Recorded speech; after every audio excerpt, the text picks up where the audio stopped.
Top of the morning. The Committee on State, Local, and Veterans is called to order on March 17th, 2023. It is 8:40 in the morning.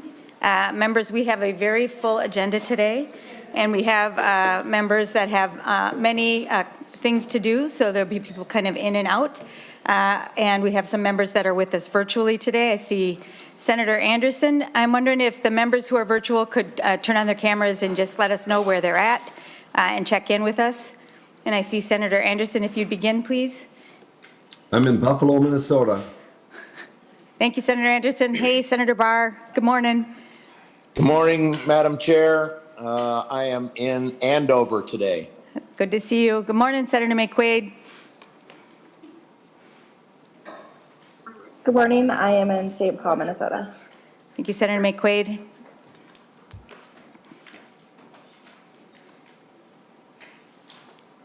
Anybody else checking in? I know I think Senator Drazkowski is remote today. I believe Senator Lang is remote today. All right, so a quorum is present, and we're going to begin our work with Senator Dames. Senator Dames, thanks for coming back after our hearing yesterday. We're glad you're here. Welcome to the committee. Introduce yourself for the record, and please proceed. Well, thank you, Madam Chair. I appreciate you getting us in this morning. And today, I'm Senator Gary Dames, and today I have Senate File 1772. Senate File 1772 is a file that deals with self-insurance. The co-ops in Minnesota have the opportunity to self-insure, and so when they self-insure, there has to be guarantees financially that they can support the self-insurance program that they're putting together. So with that said, it's based on cash flow. When the GASB rules started changing in accounting some years ago, it started changing the importance of the cash flow and the usefulness of that information in relationship to having the money to put forward at time of loss with the self-insurance. So what this bill does is it changes it so that we would also use assets.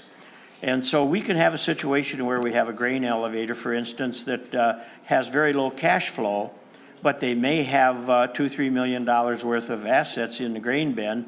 And grain is a pretty fluid asset that you could sell and bring cash back pretty quickly and readily. So we've worked on this bill a couple of years, and we're very happy that we have an agreement on this bill with the Department of Commerce and with the players with the co-ops. So that's what brings the bill forward today. And Madam Chair, I do have two testifiers, Mr. Bruce Clavin and Mr. John Kelly. And if it's okay with you, with your permission, I'll turn it over to the testifiers. Thanks, Senator Dames, and please introduce yourself for the record and proceed with your testimony. And members, I believe this bill is with us today because of the expedited rulemaking process. Correct. Thank you. Please proceed. Thank you, Madam Chair. For the record, Bruce Clavin. I represent a company called Parthenon Agency. They're a collection of ag co-ops that self-insure their truck fleets. And you're right, Madam Chair, we're here because of the expedited rulemaking. The original bill made a statutory change, and in working with the department, we realized the real issue sits in rules. 2770.6500. Current rules talk about net funds flow, cash flow. And what we wanted to do was have the working capital, because as Senator Dames said, we can have an empty checkbook but millions of dollars of grain. And the department has to cancel the authority if we don't have enough assets in 3 of the 5 years. And so we ended up amending the rules. That was our agreement with the department, and that's what put us in front of your committee this morning. There's a half a dozen references to the rules throughout here. Key lines for us are 1.10. The applicant's net working capital in lieu of the cash flow or the net funds flow. That's why we're here. But secondly, over on 2.7, expedited rulemaking, as you mentioned. My final comment was I reached out to council ahead of the hearing, and in reviewing the engrossment, I realized we didn't have, our effective date was going to be August 1st, and so we were going to request the committee put on the effective date the day following a final enactment. Council's recommendation is we could do that orally here versus preparing a Form 1. So if someone is so inclined, we're looking for that motion at some point this morning. Thank you, Madam Chair. I'll stand for questions. Thank you. Mr. Kelly. Thank you, Madam Chair and members. For the record, John Kelly, Director of Government Affairs for the Minnesota Department of Commerce. We are very glad that we were able to reach agreement with Mr. Clavin and his clients, and as well as Senator Dames. As was said, we're updating the rules relating to self-insurance for auto. There's two key components, the working capital definition change, and also in 7300, it was the commissioner must, and we're changing it to may, to also provide some flexibility for the commissioner to evaluate the entire business, working capital and other stuff. So we think it provides the flexibility while also providing enough security to make sure that claims are being paid, and we're glad that we were able to reach peace in the valley. So we're available for any questions. Thank you, Mr. Kelly. Senator Jasinski is ready to move an oral amendment. Senator Dames, if that is acceptable to you, and I would turn to our counsel to read that oral amendment. Yes, ma'am, thank you. Madam Chair and members, the amendment would be on page 2, after line 8, insert effective date, period. This section is effective the day following final enactment, period. Madam Chair, so moved. Thank you, Senator Jasinski. Members, do you have questions on the oral amendment? Seeing no questions, all those in favor, please say aye. Aye. Aye. And those opposed say no. Motion is adopted.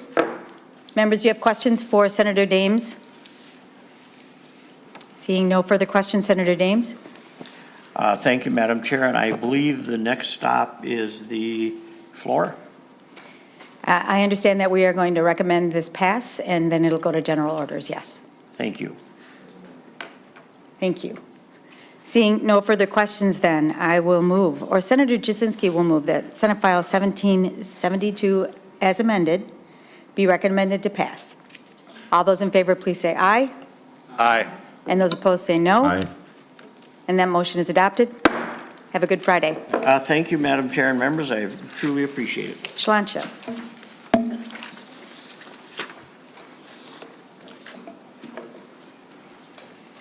Senator Wiklund.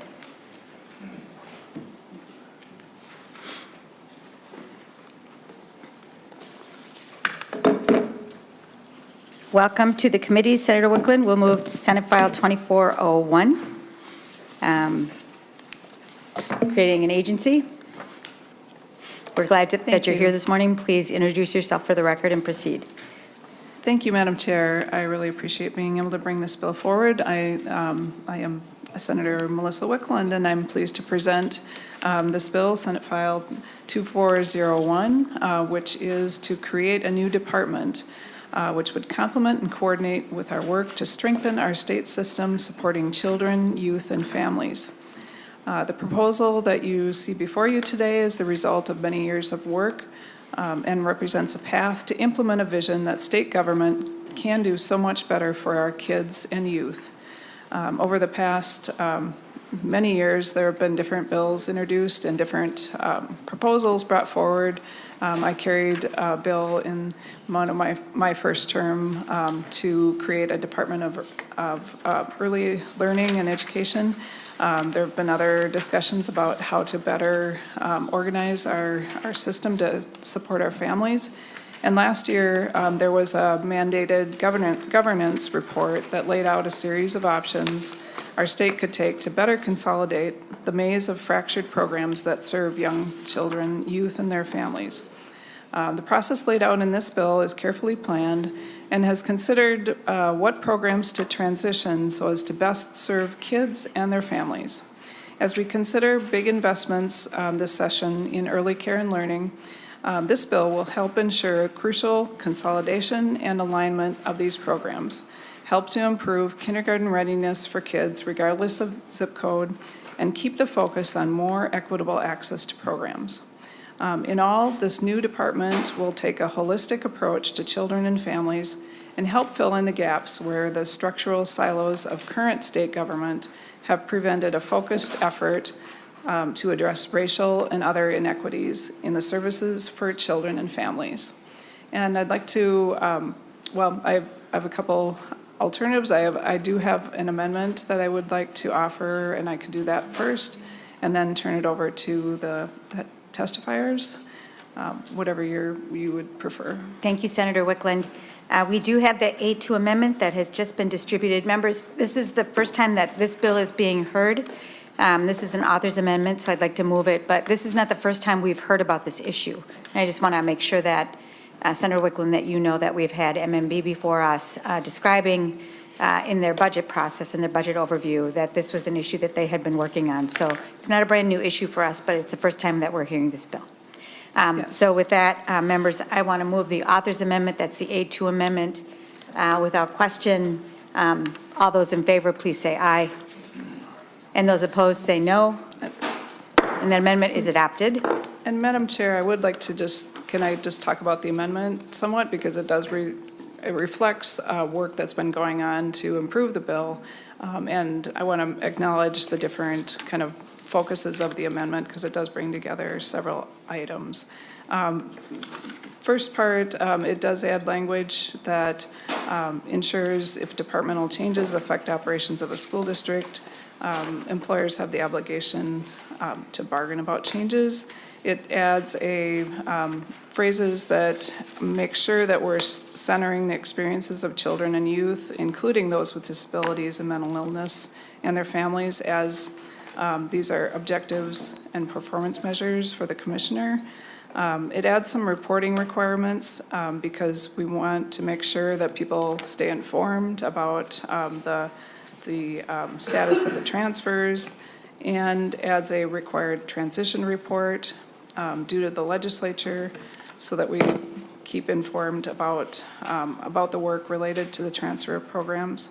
And then the last lines 2.10 through 2.26 replaces the introduced language on data practices with new language. This language is time limited for 4 years and authorizes data sharing between those agencies directly involved in the program transfers, limited to the programs proposed to transfer, and data necessary to coordinate activities and services.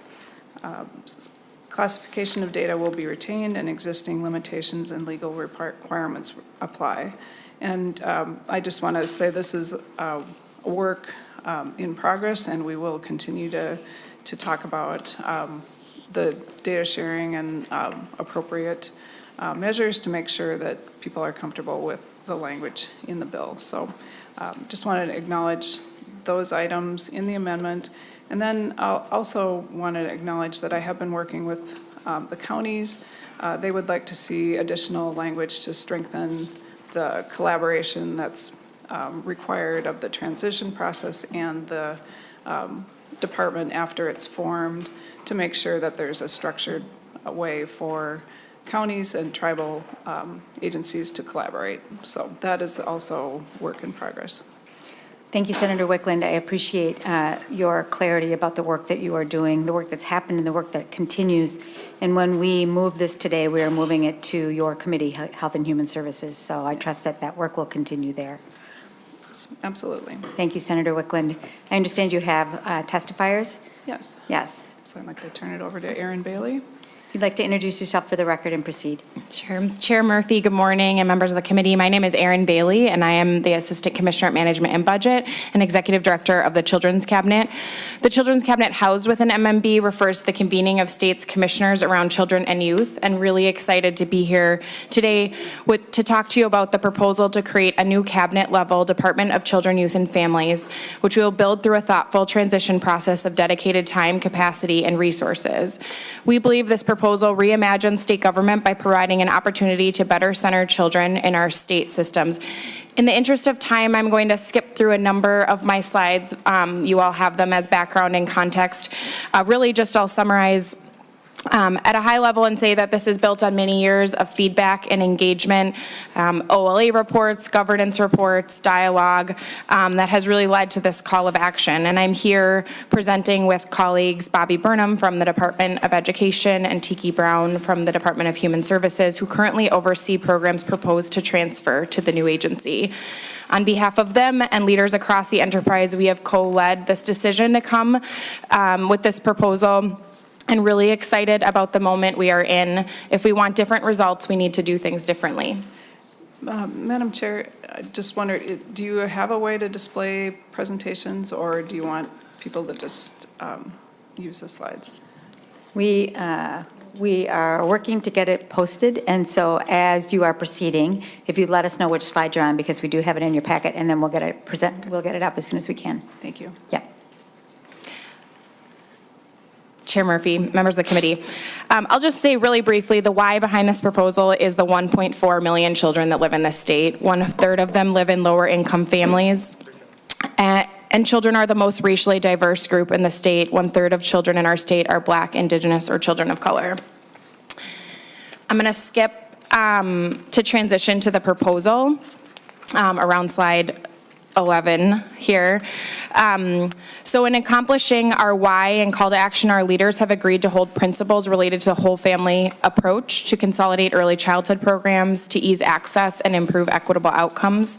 The core programs and structure of the agency focuses on the elevation of Children and Family Services Division at the Department of Human Services, combined with the Early Learning Services Division and youth, as well as youth investments from the Department of Education and Department of Public Safety. The list of core programs for transfer was thoughtfully identified with a focus on consolidation on childcare and early learning programs, family-focused community programs, economic support and food assistance programs, and youth opportunity and older youth investments. The bill obtains the necessary authorities to establish and operate a new agency. Though the timeline includes the new agency being established on July 1 of '24 with a commissioner appointed on this day, the language directs the transfer of core programs between July 1 of '24 and July 1 of '25, so it is not all immediate on the first day. And the bill language and existing authorities allow for adjustments to the core programs, which I'll speak to briefly in a second. The focus of the bill, I'm on slide 13. The focus of the bill funds an implementation team and transition fund, which obtains the authority and resources to support the creation, alignment, and launch of a 2-year process of moving the core programs to the new agency. The transition office would be established on July 1 of this year and responsible for leading the establishment and planning for the transition of programs to it, including elements related to budget, finance, legal, human resources, IT, policy, and many other functions. The director and staff of the implementation office will build on ongoing work to develop and execute a plan for successful creation. This will include robust engagement as well as reporting back to the legislature.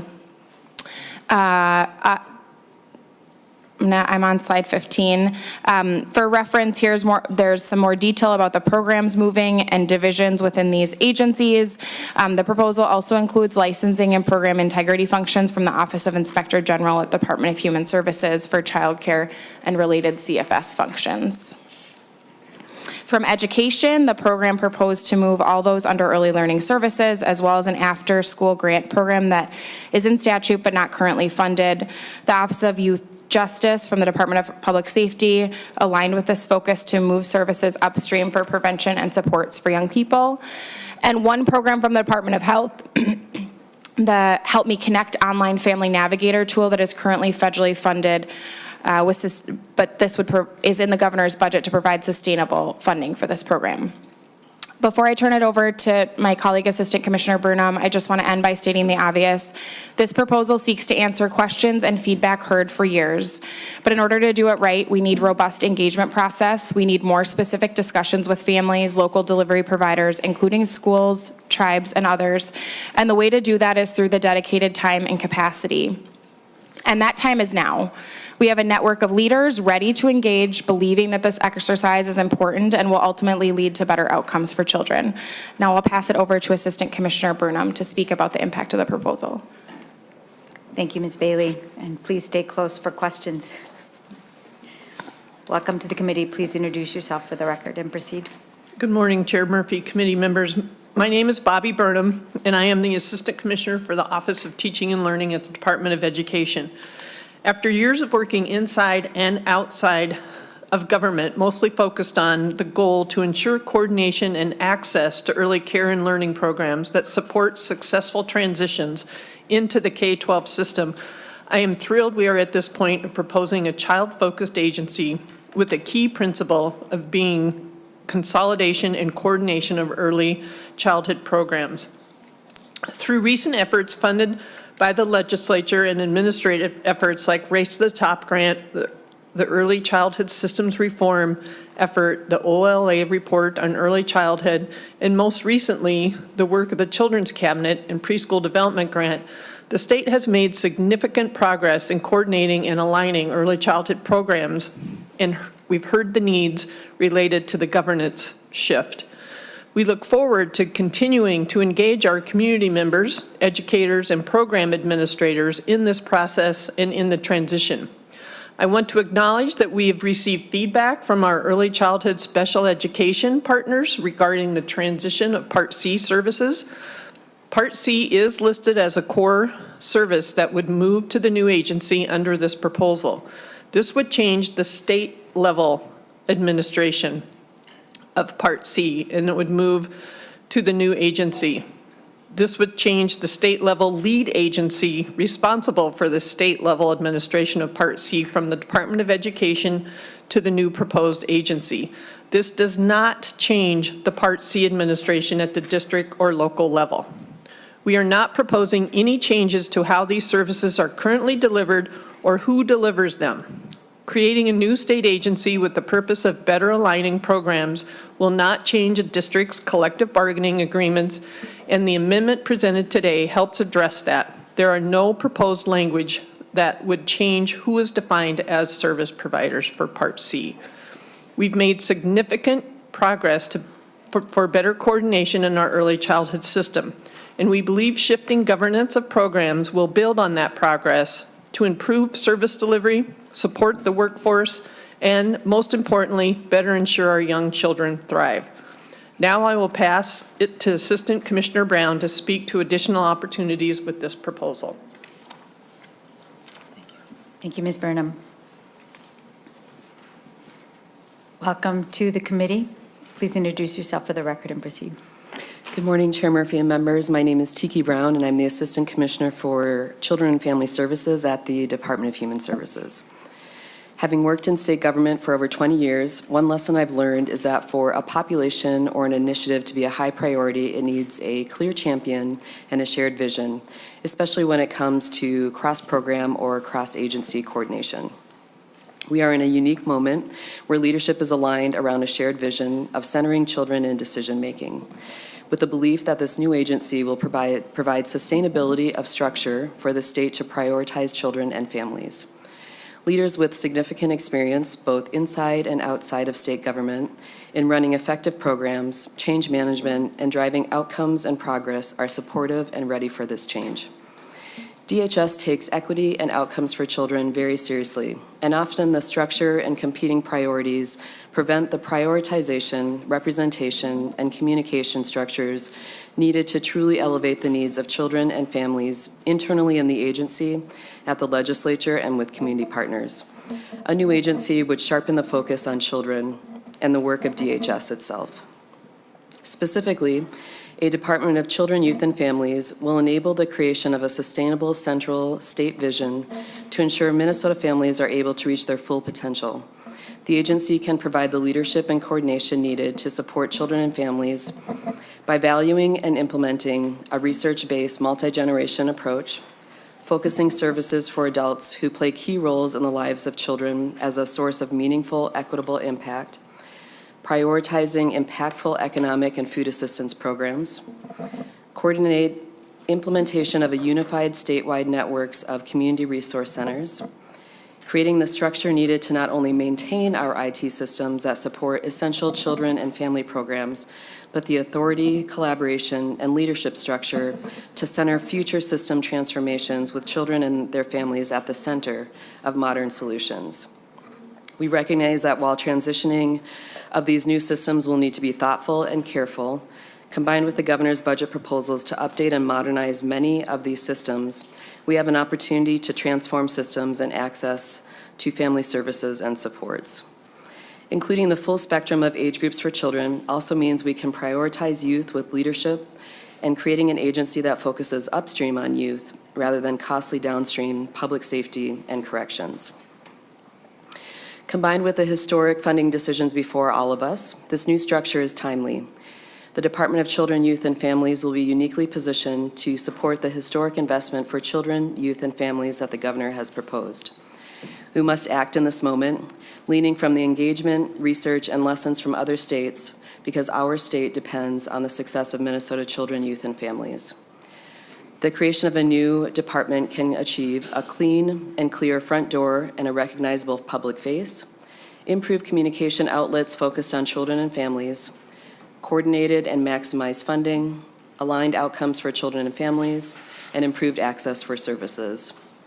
And we have a plan with the authority, resources, and capacity of the Transition Office to take the time, do it right, continuing to listen and engage with agency staff experts, our tribal and county partners, and our families.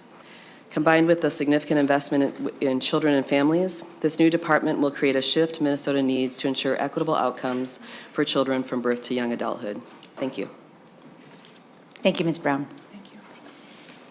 Madam Chair, excuse me, Senator Wiklund, Madam Chair, we have two more testifiers. The next is virtual. Yes. So Ellery Roski, if you can, there you go. Good morning, welcome to the committee. Please introduce yourself for the record and proceed. Good morning. My name is Ellery Roski. I live in Golden Valley, and I'm a parent of 2 young children. My 3-year-old attends a child care center, and I've been at home with my 7-week-old since he was born. Being the parent of 2 young children is really hard. It's a time in a parent's life when we're left alone to figure out how to care for a baby, how to make our finances work, and for most parents, how to find child care that we trust and will support the way that we want to raise our children. When we finally decided to have a second child, my husband and I sat down to look at our finances because I knew it was going to be a problem when I wanted to return to the work that I enjoyed. Infant and toddler care is so expensive that if we had chosen to send the baby to the same center as my 3-year-old, my entire paycheck would be going to pay for child care. That means not paying for any benefits like medical insurance or retirement, only taxes. I have a 4-year degree, I work in human services, and I make about $55,000 a year, and I would work 40 hours a week just to pay taxes. That is absurd. Childcare is not only expensive, it's also hard to find. After months of searching for an in-home provider with an infant spot at a price that we could afford, we finally found one.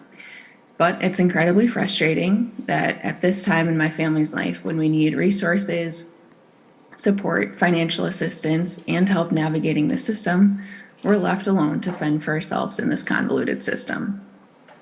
I'm the parent of 2 young kids, not an expert in government programming, but when I hear that Minnesota depends on children, youth, and families, I know that we need more support to be successful. Going through what I went through and knowing that it's still not over, I think it's common sense to have a Department of Children, Youth, and Families in Minnesota to prioritize helping families like mine as we navigate through one of the hardest times in our lives. And to be clear, a family like mine, that's middle income and better off than many families in Minnesota, still struggles to make this time in our life work. Having a centralized department to offer support, guidance, streamlined system, funding options, childcare options, and more could have made this experience extremely different for my family. I'm fully on board with the government working for and with families to actually make this the best state in the nation for raising kids and families. Having a Department of Children, Youth, and Families is necessary to make this a reality. Thank you for your testimony this morning. Mr. Neumeister.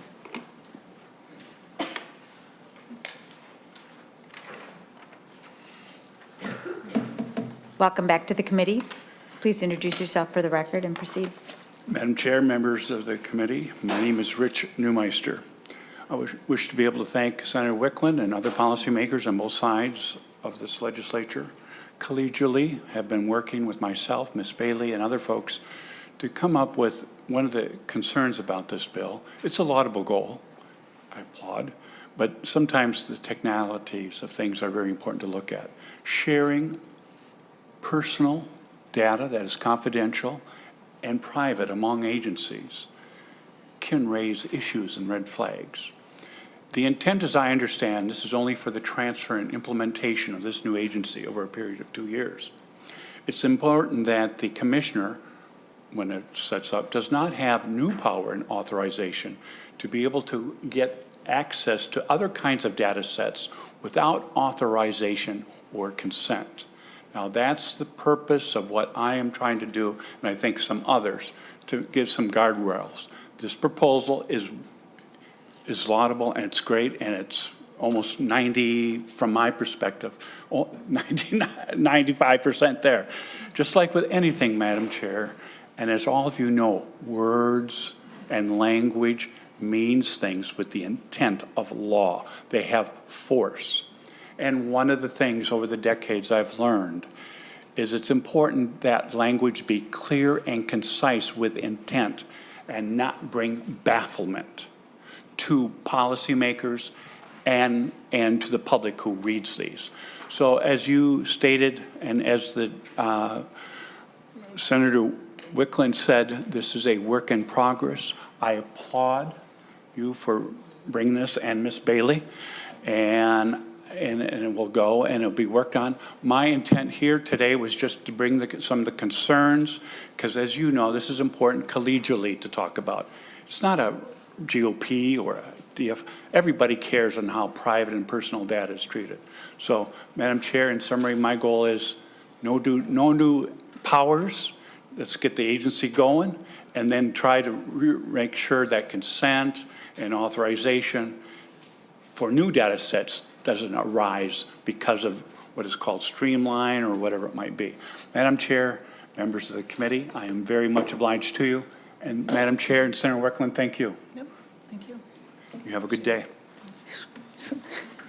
Schlancha, Mr. Neumeister, for your peacemaking ability. Senator Wiklund. Madam Chair, I think the testifiers have spoken to the need, and the parent testifier, I really appreciate her speaking to what it's like for families today and what we're really focused on trying to address with this new proposal for a new department. So I appreciate the time and would be happy to answer any questions or allow the testifiers to. Thank you, Senator Wiklund. Members, are there questions? Senator Coran. Thank you, Madam Chair, and I appreciate you always looking left first. As you know, I'm always ready. Senator Wiklund, we heard a lot of testifying today, and I don't even know where to begin because we'll be limited in time. But when we look at the totality of what was described and the need, not a single element of that need determination is new. Not a single description of the what will be used to tackle those challenges are new. And all of the agencies in the entire state government has had every one of those responsibilities as their core focus for decades as well. And they've failed. And so when you look at this particular case, I've done it a long time. This is coming up on 40 years working for state government, around state government, and selling into state government. And I've seen a whole lot of this, and it's really about movement without progress. And so we'll have another new agency, and under laudable goals, we absolutely share every single one of the goals that are listed, from the child care to you name it. And yet we're going to have another agency, and I don't see that there's going to be anything fundamentally different, or at least I haven't heard a fundamental change in policy. How will we become more effective as an agency? And so I'll go, with that said, I'll go through a couple of the challenges that I see, or at least from the statements, and I would like to understand how it will change. First, on the data privacy, the testifier, Mr. Neumeister, to me, it's removing and providing, again, unfettered access to data and lack of control and lack of data privacy and protection. Under the guise, we're going to be more caring and compassionate. We're going to share that data wisely within these agencies or interagency. I don't think that should be open-ended. I hope that judiciary, as you know, you probably have a painful future of Senator Wiklund, as we all do. It doesn't matter what the issue is going in front of our friends that serve on judiciary. But I would hope that they put some parameters and boundaries around it that get back to protect data privacy. On the fundamental changes, it's really about education, early education, preparation, and even the early aspect of elementary school children. I think the one term I heard was multi-generational focus. And that was in one of your slides, I don't know what one of the testifiers, but again, that's not new. And it talked about wraparound services, I think identifying an adult and all those things. I was one of the few who attended I think a great documentary, if everybody hasn't seen it, the Lucy Laney story, Love Them First. To me, that was the model. And what I don't hear is somebody citing that model of what they did is they convinced somebody who lives in the neighborhood, it's a community school, where we have dozens of nonprofits and dozens of state agencies looking to serve the very same population. It's the poorest performing school in the state of Minnesota with the highest level of young brown and black children mostly, and failing at a rate that was unbelievable. What they did is they convinced the school body, or the staff, to go out every summer and go door knock to find that one person who cares. And to me, that was the foundation. I'm shocked that it didn't get more support. I think when it was 3 years ago or something like that, Carrie Levin did this. And it's really going to take the community. We can dance all we want about how an agency is going to be more responsive. There's no agency here. I don't care who it is, unless we fundamentally do something cool and unique and out of the box. I don't hear any of that. But that story is the one that we have to follow. And so I'd love to understand that perspective of what does that multi-generational focus look like? It's lip service to me today. They gave you the model, and not a single person that I've seen has adopted that. So I'd love to understand, in that model, they found teachers and community people to go out and find that one person, because it really is. And whether it be we know it's a father figure matters, but in that case, one person mattered, literally one person, to help prepare that child at an early age to get them ready for school and to work through. And I think they did amazing things. Unfortunately, the principal has moved on. I hope the culture stayed. But I would love to hear somebody actually propose something new, not another government program, but you already have the resources, you already have the commitment, and the people designed to help that area. We already have dozens of nonprofits to wrap around. Tell me if you've seen that story. You're the agencies that manage it, and tell me what elements of that were effective, and tell me what you're going to do differently. Madam Chair. Senator Wiklund. I will just answer briefly, but then I think Ms. Bailey can contribute more.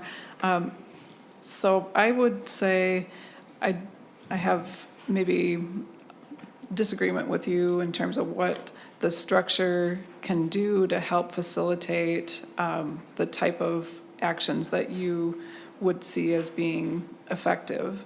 I think that our current system, where many programs are spread across different agencies, has not allowed us to focus on the coordination and the family centered purposes in a way that we can look to this new agency to do. So I do think that structure and organization matters. I think that plays an important role in making sure that the type of relationship building that needs to happen can happen better because they are coordinated into one agency. I think within that agency, there will be programs, and I know you aren't on my committee, but we have been hearing many bills that have to do with different ways to address issues in a holistic manner, as you mentioned, that the Lucy Laney School was doing. Community Solutions grant program is one example where they really focus on what that specific community needs to coordinate resources, to help families develop relationships and feel like they have access to the supports they need. But that's a program that would live, somewhere within this agency. So that isn't the exact purpose of this bill. I think Ms. Bailey can talk more about the multi-generational approach and also the other impacts that we see as being positive to having a new agency. Welcome back to the committee, Erin Bailey. Please proceed. Chair Murphy, Senator Cran, thank you for the question. I think what you're touching on is really core to why we brought this proposal forward. And so much of it is about that front door coordination of services at the local level, and how do we center ourselves across our state programs to best accomplish that. I kind of skipped through this in the slides, but in 2019, the state received a federal grant, the Preschool Development Grant, which I think would be of great interest to you, that really sort of ties into many of these themes. How do we better coordinate and create that front door, that support, that leader individual working with that one person on the ground? And I think the leaders working on this have Senator Wiklund did such a great job describing, have repeatedly seen how that structure process can inhibit kind of that quick strategy needs prioritization that is necessary, that brought forward this proposal. And I'll just say, I skipped over to my slides as well. This is really a national trend across kind of political lines, across prioritization. Around 22 states have a structure similar to this now.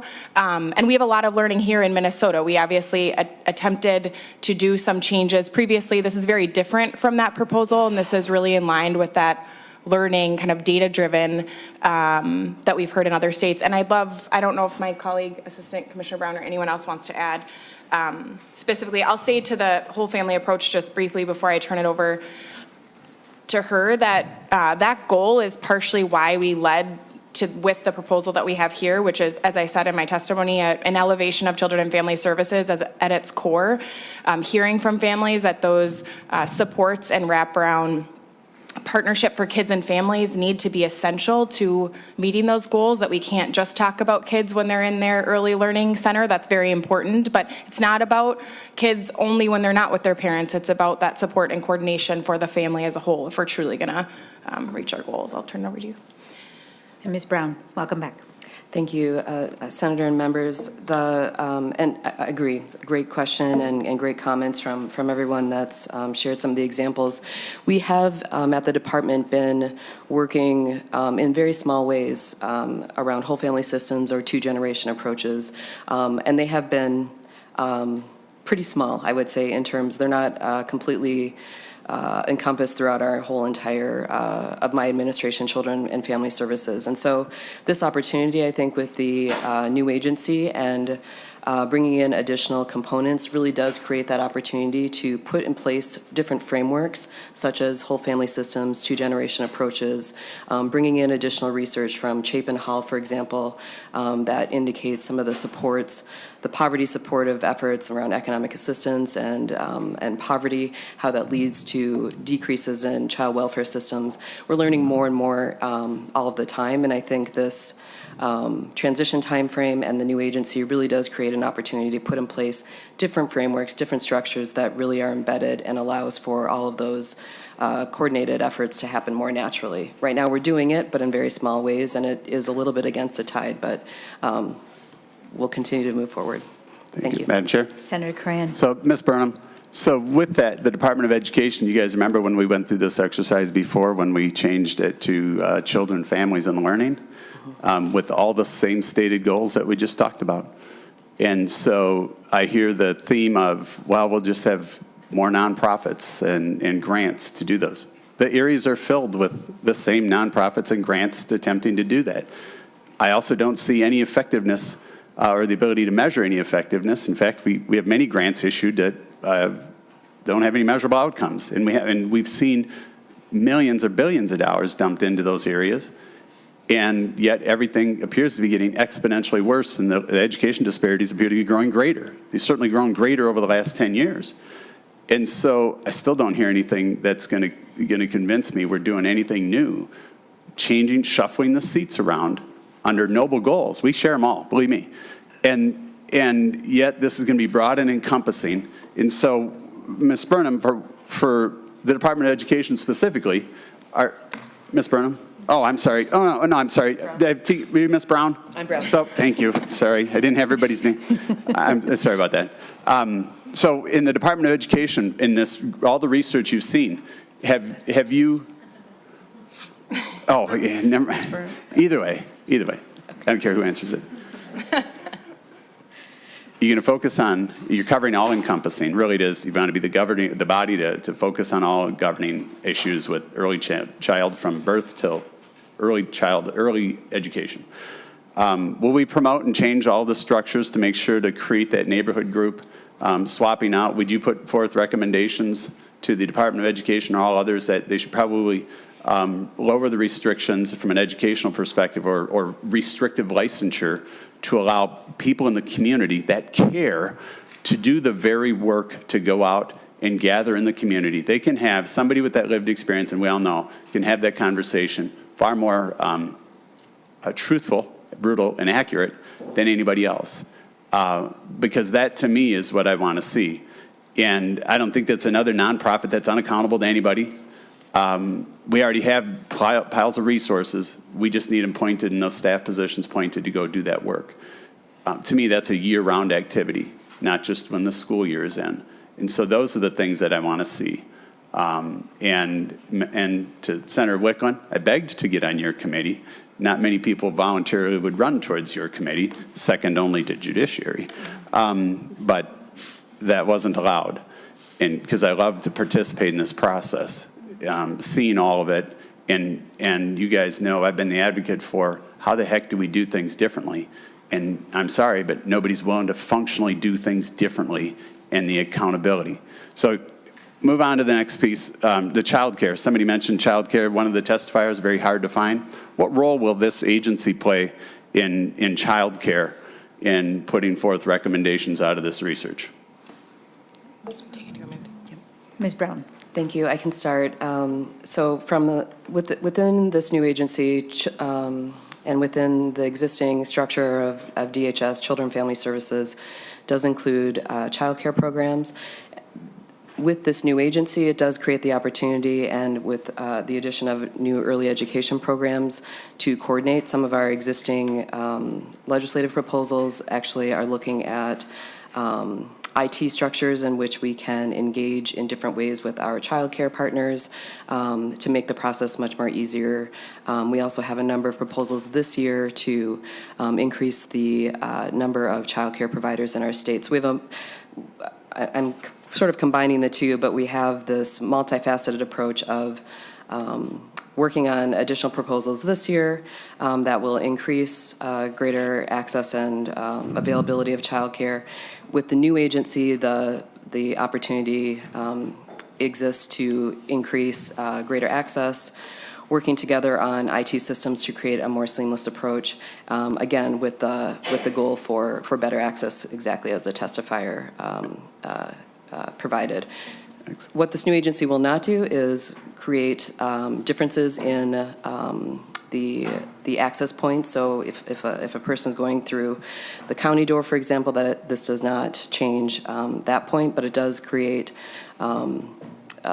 behind the scenes administrative functions differently that will improve access.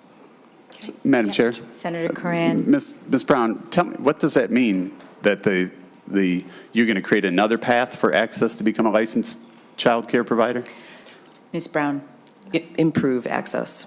Okay, but you said dual path or an alternative path from county licensure or managed license. You just mentioned something about an alternative path. I might have. Ms. Brown. Thank you, Senator and members. I may have misspoke there, but not an alternative path, but increased access on the behind the scenes with the IT structure. So, okay. Madam Chair, Ms. Brown. Could I? Madam Chair. Senator Coran. Ms. Brown, on the child care piece of that, how will that technology improve for the daycare provider? And Ms. Brown, we'll go to you, and then we'll make sure there's room for Ms. Bailey as well. We have another member on the list to have questions. So, Ms. Brown. thank you, Senator and members. We do have a few proposals this year through the governor's budget, proposals to increase our technology systems among childcare providers, for example, so that we have, we're creating a process to ensure that we have greater licensing coordination, for example. Right now, we have a paper process for a licensor, for example. We're looking to improve our technology access so that it is electronic. So that's one example.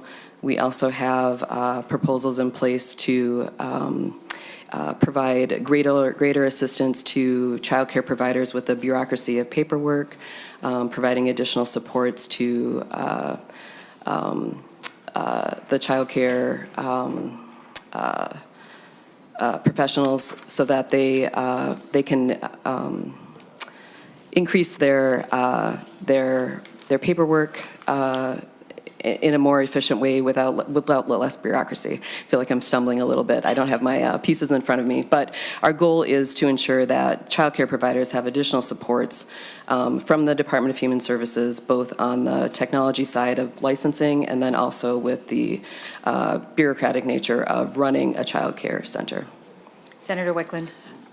Madam Chair, Senator Corin, there are proposals that have actually been going on now for the past over a year or so to look at modernizing our licensing systems, both for childcare centers and for family childcare providers. That work is continuing, and that will also have a positive impact on providers all across the state in terms of how the licensing system works. It hadn't been modernized in over probably 20 years, and that is a really significant project. I mean, we're continuing to look at other ways that will assist getting more providers into the field, whether that's by encouraging family child care providers to look at different settings for their business. It's, you know, there's multiple things going on. That isn't so much related to this structure. This structure will bring those things together. And as Ms. Brown mentioned, the coordination that will happen because things like early learning scholarships and the CCAP program are going to be within the same agency, we can actually coordinate the methods that parents use to access these programs to make it actually work a lot better.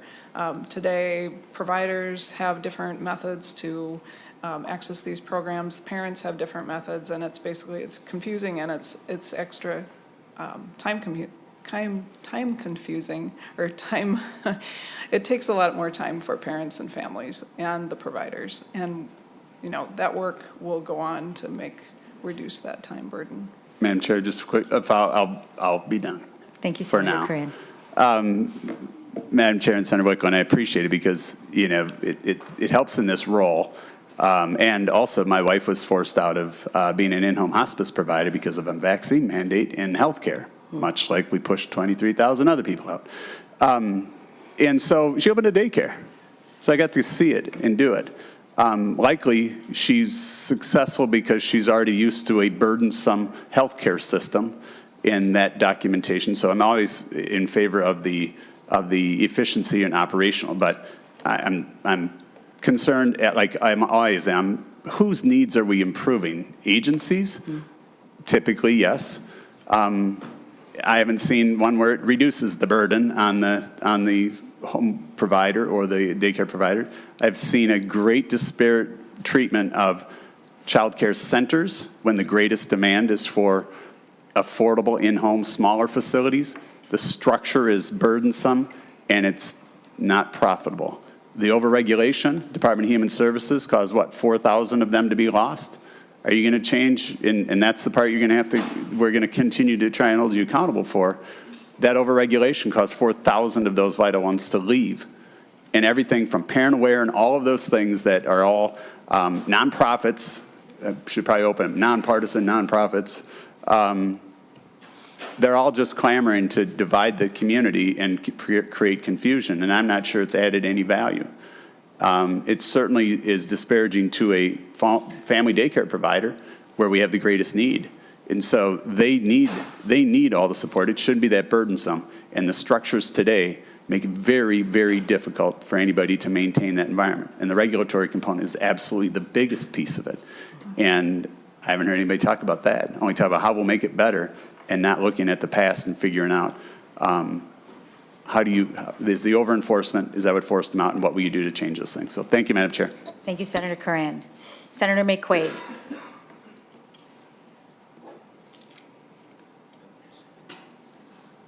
Thank you, Madam Chair, and I just want to thank you, Senator Wiklund, for bringing this bill forward.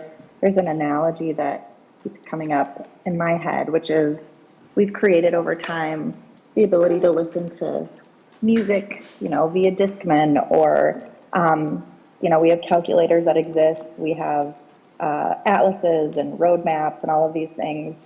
And then with the invention of an iPhone, all of those things are together. And this really feels like putting all of the things that have been created over time that we need together in one place. And I think we can all say that we would prefer to carry around an iPhone than a calculator, a Discman, an atlas, and all of the other things a camera, all of those things. And so I think this is really, really important work, and putting it all in one place is going to be really, really important for our state and for the health and well-being of children and families. So I just want to thank you. I know this is an enormous undertaking to bring a bill like this through the legislative process and to get an agency upstarted, but it's been well thought out, well-intentioned, and all the stakeholders are at the table getting it together. So I want to thank you for that. Thank you, Senator McQuaid. We have a number of things on our agenda today. We have bill authors in the room. I appreciate everybody's patience as we are doing the deliberate work on this proposal. Senator Wiklund, I do want to say that I am a person who once worked at the Department of Children, Families, and Learning. And I was there for about 1.5 years, and so I come to this proposal with a fair amount of skepticism, having had that experience. But the thing that I have heard over and over that I believe is different from that experience when I worked in that department, as it was a newly merged department, is the administration and people who work in the administration have decided that this is important. And I think one of the things that was missing so long ago was that sense of we give a damn. And what I keep hearing from people like Ms. Brown and Ms. Bailey and Ms. Burnham and others is we give a damn. And if this venture is going to be more than a structural change, and today we're talking about the structural change, and Senator Wiklund, your work is about the change of the structure, but behind that has got to be the heart and the soul and the give a damn to actually make this work better for families.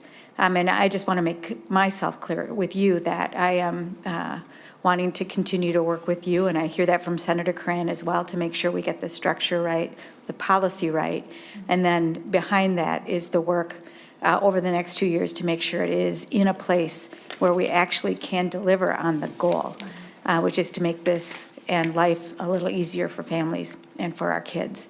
And so I do want to say I appreciate you bringing this, because I think it's important and it's really challenging, and you can hear the questions coming from Senator Curran, a proof point. And so I will be your partner as you continue to work on this, and we'll be looking to the administration and everybody who follows to put the heart and the soul into the proposal to make sure that it actually functions for people.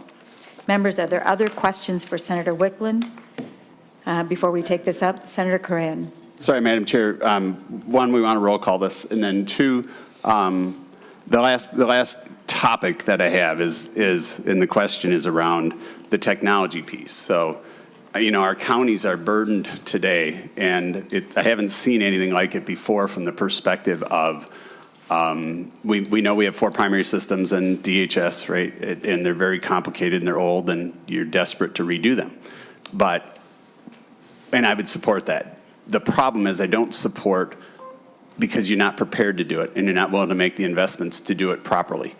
And that is to go and learn every aspect of every role that serves, especially in the county side of it, and invest the time. And I don't mean a work group. We do work groups and we do stakeholder groups.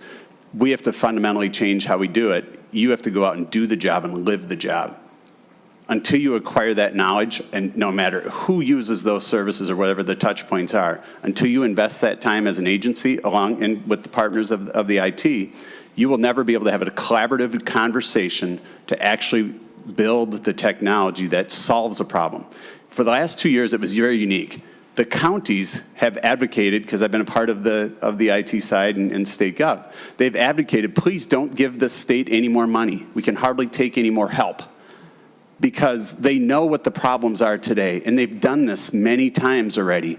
They're the end of that downward hill, right, where all the stuff gathers.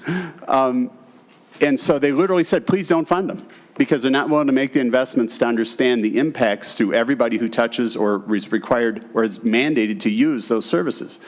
So again, I would ask, if the agency's willing to make that commitment, we run right beside with you and to help put that training in process and make that investment. If we don't do that, we're going to end up with the same type of system that we have today. We're just going to have a new version, and we're going to have 4,000 new identified change orders, and the counties are stuck with it. And that burden is shared on our local levies. And so we need to make sure that you truly have a collaborative partnership, and both have to invest the time. And when you do, we don't have a technology problem. We'll have better outcomes because of the business rule definition and the decision-making throughout the entire process. I will run beside you. I've made this offer to every single department head that's come through it, because until we do that, we won't solve those things, and our agencies will be pained. And that agency in the Department of Human Services at the county level is the front door, right? It's the access to everything that we need, and we want to make sure they get it in the most effective manner. And so, again, I'd like to see, as you move this forward, to even acknowledge that there's still a problem that we haven't identified, and we're not willing to make that investment. So thank you, Madam Chair. Senator Wiklund. Two quick things. One, I want to acknowledge again that we are working with the counties and the tribal agencies to make sure that the language is incorporated into the bill that does specify that the collaborative work must go on, because it is absolutely, as you say, Senator Coran, it's absolutely essential that we work to address the county burdens. Second, I would welcome your support for IT proposals that are going to be hopefully coming forward, and the governor has made proposals. One specifically has to do with addressing the children and family services area, and is absolutely essential that we invest in these IT systems proposals to continue the work that has started with some of the programs like Min Benefits, to continue to address the needs the counties have in actually addressing family applications. So that is a separate proposal. I would welcome talking with you more about what the governor has brought forward in terms of IT proposals, and hope to gain your support for including those in the HHS budget. So thank you. Senator Mitchell. Thank you, Madam Chair.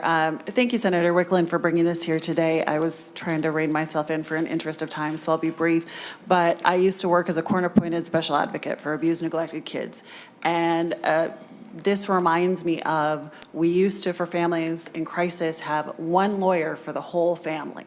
And that was such a conflict of interest, because the lawyer would pretty much do what the parents want and would be advocating for the parents, and no one was left to advocate for the child, which was sometimes very conflicting best interest scenarios. And so to me, when the children got their own lawyers, and sometimes it's a guardian ad litem, and there's someone with that lens, it's such a better outcome for the child. And so for me, I see this as kind of a lens shift, where I've worked with some of these competing agencies, and sometimes they have very different conflicting interests, and you can't get them all together. So I really like the idea of having an organization that is centered with a common goal of children and families to help navigate that space and make sure sometimes some of those conflicting interests get pulled out of this, and we can stay centered in the work that we need to. So that's what I'm really hopeful for this, and I really thank you for doing that work. Thank you, Senator Mitchell. This is going next to HHS. A roll call has been requested, so I will move that Senate File 2401 as amended be recommended to pass and be re-referred to the Committee on Health and Human Services. The clerk will take the roll. Chair Murphy? Yes. Vice Chair Mitchell? Yes. Lead Anderson? No. Senator Barr? No. Senator Carlson? Yes. Senator Swedzinski? Yep. Senator Drazkowski? Raskowski, Winona, no. Senator Gustafson? Yes. Senator Jazinski? No. Senator Coran? No. Senator Lang? No. Senator McEwen? Yes. Senator Morrison? Yes.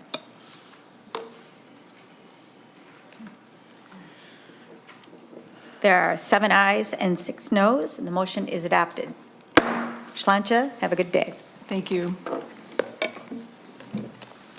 Senator Rest. And I understand Senator Coran.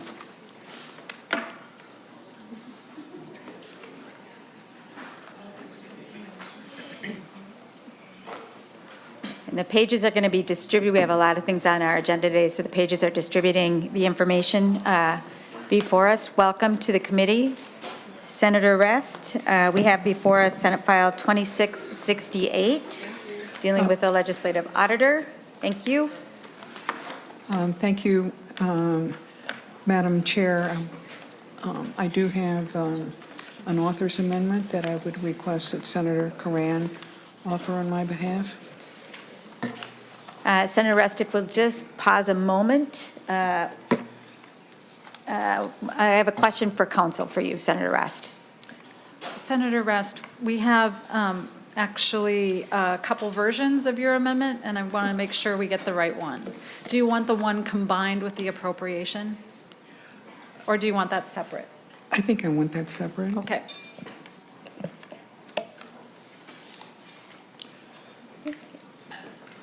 The amendment's being distributed. Senator like Coran, me- are you going to be moving the amendment? I can speak generally to the bill while that's happening to speed up time. Thank you, Senator Rest. Madam Please Chair, proceed. I'm hoping that the committee will see fit to include Senate File 2668 in your omnibus bill. This is a housekeeping bill from the Office of the Legislative Auditor. The Legislative Auditor, Judy Randall, is here for the purpose of answering questions, not testifying. The Legislative Audit Commission is made up of 12 members of the legislature, 6 members of the House, 6 members of the Senate, 6 Democrats, and 6 Republicans. This bill, as introduced, had the full support of all 12 members of the Legislative Audit Commission, and Senator Coran joins me as a member of that. I've been on it for 30 years or so and served as its chair on 5 different occasions. The first section of the bill changes the appointment process for members of the Senate. Currently, the Speaker appoints the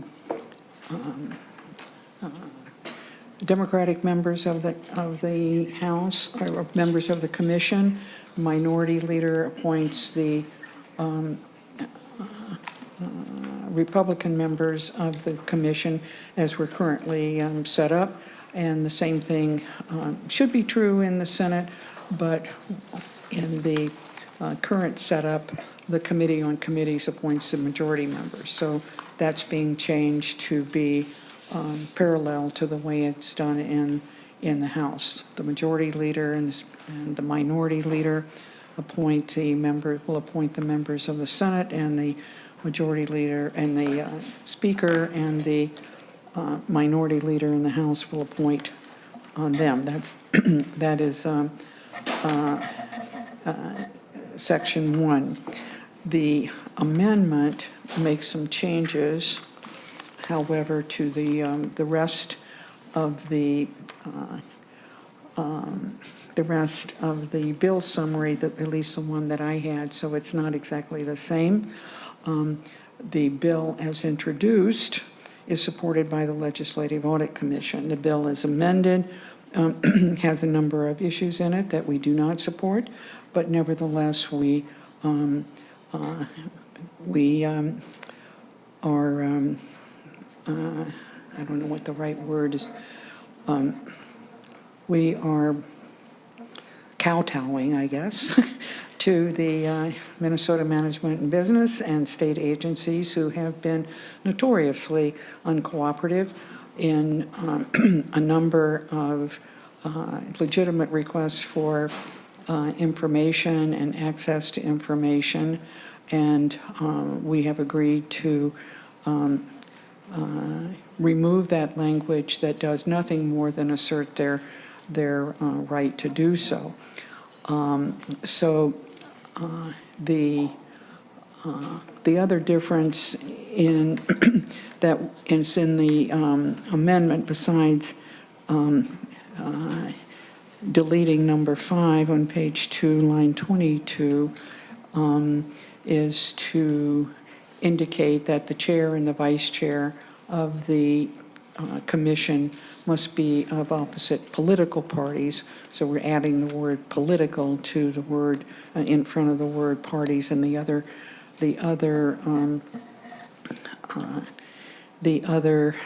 provisions remain essentially the same. So that's what the A2 amendment does, Madam Chair, and I appreciate someone offering it. We have before us the A2 amendment. Senator Coran. Madam Chair, this is the first stop, and isn't it just an author's amendment that they get? So, Yep. thank you. So before us, we have the A2 amendment. Members, all those in favor, please say aye. Aye. And those opposed, say no. Motion is adopted. The bill's in the shape that you wish. Thank you, Madam Chair, and I believe Senator Coran has the appropriation amendment, and I would welcome Chair. his presenting that. Senator Coran. Madam Chair, and just to, I'll wait my comments to then. So let's move the A1 amendment. We will get the A1 amendment distributed. Senator Coran, did you want to describe the amendment as it's being distributed? Yeah, thank you, Madam Chair. And it's a fairly straightforward amendment, and, you know, probably one of the best roles I have in the legislature. I've been blessed to be appointed to the Legislative Audit Commission. And Senator Rest and I we may not agree on everything, but we agree at a lot around the Legislative Audit Commission and the great service it provides to Minnesota. As you've seen the work they've done over the past, and the challenges they've had in staffing. So last year, we changed some compensation packages to make sure that they stopped losing personnel.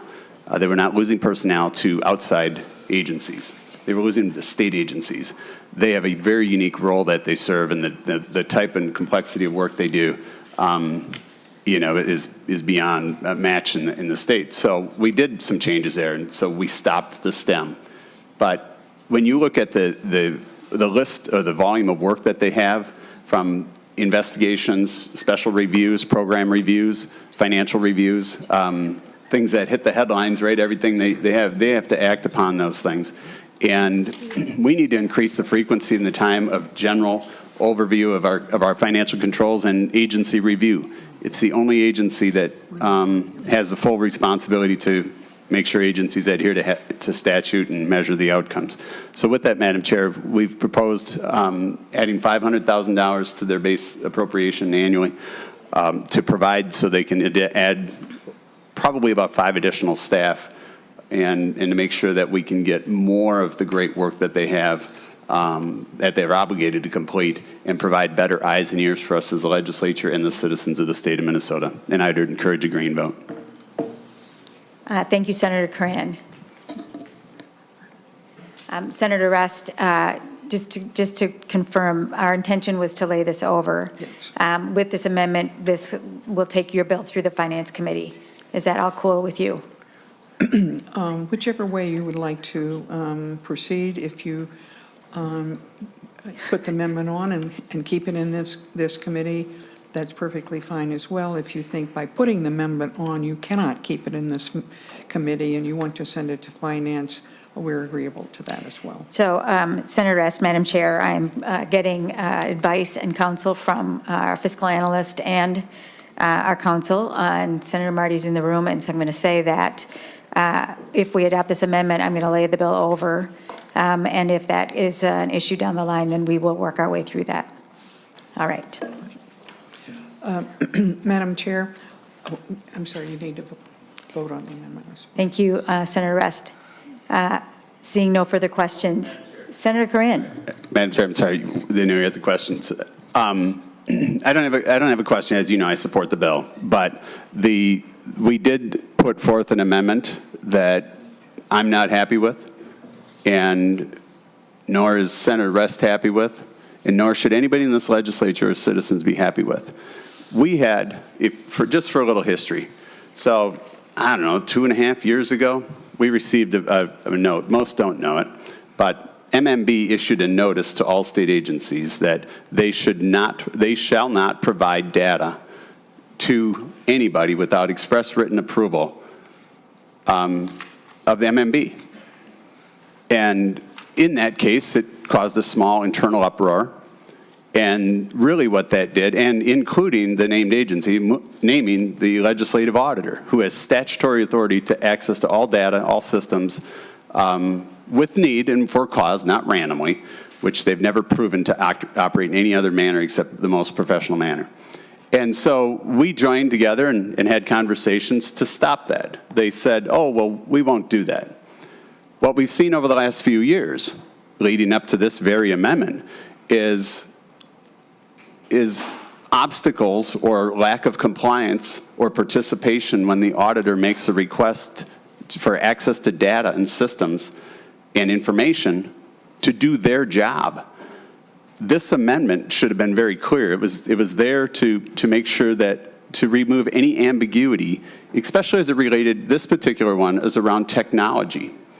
We've added and we've invested in the technology arm within the legislative auditor so they can do the investigative work that they need to do as our dependency on technology is increased. And so it appears that the powers higher up, either the administration level, certainly throughout all of the agencies, they're being less and less cooperative in many ways. And one, we won't tolerate it. And two, I don't care if there's agencies in the room, we're going to do everything we can to make sure that they don't take away the power of the legislature nor the voice of the citizens and allow the legislative auditor to do their work as they deem fit and were statutorily allowed to. They've done to the out of their compassion and frankly to the disservice of their staff and the citizens, they've failed to act, or not failed to act, but have used subpoena power very rarely. That likely will end. And not because the OLA has some newfound power or they're going to exercise it in a manner that's inconsistent with past, but the agencies and their treatment of the legislative auditor and thus the legislature to not allow or follow state statute today should not be tolerated.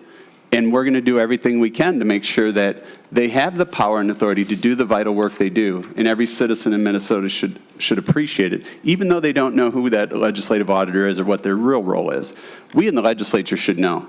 And we should make sure that this cabinet, this body, has all the tools and the authority they need to do their job effectively. And every agency should comply. I haven't heard a single agency where the legislative auditors operated in a manner that was anything less than the most professional manner since I've been here. It's only 6 years, but I have not heard one of those complaints. And so Senator Rest and I will be united, as well as the Legislative Audit Commission, to ensure that we preserve that asset and enhance that asset, thus the reason for the additional resources and our agreement to remove this controversial language, which we don't believe it is, but we need the functional changes to move forward. But we need to see cooperation so we don't have to take further action. So thank you, Madam Chair, and we appreciate everyone's support of the green vote. Thank you, Senator Coran. We have before us the A1 amendment. Seeing no further questions, all those in favor, please say aye. Aye. And those opposed say no. And that amendment is adopted. Senator Rest.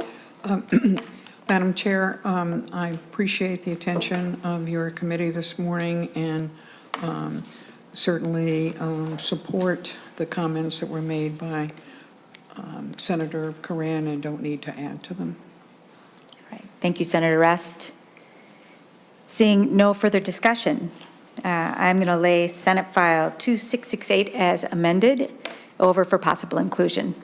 Thank you very much for your time. Thank you very much, Madam Chair and members. Shalancha. All right. Next, we're going to take up 3 bills dealing with stadiums, 3 in a row. Senator Marty, you are with us first. I understand you've got folks from MMB here. I also know Mr. Eric Nauman is somewhere in the vicinity if we have questions for him. And so I appreciate you, Senator Marty, being with us today with this proposal. And we're going to lay this over, and that will be the case for all 3 of these proposals as they are interlinked and interrelated with other issues before this legislature.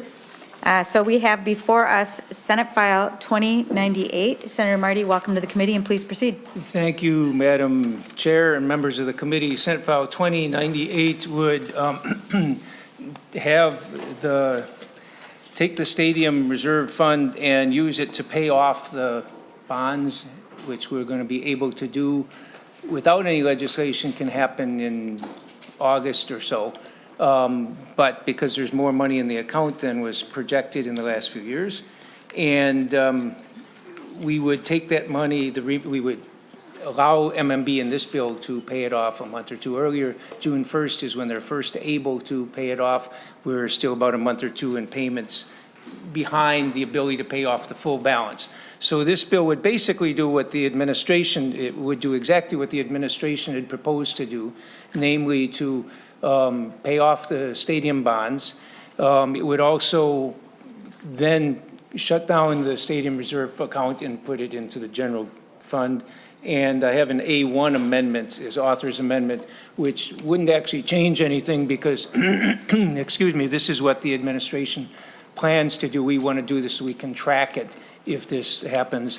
And that would be to take 15.7 million to build a secure perimeter fence around the stadium. And that's, the administration believes that's a reasonable expectation. This would happen earlier as well. They would be able to do this a month later or 2 months later, but this would enable, this would simply track what they're planning to do. And with that, I will say that I think that it's nice for a fund to be fuller than we expected it to be.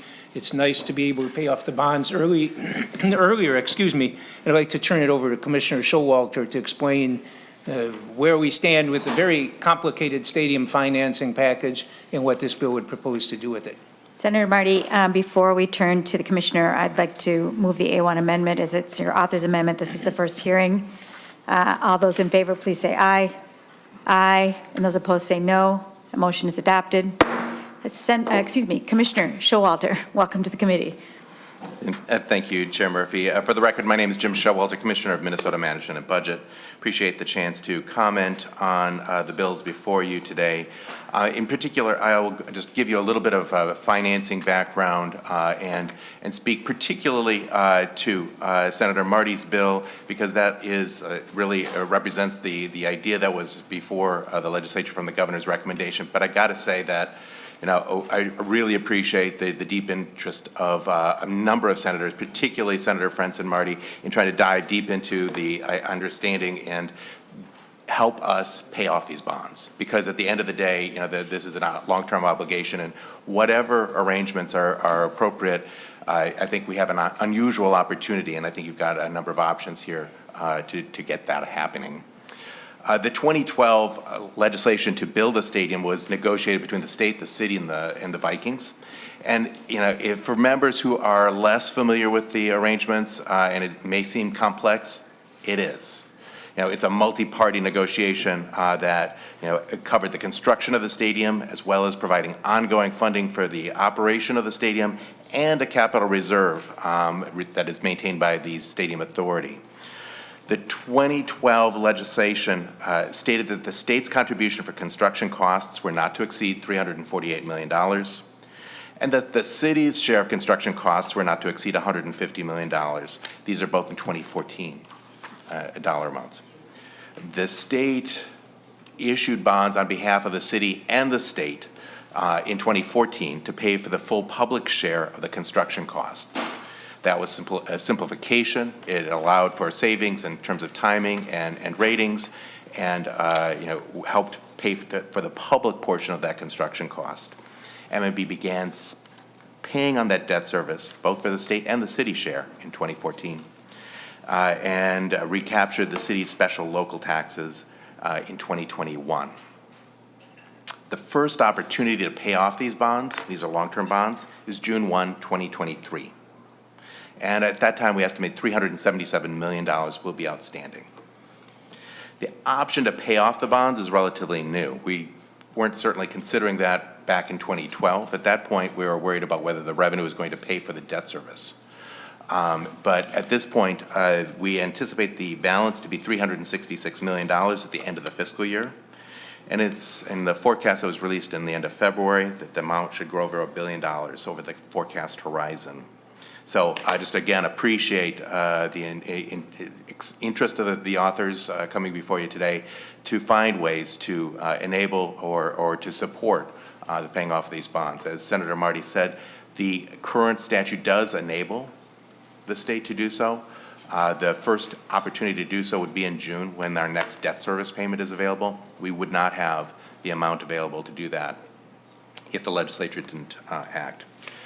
So just speaking to the bill itself, the bill really represents what the governor proposed back in January. It has several parts. The first is paying off the bonds at the first opportunity. And to do so, that would require an additional $11 million from the general fund on June 1. So it would be a fiscal year 23 appropriation. Doing so would allow a basic aggregate savings and interest payments of $226 million over the life of the bonds. As Senator Marty mentioned, the second piece is to fund the secure perimeter. It's a project that's already under consideration by the Stadium Authority and in discussions with the city, and so that's at a cost of $15.7 million. It also, the next section of statute or the proposal here forgives the city for those operating costs for those and maintenance obligations from 2016 to 2020. Now, it is just sort of a recognition that there are additional payments that the state has already made, and to basically forgive that portion of the city's construction obligation. They're now making those payments on their share of the construction costs, the operating costs, but to just erase those sort of interim payments. This will save the city about $2.5 million annually. Finally, the last piece of the legislation repeals the stadium reserve. That would return lawful gambling revenue back to the general fund. Actually, it's already in the general fund, but it wouldn't stop in the reserve. And that would be a general fund gain of $341 million in 24 and 25, $398 million in fiscal years 26 and 27. That's sort of the short version, Chair, members. I just appreciate the consideration on this complex deal. It's a long-term financing arrangement, multiple parties engaged in it, and finding a way forward. So, thank you, Chair. Thank you, Commissioner. Senator Marty. Senator Coran? Thank you, Madam Chair. With the, I guess, a quick question, Madam Chair. It looks like the three bills that we have before us had three options to pay off. So we're going to hear those, and you'll likely lay them over, or is that what you intend to do, to lay all of them over? Yes, Senator Okay, Coran. thank you. And again, I'm for paying off the stadium, but I'm concerned about what about the revenue from that point on? And then why is it that the stadium in their operating budget can't support their own need for the security measures of the $15 million? We just going to pay it up front for them, and hopefully it'll be, will the stadium be self-sustaining at any point with its revenues from events in the future? Senator Marty. Madam Chair, Senator Coran, contractually what the agreement had is that the state is supposed to put in, state and local contribution, and Vikings are supposed to put in money for improvements fund and operations fund and so on, and that continues ongoing. the state would be out of everything else at that point. Madam Chair? Senator Coran. Senator Marty, so in this particular case, the $15 million, this just covers half, our half of the obligation for a capital improvement? Senator Marty. The 15 million is for part of their improvements around the outside, this, what the administration believes is a security-related portion of what they're planning to do. Madam Chair, Senator Marty, Coran. are we paying all of it, or are we paying our share? Madam Chair, Senator Marty. Coran, I believe the 15 million, well, I'll let Commissioner Showalter would pay, 15 million is what they consider the security portion. The Vikings, the team, I believe, would be paying the rest of, I think they've got plans for like $50 million thing, but a lot of that's not really security. Commissioner Showalter. Chair, Senator, the operations and capital improvements of the stadium are kind of an ongoing discussion, and obviously this is supposed to be a long-lived asset.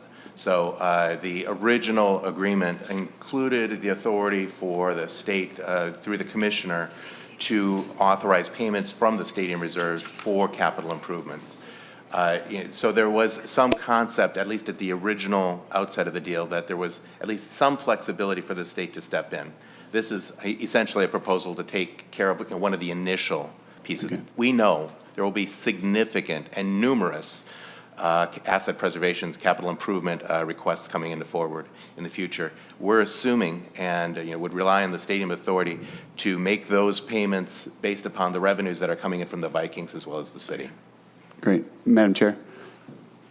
Senator Coran. Thank you, and I appreciate that. And so, Senator Marty, I think we support, we certainly want, our goal would have been paid off too as early as possible, saving a couple $100 million. My concern is I just not going to support anything that throws those dollars into general fund. A huge portion of those are from charitable gaming. Last year alone, they contributed $180 million to that account, which is allowing us to pay it off even a little bit sooner than we planned on. And the prior year to that, it was about $110 million. That fund has also had a few million dollars, let's just say, taken out of that reserve fund over the last few years as well. So I don't see it in any of the other three bills either. And so to me, I could support, and I'd love to vote for a bill that has actually significant charitable relief for those charitable gaming organizations. Those are $180 million being extracted out of our local communities all throughout the state, the best local dollar that we have. And so we need to see some type of relief with that, and would love to work with any of the three authors that have bills about what to do with those funding. So that's all. Thank you. Thank you, Senator Coran. You're putting your finger right on one of those issues. Are there further questions? Senator Marty? Just, Madam Chair, I was personally not a fan of the stadium package, but I'm glad we're able to pay off the bonds early, and I believe that shutting down the stadium reserve account makes sense as we pay that off, and the operating and the capital improvement things. I want to make sure the state minimizes its contributions but we have some statutory and contractual obligations. Thank you, Senator Marty. Seeing no further questions, I move to lay Senate File 2098 over. Thank you very much, and good luck with the rest of your day. Appreciate it. Senator Frentz with Senate File 1096. And Senator Frentz, we are just distributing now the legislation. So we have it before us. Welcome to the committee. Please introduce yourself for the record and proceed. And I understand you have a testifier. I do. And first of all, thank you, Madam Chair. I know your calendar is incredibly busy. Members, I know you're here on a Friday. I will try to keep it brief. Senate File 1096 is one of the three stadium bills which we're asking you to consider. And in order to get it in the shape I think is best, Madam Chair, I was hoping that the committee would look favorably on the A2 amendment. Thank you, Senator Frentz. We are, well, Senator Frentz, it appears that we have a question mark about who has the A2 amendment. I have a copy, Madam Chair. Well, that is good, Senator Frentz, but our council doesn't. We'll get some copies made. I'd be happy to briefly speak to the A2 amendment, Madam Chair. Please proceed and describe the A2 amendment, All right. Senator Frentz. Thank you, Madam Chair and members, and thank you, Senator Coran. Around this question of the stadium reserve account having extra funds is the question of what should the state do at this point for the interest of the state as a whole, for the interest of the facility, which is state-owned. And as you now know, there's excess revenue in that fund due to additional amounts. What the A2 amendment does, Madam Chair, is says, let's do the one thing everyone seems to agree on, which is empower the Commissioner of Minnesota Management and Budget before June 30th to appropriate enough from the general fund to pay it off, depending on who you talk to, $9 to $24 million. So the A2 amendment says the one thing that all parties seem to agree on, the Commissioner can do. Then, Madam Chair, the theory is adopting the A2 amendment would allow those very interested parties in Minnesota, and Madam Chair, I'm including charitable organizations, City of Minneapolis, State of Minnesota as a whole, bars and restaurants that sell the e-pull tabs, the tribes that have an interest in that, the Minnesota Vikings and others, give them the signal, hey, stadium's going to be paid off. That much we agree on. And if you want to be a part of a deal, let's have a cooperative environment where all those groups are welcome to the table, because absent an agreement, the one thing we all agree on is stadium's going to be paid off. And that's the letter and spirit of the A2 amendment. In other words, Madam Chair, it pays off the stadium and nothing else at this point. Thank you, Senator Frentz. We're just going to pause here for a moment unless members have questions for Senator Frentz. All right. As they say, stand at ease.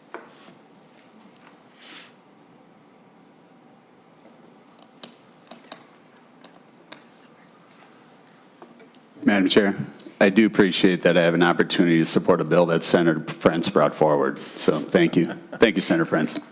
Well, I'll let the record show that Senator Coran is happy to support a Frentz bill.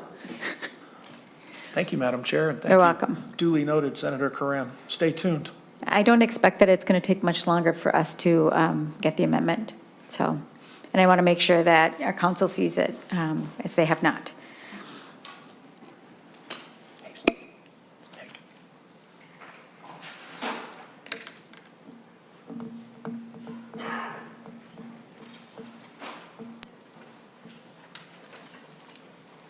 Thank you.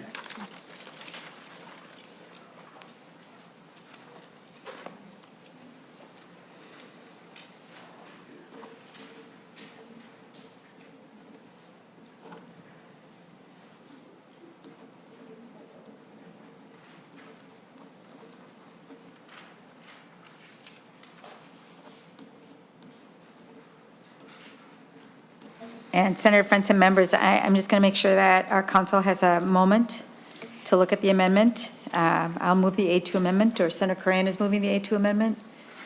So it's before us.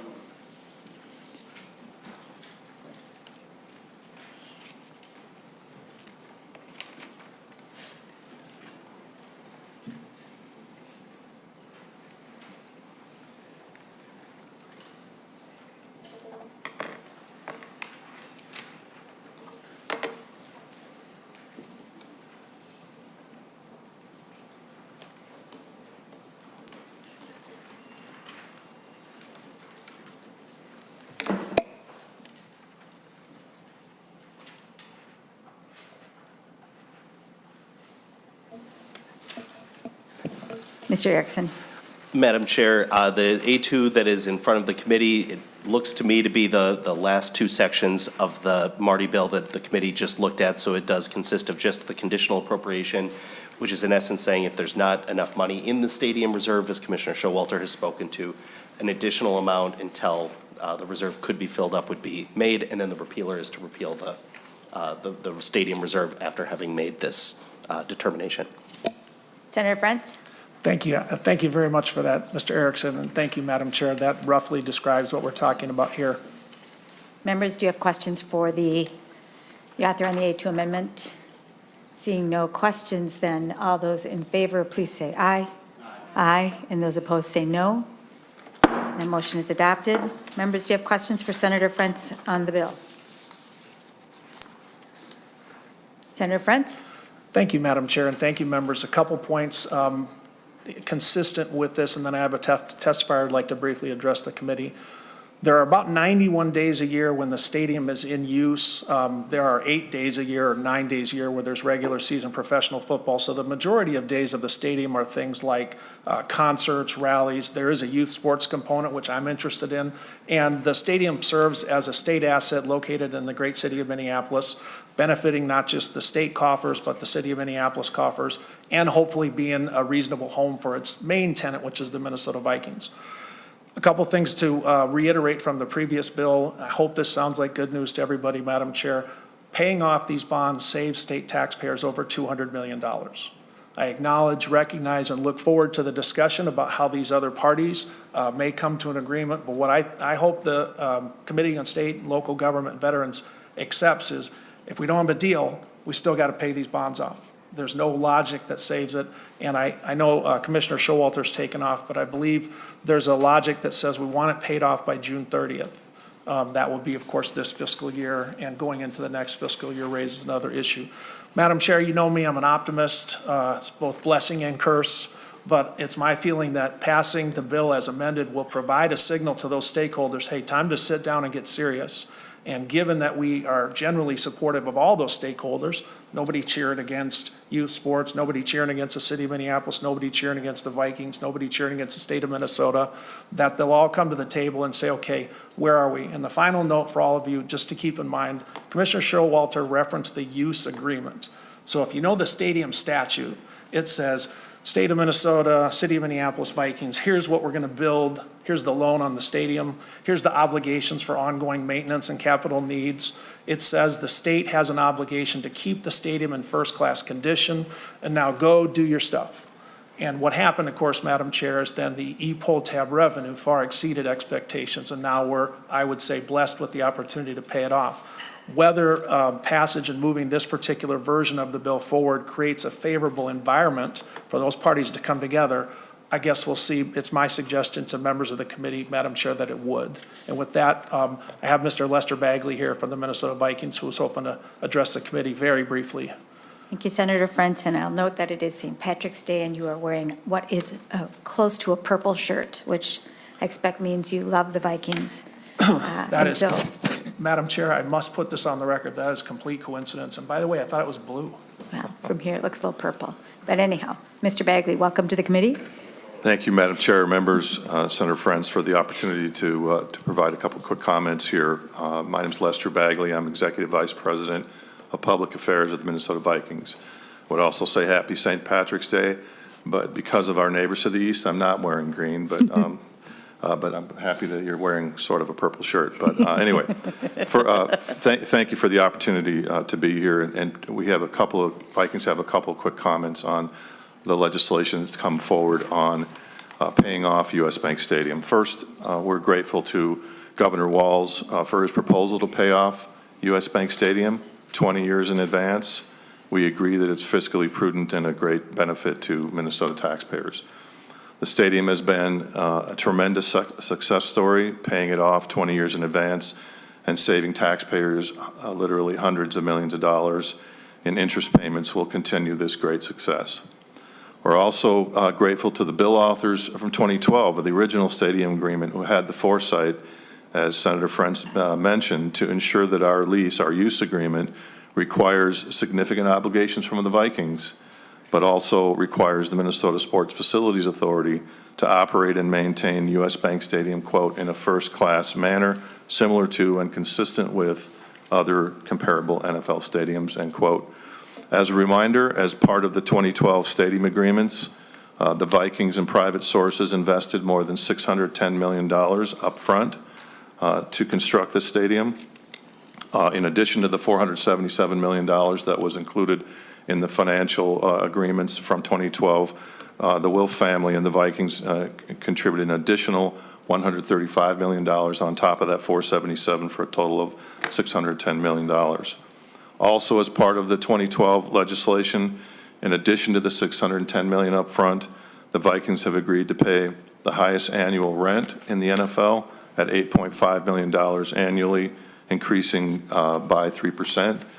The rent we paid in 2022 was $10.2 million.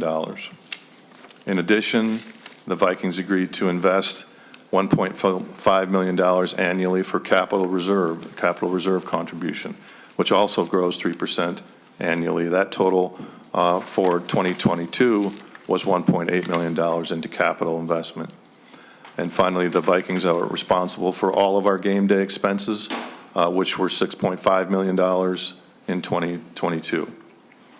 In exchange for these agreements and financial commitments from the team, the state and the city of Minneapolis made a number of commitments and have obligations to this facility as well. We're appreciative of legislators who brought forth proposals to pay off U.S. Bank Stadium. We have a couple thoughts and recommendations on this discussion as it moves forward. First, as noted, we appreciate our partnership with the state of Minnesota and the city of Minneapolis. Together, we created an amazing facility. The Vikings are neutral, however, on how the state and the city determine how to pay off the stadium and how the public partners would benefit from this payoff, since they funded the public share. Secondly, we have serious concerns about any provision that attempts to change the terms of the contract that we agreed to in 2012 with respect to future annual capital improvements or operating payments. Those items were agreed to after significant negotiation, and attempts to unilaterally impose new terms would be problematic. And third, we strongly believe that the governor and legislature should pivot on the robust electronic pull tab collections and use a portion of these funds going forward to fund the long-term capital needs of U.S. Bank Stadium. Electronic pull tabs were created and legalized for this purpose, to fund U.S. Bank Stadium. We think it's prudent to follow that directive and use a portion of these ongoing proceeds for this amazing asset. The Vikings just finished our 7th season in the U.S. Bank Stadium. Has flown by 7 years already in for the 30-year use agreement. The MSFA, a stadium authority, is currently undertaking work with a stadium designer, Populous, on a master plan to account for the significant improvements and system replacements that are coming due in the not-so-distant future. We look forward to the completion of this MSFA study that will help inform the public on the level of future capital investment that will be required to keep U.S. Bank Stadium in a first-class manner. We believe this is the finest stadium in the National Football League and one of the finest venues in the world. It's been a great asset to the state, to the city of Minneapolis, to our community, and certainly to Viking fans as it delivers an amazing fan experience. U.S. Bank Stadium has been an economic success, being a major catalyst for development in downtown East Minneapolis. And during 2022, U.S. Bank Stadium delivered more than 1 million visitors to the stadium who generate tax receipts and income to the public and private sectors. It has delivered incredibly impactful national events like the Super Bowl, the NCAA Final Four, the X Games, and many others, all of which provide significant economic impact, but also strengthen our brand as a state. The Vikings are supportive of legislation that will allow the stadium bonds to be retired. We look forward to being part of a constructive part of this discussion as the process moves forward. We also look forward to further discussions about the opportunity to address the long-term capital needs of U.S. Bank Stadium. Thank you, Madam Chair. Thank you, Mr. Bagley. Senator Jasinski. Thank you, Madam Chair, and thank you, Mr. Bagley. Again, I want to also mention Senator Rosen. I know she spent many, many years working on this project. It's phenomenal for Minnesota, and I'm very proud to live here in Minnesota to have that stadium here. And I want to make sure, and I know Senator Rosen was very protective of the funds that are going towards us, and I want to continue that. So I think paying it off does make sense, but I want to continue to make sure that we abide by the agreement and make sure the ongoing money from electronic pull tabs, as successful as they've been, that we don't not abide by that agreement, to make sure that the long-term capital improvements, because they're going to take a lot in the future. A big building like that takes a lot of capital investments to keep that at a very prime level, to make it sure it's something we can be very proud of. So I want to make sure I'm supportive of this with hearing from your testimony, but again, I want to make sure that we protect the agreement that was made and make sure that that fund is there available to do that, so that every time something is needed there, you don't have to come back and ask for approval from us. I think that's something that was done there. Those funds were set there to do that. So I want to make sure that we support abiding by that agreement to make sure that the Vikings can keep that facility up as part of a great attribute for here in Minnesota. So thank you, Mr. Bagley, and I want to make sure that we abide by that and echo that thought. So thank you. Thank you, Senator Jasinski. Madam Chair, thank you. Thank you. Are there further questions? Senator Frentz? Thank you, Madam Chair and members. I hear the cooperative nature of all this in the air, and I like that. I want to flag one issue for you, Madam Chair, as the chairwoman of state government. The populist list is this question Senator Jasinski is raising about the ongoing need to keep it in a first-class condition. I'm going to cut both ways here. First, I know, for a change. First of all, that is the list that says this is our best effort to identify what the projects will need to be going forward to keep it in first class. As you know, Madam Chair, we have a contractual obligation to keep it in first class. That is not quite the same as saying there will be agreement with our state government going forward. And there's about $6 million going into the capital account now, to Senator Jasinski's point. That is probably not enough, but I don't know if we have agreement on how much more is necessary, and therefore to the tenant's point about we want to make sure we have enough, even if we come to the greatest agreement of all time and come before you, Madam Chair, and say there's peace in the valley, I don't know that we'll ever be out of the question of what it takes to keep a first-class stadium, because the contract says you got to be as good as anybody in the country, and it turns out there are other stadiums in Dallas and San Francisco and New York City, and I just want to point out. There's a stadium in Green Bay, but fortunately, that stadium already has all its Madam upgrades. Chair. Touche, Madam Chair. Just pointing out, Madam Chair, that we may come to a global agreement here, but you, as the chair, will not be spared this potential question in the future, 2 years from now, 10 years, where one party may say, scoreboard's 100 million, and another party may say, you don't need 80 million or 100 million to be first class, you need 80. That part we won't be saved. I do agree completely with the sentiment that says, if we're not providing to keep this place first class, and I think e-pull tab revenue is a great source, but we'll have to slug it out, then we've arguably violated the contract. With that, Madam Chair, I want to thank you again for hearing this bill, and have already spoken to many of the stakeholders this morning, hoping to form a little group to chat. Thank you. Madam Chair, Senator Frentz, if I could amend one comment, thank you. The annual amount going into the capital account is, you said 6, it's actually 3. It's 1.5 million from the team, 1.5 million from the city. They each have different inflators. The teams is a 3% inflator. So it's rough, and that's now up to, I think, 3.8 million. So it's 3.8 million right now going into the capital fund, but the broader points that Senator Frentz made obviously are accurate. Thank you, Mr. Bagley. Senator Morrison. Thank you, Madam Chair. I'm so sorry to add on one quick question, and I apologize if I'm redundant. Thank you so much for being here, Mr. Bagley. I'm a huge Vikings fan, bleed purple all the way. And I'm sorry if this is redundant, but I'm just wondering, we have a lot of other sports stadiums, including we now have a professional women's hockey team in the Whitecaps, which is pretty cool, at Richfield Arena, I believe their home is now. But we've got a soccer stadium, we've got a baseball stadium. Is this bill just for US Bank Stadium? Is that for me, Senator Frentz? Thank you, Madam Chair, and thank you, Senator Morrison. It is. However, I think you'll find that the professional sports team community is interested in all the stadiums. And just to take an example, Allianz Field is an outstanding structure, put together slightly differently with the initial financing, but the duty of us to keep these things in good shape is universal. And as you can probably sense, happy to work on those stadium issues as well. Madam Chair, if I could, Mr. I Bagley. think Senator Morrison was out of the room. Just the point that I made earlier about the electronic pull tabs, those pull tabs were created legalized for the funding US Bank Stadium. And we believe there's a portion of those ongoing. There's a robust number that's going in annually, but a portion should go for the ongoing capital needs. Besides that, we're open to other investments of the fund. Thank you. Thank you, Madam Chair, and thank you, Senator Frentz and Mr. Bagley. Thank you. Thank you, Senator Morrison. Show of support. Then seeing no further questions and Skull Vikings, I'll move to lay Senate File 1096 as amended, over for possible inclusion. Thank you, Madam Chair. Thank you, Senator Frentz. Next, Senator Dibble. One more proposal. This is Senate File 2815. It's being distributed now. Welcome, Senator Dibble, to the committee. Please introduce yourself for the record and proceed.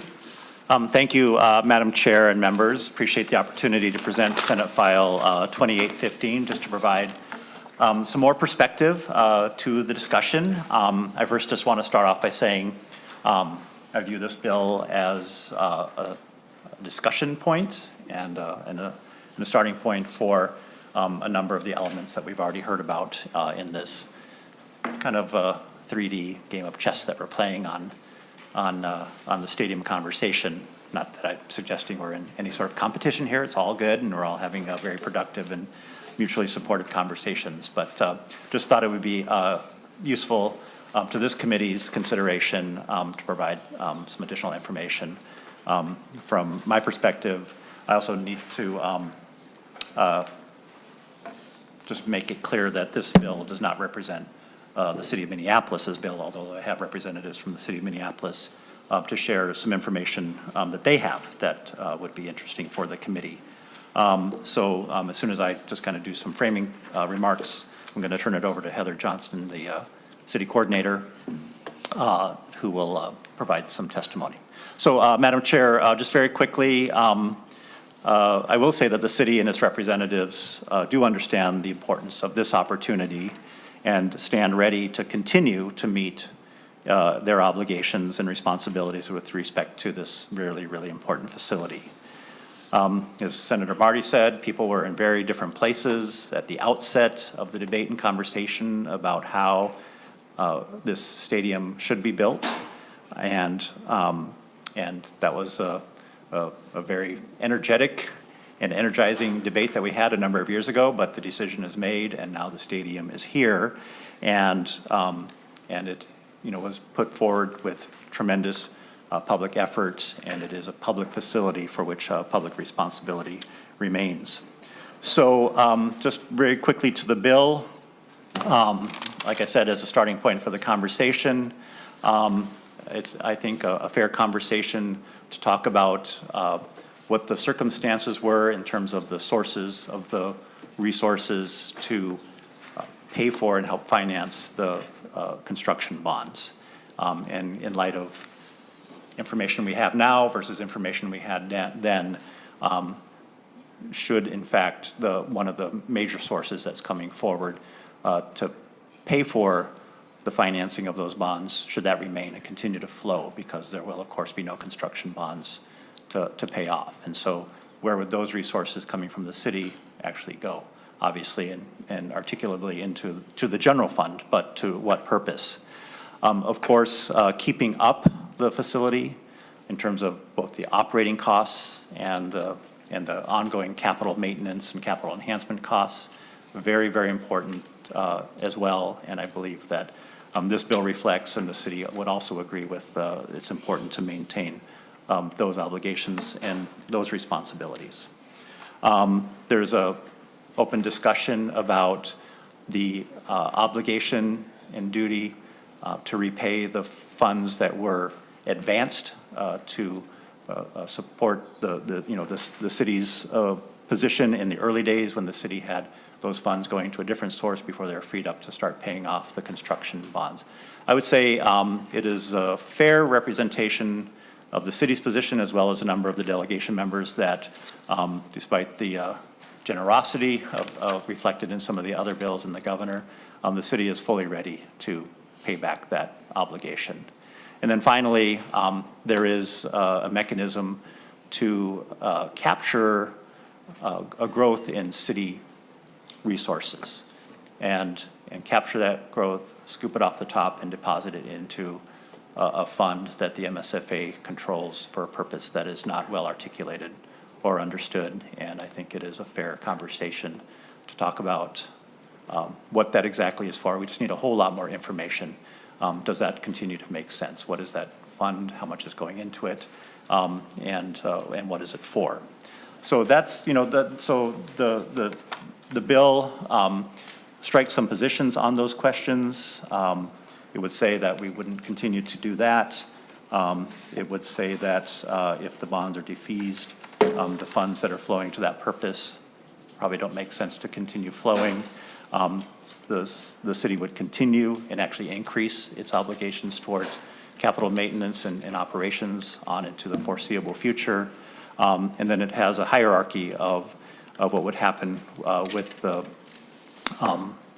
gambling proceeds and how those proceeds, those excess proceeds, would be used. And you can find that on page 4. So that's what we have in front of us. If I could turn now to our city coordinator, Heather Johnston, to share a little bit of perspective of the city's obligations and the city's perspective, I would appreciate that.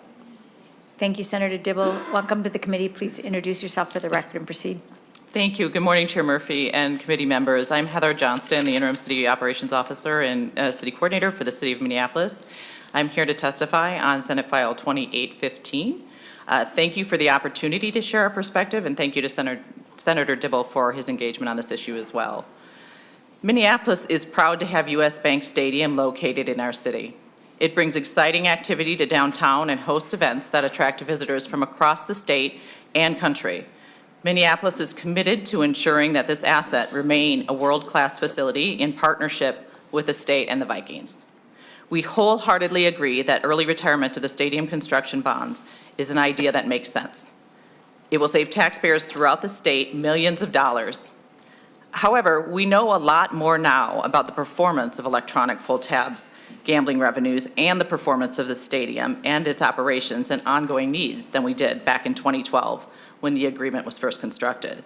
And we think we ought to use that knowledge to craft an approach to the future that fairly shares in these benefits with our stadium partners. This revenue source generates significantly more revenue than originally estimated. There is or will soon be sufficient gambling revenue in the stadium reserve to pay off the entire public investment in the stadium construction, and we support that happening. However, we also support the provision of this bill that eliminates the requirement that the City of Minneapolis continues to make debt service payments on the bonds after the bonds are repaid. The city has significant obligations to the stadium beyond just the construction expense. You all have this handout here should be in front of you. The handout before you illustrates our projection of the costs and purposes which are funded by local taxes, including our downtown restaurant and liquor taxes, and importantly, our citywide lodging and sales tax. We support the provisions of Senator Dibble's bill that revisit the original formulas related to the city's ongoing obligations in order to ensure that we strike the right balance to support critical capital and operating needs of the stadium while also having sufficient resources to support the city's and, as a net contributor of tax revenue to the state, the entire region's ongoing economic recovery. We look forward to additional discussions on the stadium and working with the various bill authors, the Minneapolis delegation, and the state of Minnesota and the Vikings to address the statute and address these additional concerns. Thank you all for your work on this topic and many others that are of importance to the state. Appreciate your time. Thank you, Ms. Johnston. I don't believe that we have the handout that you shared with me, so if you can get a copy of it they're looking, but we want to make sure that people have it. We can get it duplicated, and thank you. So, Madam Thank you very Chair, much, Senator Dibble. it is posted on the committee website, on the committee agenda site. Thank you. So folks can click there if they have their computers. And I just wanted to mention that Angie Skildum, who's the city's director of development finance, is here to respond to questions. She's the one who has all the technical and detailed knowledge in her head, so she's available for that. I did want to, before the question gets asked, because it gets asked, or statements are made, and I know there was some confusion in the Finance Committee about the city's taxes that are used for this purpose, and some perception that new city taxes were created for this purpose, and or the taxes used are just downtown taxes. Neither of those is true. It's a variety of sales tax sources. Ms. Skildum can describe them in more detail if you're interested, but it's a variety of taxes. some of which are collected citywide, and they were pre-existing sources. Thank you, Senator Dibble. I do think it would be useful to go through that only because there was testimony in the Finance Committee. So I would welcome that addition to the record here. And as I am speaking, it would also be useful if one of you could address what Senator Dibble touched on, which is an account or a source of funding that is present but unclear. I don't know how better to describe that. That is flowing into perhaps the sports facility account. So a little clarity on that as well would be helpful. Thank you. Please introduce yourself for the record and proceed. Chair Murphy, thank you. And committee members, I am Angie Skildum. I am the Director of the Development and Finance Department at the City of Minneapolis. And to answer the questions that have been raised regarding which are the local city sales taxes that support our contributions to the stadium, they are 4 of the 5 city local taxes. The restaurant and liquor taxes are levied in the downtown region only, and those support the stadium. And then the lodging and sales tax are citywide, so the citywide sales tax is also a part of our contributions to the stadium. And I think that that's an important thing to consider because of the fact that the city's contributions, as defined in statute, rely on formulas that are related to the growth in the city's tax revenues. And so to the extent that the city has been growing and gaining population, which we thankfully have been in recent years, the citywide sales tax is actually the primary driver of the increasing obligations that we have to the stadium over time. So I hope that clarifies the first question. As to the second question, I think you're referring to what the statute calls Purpose 5 of the 5 different obligations that the city has to the stadium. Madam Chair. Go ahead. Senator Dibble. You can look at the language on line 3.9 of my bill, which Ms. Gildem is touching on. Wonderful. Thank you, Senator Dibble. Thank you, Senator. I'll continue with the chair's permission. This is a payment that the city makes via withholding that MMB does of our tax revenues, just like for the other purposes. That is simply defined as taxes for the benefit of the Metropolitan Sports Facilities Authority. To my knowledge, there's no further definition of the use of funds from there. And what this particular purpose has a extremely complex formula that establishes 2 different thresholds based on what the baseline city tax collections were across the purposes that we just talked about earlier in 2011, and captures 50% of the growth in taxes up to the first, or after the first threshold is passed until it hits the second threshold, and then 25% of tax revenue growth after the second threshold. So this is an area that we are projecting between now and 2046 will generate the retention of hundreds of millions of dollars from the city of Minneapolis for the benefit of the Sports Facilities Authority. Madam Chair, Heather Senator Johnston Dibble. would like to also share a little bit of perspective on this subject. Ms. Johnston. Madam Chair, thank you. And just to kind of high level, the thing about these formulas and the complexity of the formulas, especially with respect to Purpose 5, is nobody, when this deal was first constructed, nobody knew there was going to be a global pandemic. Nobody knew there was going to be a recession. And so the revenues all over the state, as you know, dropped significantly. So then when we're starting to recover, we're having an economic recovery, the formulas are based on growth. And so all of these, even though our baseline is much lower, as all of these, as we start to kind of recover, we're hit kind of twice because we end up being penalized for that growth. in terms of the payments that we're making for Purpose 5. And so that's one of the reasons that the city of Minneapolis wants to simplify these formulas and have some more clarity associated with that, because our economic recovery, as I mentioned, also benefits the state as a net contributor. And so we don't want to be hindered in that regard. At the same time, we absolutely support maintaining this facility as a world-class facility. So, thank you. Thank you, Ms. Johnston. And Madam Chair. Senator Dibble.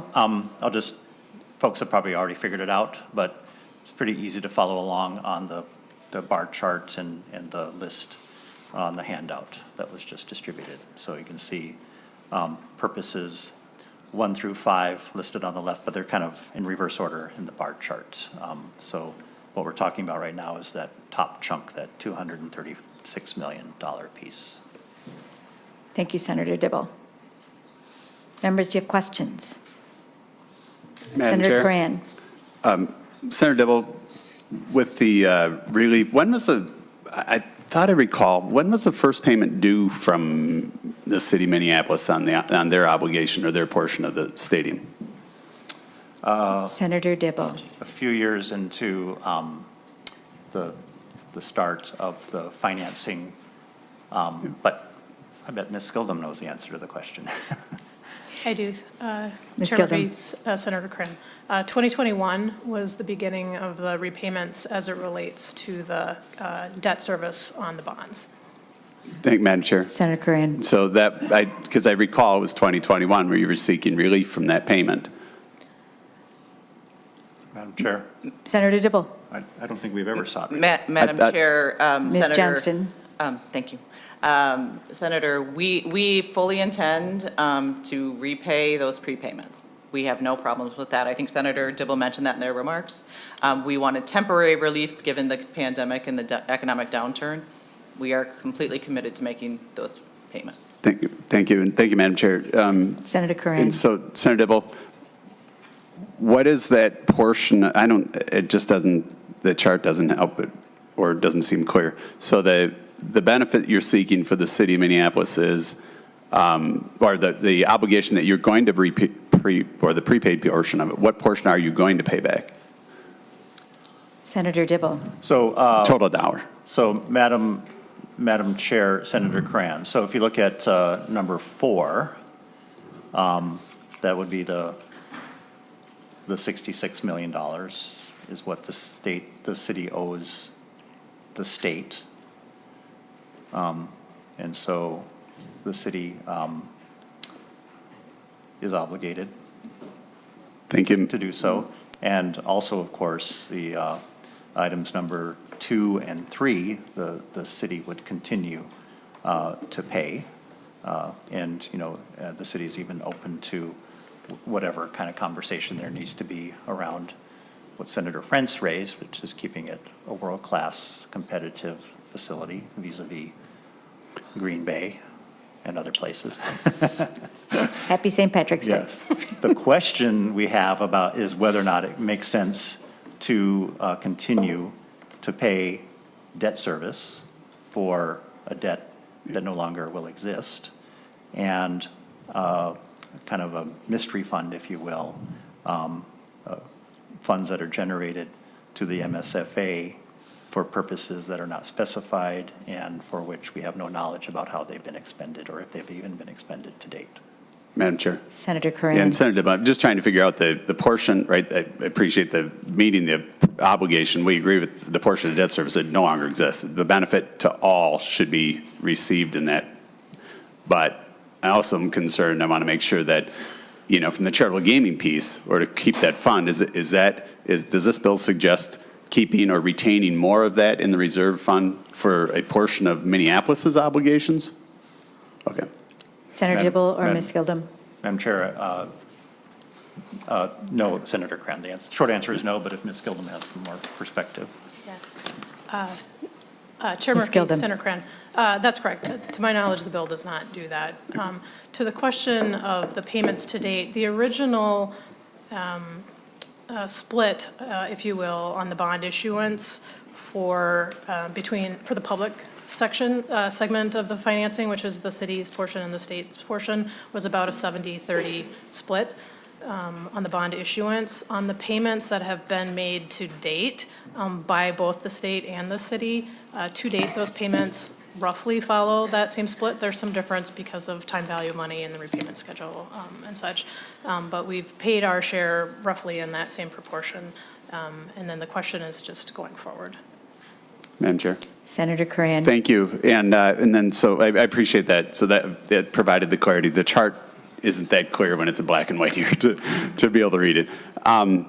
I do have one last question on it. So on your bill, Senator Dibble, 5.17, it looks like you're asking the state, well, we know the state, we've got an obligation, but you're asking the NFL team, would be the Minnesota Vikings, to increase their share from what appears to be the original agreement, the legislation, enabling legislation, and how these dollars are reused, from $1.5 million to $5 million each year, starting, I think, next year. And so wouldn't those, I guess, do the Vikings, are they okay with that? And did they ask for that? And, or wouldn't that be normally handled in the lease agreement? Senator Dibble. Thank you, Madam Chair. I'm pretty sure the Vikings are fairly unhappy about that piece. And like I said, this bill is a starting point for a conversation. I will note that if you look at 5.20, the city's contribution would also increase.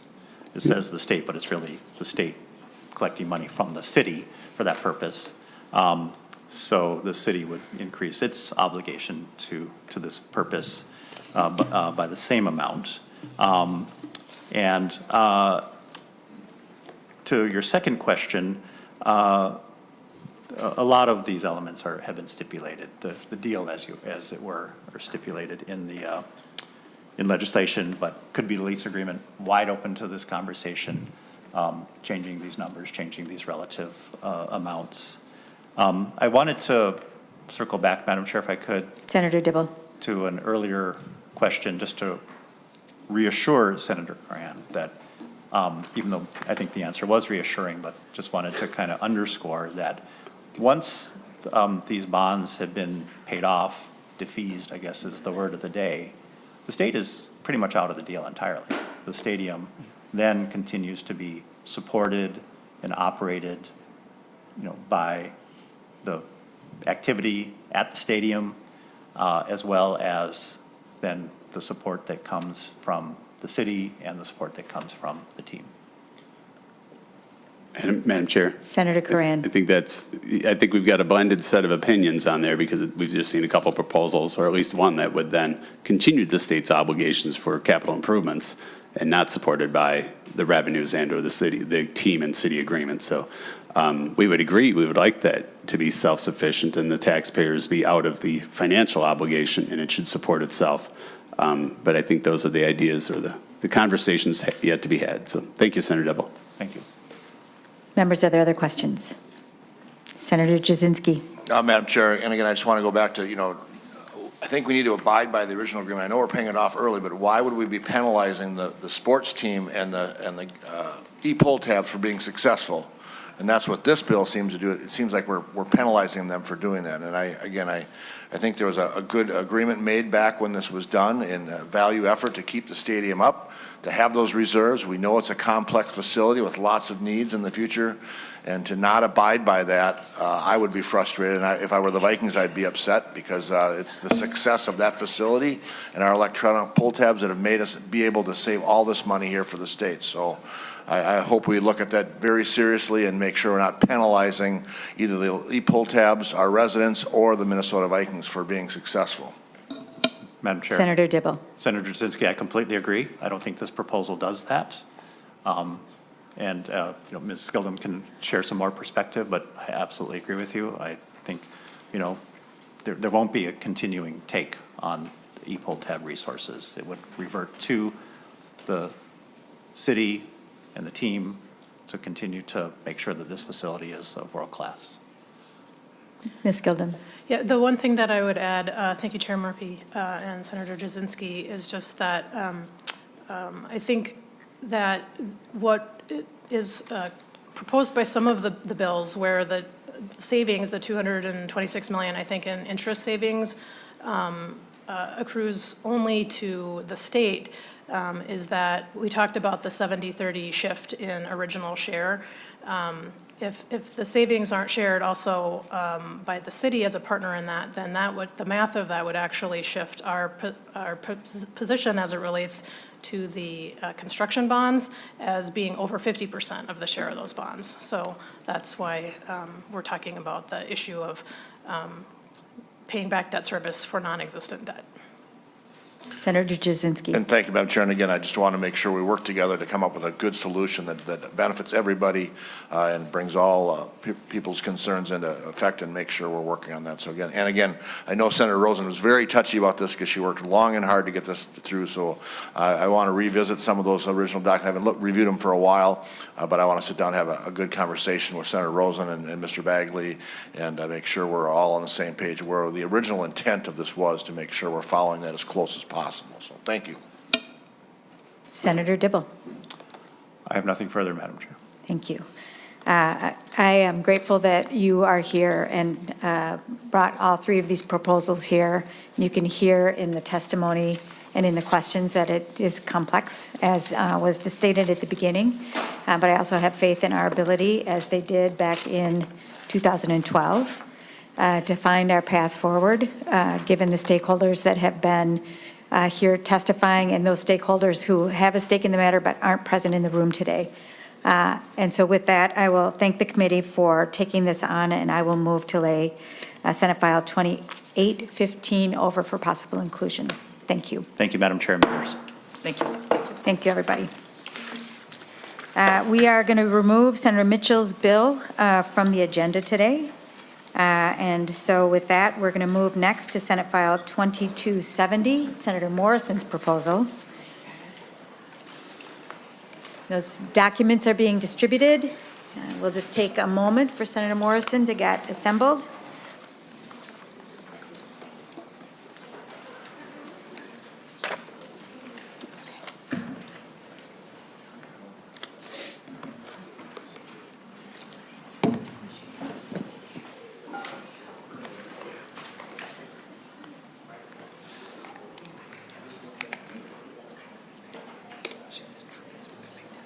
Say again.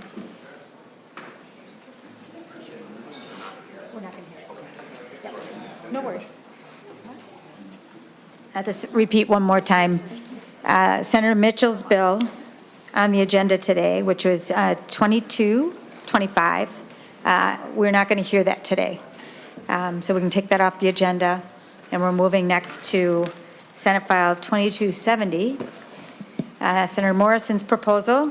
This has been heard in elections. This is going to go back to elections. And there are two sections of this legislation that are relevant to this committee. We're really glad to have you here today, Senator Morrison. And if you'd like to introduce yourself and proceed, welcome new members to the hearing room that obviously have an interest in the issue. Senator Morrison, please proceed. Thank you, Madam Chair. Madam Chair, I do have an A4 amendment. The amendment is being distributed. We'll get a copy to you and to members. And Senator Morrison, if you'd like to describe the amendment as it's being distributed, that would be great. Thank you. Certainly. The amendment just ensures that the task force will proceed with its work and function smoothly.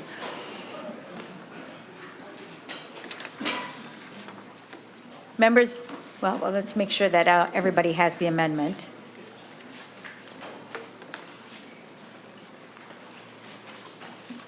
I will also say there is a volume of letters and statements of support in your packets. So are there questions on the A4 amendment? Senator Morrison has moved the A4 amendment. Members, are there questions?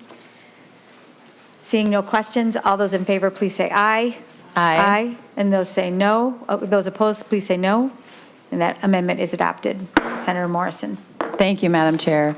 Madam Chair, members, thank you so much for the opportunity to present the Protect and Advance Democracy Act. Senate File 2270 is a bill that will bring ranked choice voting to Minnesota. Members, toxic politics and division are damaging our democracy. For years, it has impacted our ability to solve problems and address issues, even issues that are broadly popular because of the gridlock in our government. Ranked choice voting is one of the best steps we can take to reduce our political divisions, focus on the real challenges we face, and strengthen our democracy.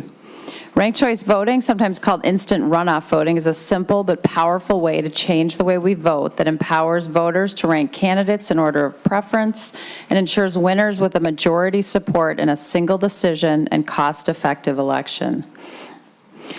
In ranked choice elections, candidates must appeal to their opponent's supporters for second and third choice votes, and they do that by running positive campaigns that focus on policy solutions rather than on personal attacks. That's exactly the antidote we need to address our political divisions and promote more civil, representative, and inclusive elections. We've seen ranked choice voting work successfully and effectively at a local level in Minnesota and around the country and in the states of Maine and Alaska.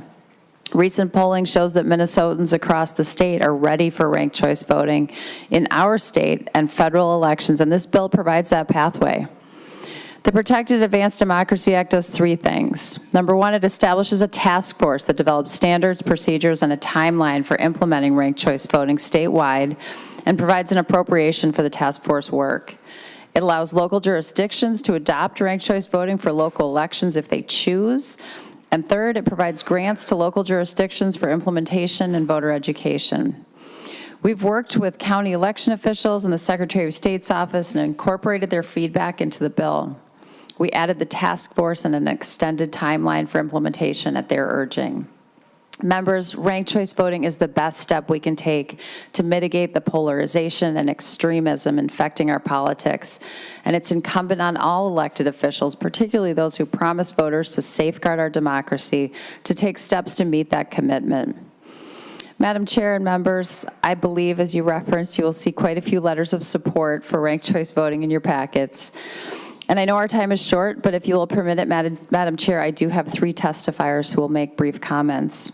I am very excited, hopefully behind me, to welcome Congresswoman Mary Pelota to speak about her experience in Alaska's first statewide ranked choice voting election last November. Welcome to the committee. Please join us. Thank you. We're happy to have you here, and we'd love it if you'd introduce yourself for the record and then share your experience with us. Sure. Thank you, Madam Chair. My name is Mary Peltola, Peltola, and I'm here on my own behalf. Good morning. Thank you for giving me the opportunity to testify today. I'm not here to tell you what choice this body should make. That's up to Minnesotan voters and their elected senators and representatives. But I am glad to share with all of you my personal experience with ranked choice voting in Alaska. In 2020, Alaskans voted to establish a nonpartisan primary and ranked choice voting system in our elections. 2022 was the first year we used the new system. In every state and federal election, the governor's race, one U.S. Senate race, all of the legislative seats, I think, except for one, and my congressional race, voters could rank the top 4 candidates that advanced after an open, nonpartisan primary. Despite initial worries, voter turnout was at similar levels to what it had been during the 2018 midterm elections. Reports of issues with the voting system were negligible, and the vast majority of voters ranked multiple candidates. This was in part due to significant voter education efforts from our state government, reinforced by outreach from parties and candidates. Our State Division of Elections found fun and educational ways to share critical information, like holding a mock vote for Alaska's favorite seafood. In the third round, king crab won out, even though I was a strong king salmon supporter. Voters in my election had the opportunity to rank 4 different candidates that all had unique viewpoints. In the end, up and down the ballot, voters tended to elect candidates that had broad appeal and minimized negative campaigning. Alaskan voters elected a conservative Republican governor, a moderate Republican senator, a consensus-building Democratic congresswoman, and 2 tripartisan coalitions in both houses of our state legislature. These results demonstrate that Alaskan voters were able to make conscientious, informed decisions using the ranked choice system to elect an ideologically diverse set of candidates for the various offices up for election. Ranked choice voting rewards candidates that can build broad coalitions of voters and bring people together. In my state, our ranked choice system allowed me to run a positive campaign and focus on the issues that voters care about. In order to win, I could not afford to alienate or ignore supporters of my opponents, as their second and third choice votes were critical in deciding who won. With ranked choice voting, you have to be willing to listen to every voter. You have to at least consider opposing points of view. RCV brings more voices to the table and motivates candidates to be the best choice for the voters, rather than just the least harmful. In my race, we talked to voters from all parties, from hardcore Democrats to swing voters, and even strong Republicans. We campaigned in every part of the state, from the most urban portions of Anchorage to heavily conservative towns in the Matanuska-Susitna Valley to the most rural villages in western Alaska. I could not take any vote for granted nor write off any voter.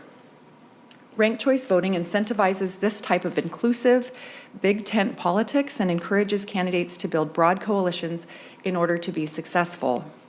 It's also worth noting that RCV does not punish conservative candidates, as some critics have suggested. Alaska's conservative governor won re-election in the first round with an absolute majority of the vote, and a conservative-led coalition was elected to the majority of our state house for the first time since 2016. The type of governance that we have can be directly traced to the incentives of our electoral system. Gridlock and polarization have become a mainstay of Washington, D.C., in part because of the past system, which has driven candidates towards negativity, casting their opponents as evil and reducing voters' choices to the lesser of two evils. In Alaska, we have bipartisan coalitions in both houses of our state legislature. Our bipartisan congressional delegation routinely collaborates for the good of our state. We release joint statements almost as often as we do individual ones. Our politicians understand that if they want to be reelected, they have to be willing to work with the other side and at least show the voters that they are willing to listen to alternative perspectives. Of course, this does not mean we don't have fundamental disagreements with one another, as we should in a democracy. Rather, that the ranked choice voting system makes us more willing to engage with one another where there is room for agreement instead of retreating deeper into our own ideological corners. Once again, I would like to thank you for giving me the opportunity to speak to you today, and I hope my statement has been helpful in showing how the ranked choice system works in practice. Thank you, Madam Chair. Thank you very much for spending some time in beautiful Minnesota. It is beautiful It and is nice beautiful. and cold. Yes. It is indeed. And I hope that you'll be here for a little bit when we get through testimony. If there are questions, we would love to have you back. Thank you. Thank you so much for joining us. Senator Morrison, I understand that you have two more testifiers, a city council member, Lynn Eaton, and Henry Jimenez. If you'd like to join us.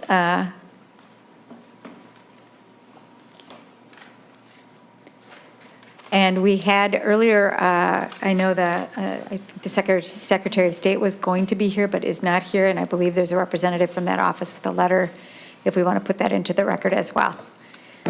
Welcome to the committee, Mr. Eaton. Please introduce yourself for the record and proceed. Good morning, Senators. My name is Lynn Eaton. I am from Bemidji, Minnesota, where my wife and I have lived for 40 years. Our children were born there and educated there and now have families of their own. I've been a public servant my entire career. For 30 years, I worked for the Department of Transportation, and following my retirement in 2014, I continued to work as an engineering consultant. In my profession and my capacity as an engineer, I have seen how much citizens depend on well-run services and how partisanship at the state capitol causes shutdowns, cynicism, unacceptable delays, and interruption of planning cycles. These interruptions and delays are costly. Time taken to develop important public works goes to waste when our legislative representatives choose partisanship and legislative gridlock over collaborative discussion that enhances the common good. The citizens of the state and my community deserve the service and respect that broadly supported elected officials can provide. We need to choose between candidates who are willing to do the work of the people they represent instead of adhering to political affiliations and ideological thinking. I currently hold a non-political office as Ward 5 Councilor for the City of Bemidji, but my presence here today and the thoughts I convey are my own. I'm speaking for myself and my belief that our children deserve better service from our elected officials. I believe voters, especially younger voters, are so disillusioned by today's political rhetoric, partisanship, and legislative stalemate that they decide not to step into the voting booth to choose between two political ideologies. For them, this is not a meaningful choice. I can tell you that last night the Bemidji Charter Commission voted to forward a resolution of support for ranked choice voting to the City Council for their support and consideration and support. There's genuine interest and excitement about the positive benefits of electing cycles. We are interested in returning local control. I can tell you that recent school board election, for 3 seats, there were 20 candidates, and the election process was heavily disputed. I look forward to the task force as not only a means of gathering input broadly, but also to educate our citizens of this process. My service includes volunteering for professional and public organizations, leading civic organizations, as well as leadership in my faith community. I've discussed the idea of ranked choice voting with my fellow council members, others in my constituency, and my family, and my family's friends and acquaintances from across the nation. All of these conversations have noted the positive potential outcomes for the opportunity to vote by ranked choice voting. Lastly, we must take steps today to give our children hope for a brighter, more positive future.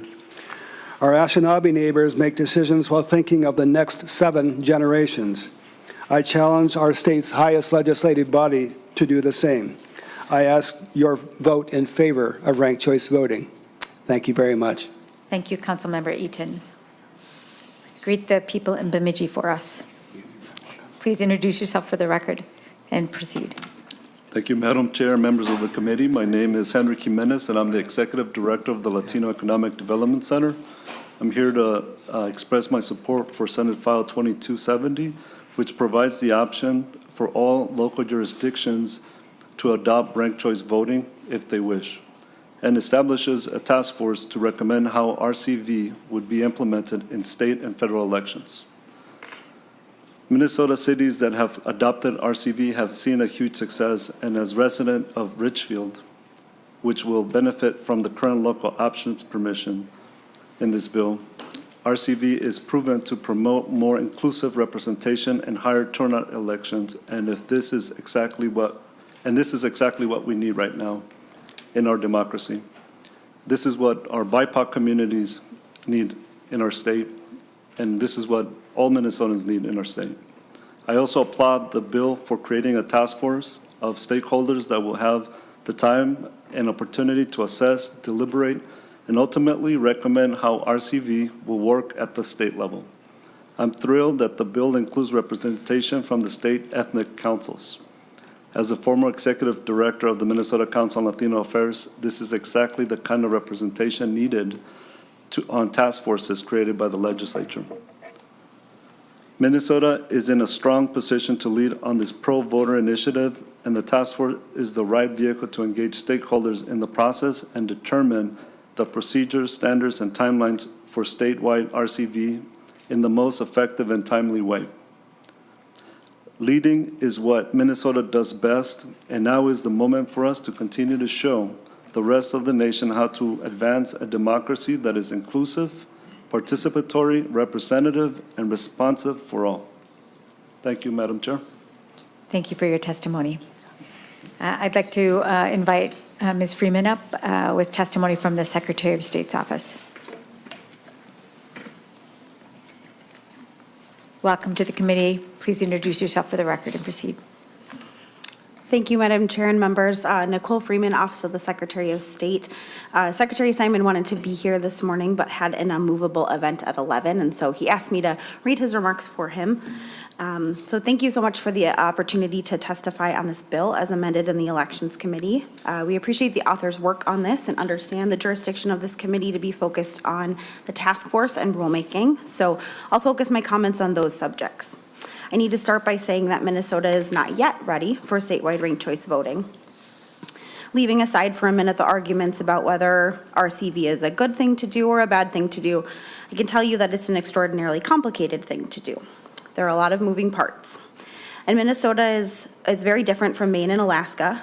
Those states have very centralized election systems, and ours is decentralized, ran by our local partners.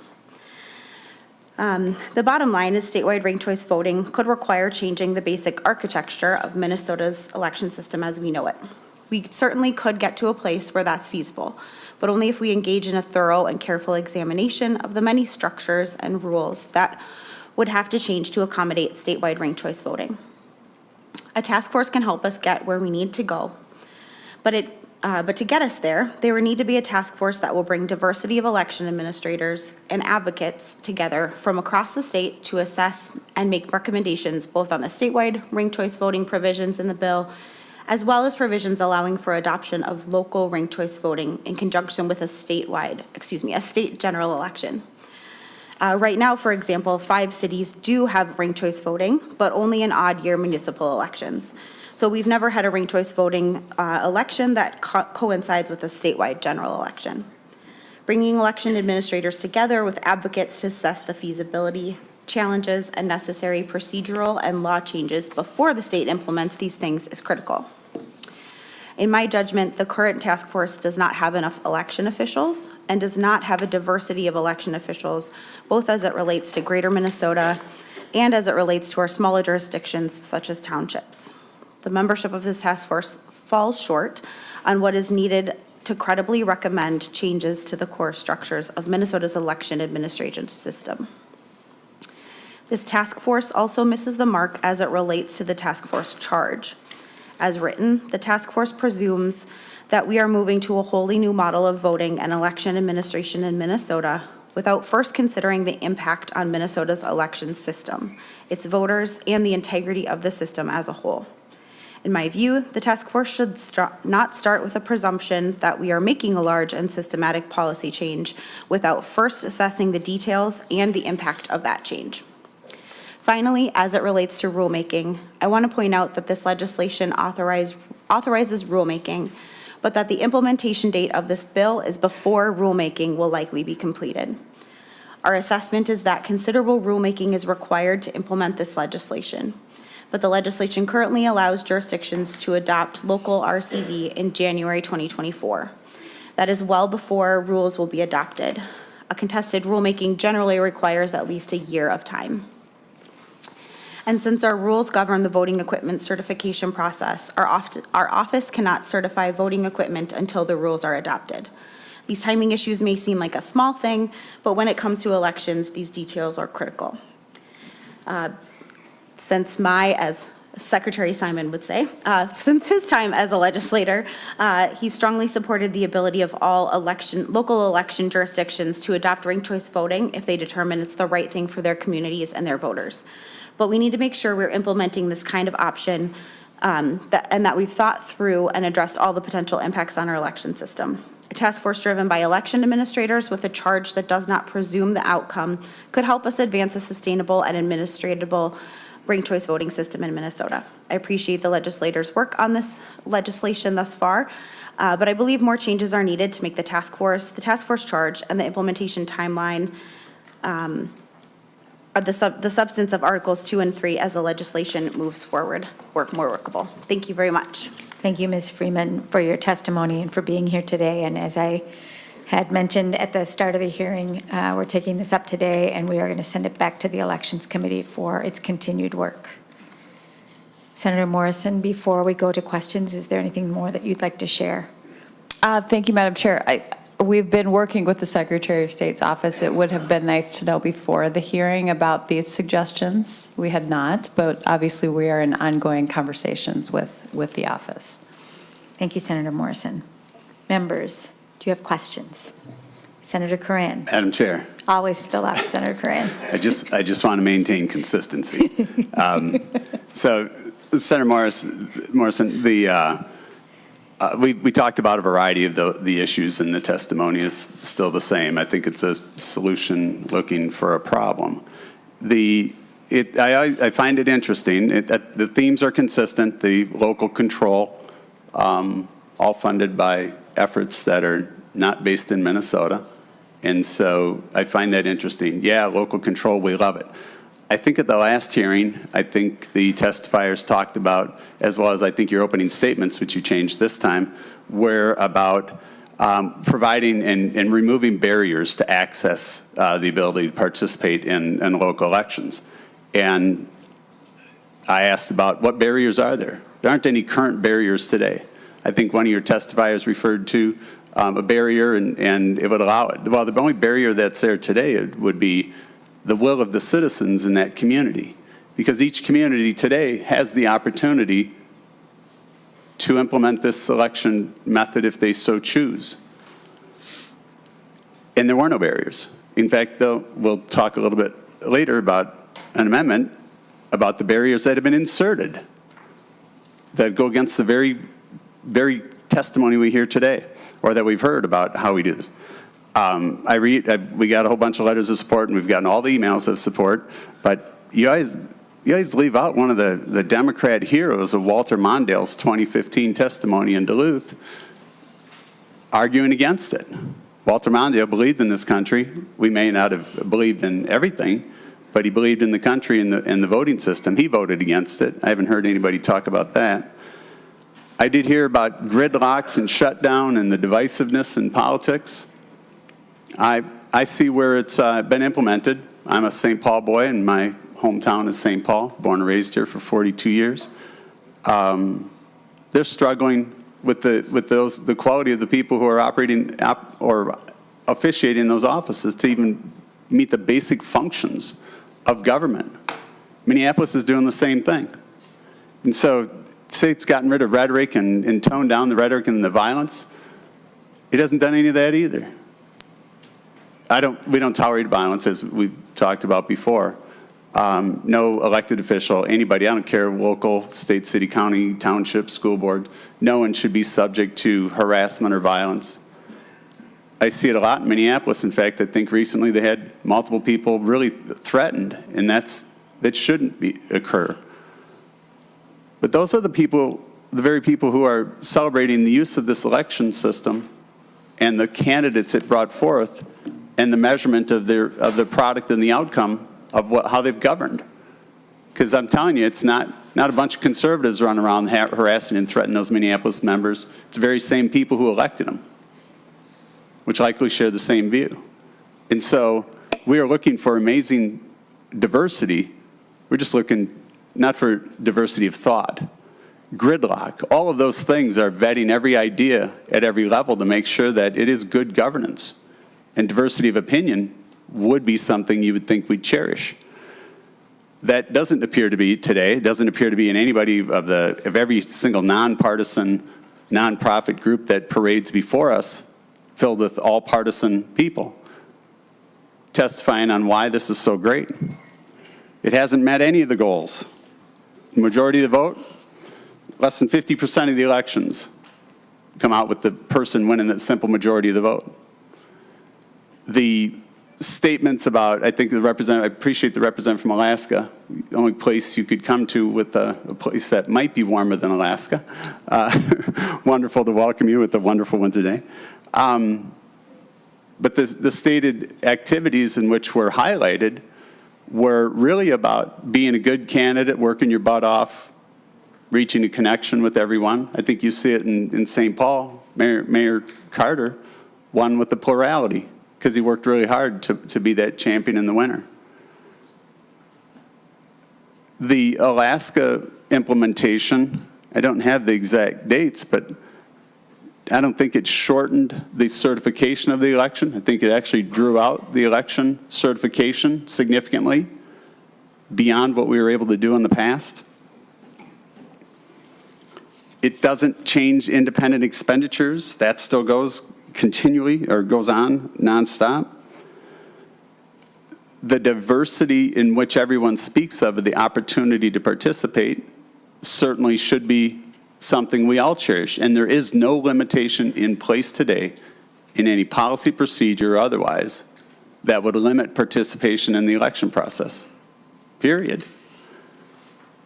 In fact, I think I'm interested, your co-presenter isn't up at the table, but we wanted to remove barriers, yet Ms. Massey testified, or at least in an NPR article, talked about the chaos and I think some of the statements are about, let's just see from this article. And Senator Coran, Madam Chair? Senator Coran, I just want to remind us that jurisdiction today is not the Elections Committee, but about the task force. Madam Chair? And the rules, so I just calling that to account so that we stay focused. Thank you. Madam Chair, we've been struggling to make sure that the opposing voice is heard. The structure in the committee and the ability to have coordinated counter testimony is very limited, so we must take the opportunity. But I just want to address, we didn't limit testimony to a very specific topic, and so I want to make sure we cover it. I appreciate that, Senator Cran, and I just want to be really clear that we have not limited testifiers of any stripe. Okay. I understand. Thank you, Madam Chair. And so I think that in 2014, there was an article, NPR, talked about it was chaotic, and as if almost there were, it was a circus. I think one of the statements was it was a circus in 2013 with the mayor ballot. But if you look at what's to blame, I don't think you can blame, filing fees. It's about the number of people participating in the process. It says they think that you could blame the voting system. And so what they did, in fact, I think the proposal was to change, through charter amendment, to change the filing fee for a mayor from what it was previously to $20, or from $20 to $250. I think Ms. Massey, she advocated that, the ranked choice voting, the advocate, acknowledged the long list of candidates last year didn't help her cause. The premise that I've heard today is to make sure we have a long list of very diverse people that can participate in the election. But it was problematic. Those are her words, not mine. In the end, they didn't think it created a lot of problems, but it created a lot of discussion and didn't need. Senator Coran. Okay, Madam Chair, I'll get an amendment now That'd be great. In 1 minute. That'd be great. Well, So- Senator Coran, and the bill's author is Senator Morrison. So, Senator Morrison, I'm grateful that you're here, and I know you're making reference to others and the work that they have done. But let's stick with Senator Morrison. She's the author of the bill. And if you have an amendment, I think it would be great. And I know Senator Carlson is here, the chair of the Elections Committee. I know they're going to take this issue up in the Elections Committee again. So please proceed, but stay focused. Madam Chair, so the testimonies, we want all to participate. Those pushing this bill, they're all aligned here, and the leader voted or supported an effort, a significant effort, so it wouldn't hurt her chances of moving this around the state. But what it is she's championing an effort to move the filing fee from $20 to $250. That was the article about it. And not only did they move it to $250, today, if you look at it today, the filing fee for mayor of Minneapolis is greater than that of the governor of the state of Minnesota. It's now $500. So I find it interesting that we want to increase access, and I think for the diversity in somebody who may not be wealthy, yet we set the filing fee higher than any other office in the state of Minnesota. And Senator Coran, again, that is not an issue before the committee Yep, today. Madam Chair, I have an amendment. I'd like to move the A6 amendment. Senator Coran moves the A6 amendment. We will get that to the bill's author and to the members of the committee. Senator Coran, as that is happening, would you like to describe your amendment, please? And I'd like to request a roll call. Madam Chair, what this does is it really helps you move forward and create that chance and opportunity, Senator Morrison, for anybody to participate in this voting system if you so choose to move it forward. And what this really does is it sets the filing fee for those candidates at $25. Not the $20 it originally was. We adjusted a little bit for inflation, but back to $25 to meet your intent or the stated intent of everybody who's testified before us in elections and here, that it moves that filing fee to $25. I'd also urge all members to support this with a green vote. Those that have voted against or those that have been before us on the cannabis bill, that we're okay with preempting local municipalities in their governing. And so I would like to have support for a green vote and a $25 filing fee to encourage the maximum amount of participation in all elections from a candidate perspective. Thank you, Senator Coran. Senator Morrison. Thank you, Madam Chair. Thank you, Senator Coran. This is not actually in the bill. The local jurisdictions set their filing fees, so I would urge a no vote on this amendment. Thank you, Senator Morrison. Members, other questions? Seeing no questions, a roll call has been requested. The clerk, as we say, also known as Alexis, will take the roll. Chair Murphy. No. Vice Chair Mitchell. Vice Chair Mitchell. Members, for this roll call, if you can turn on your camera.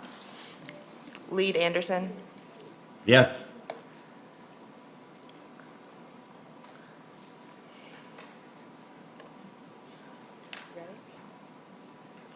Okay. Senator Barr. Aye.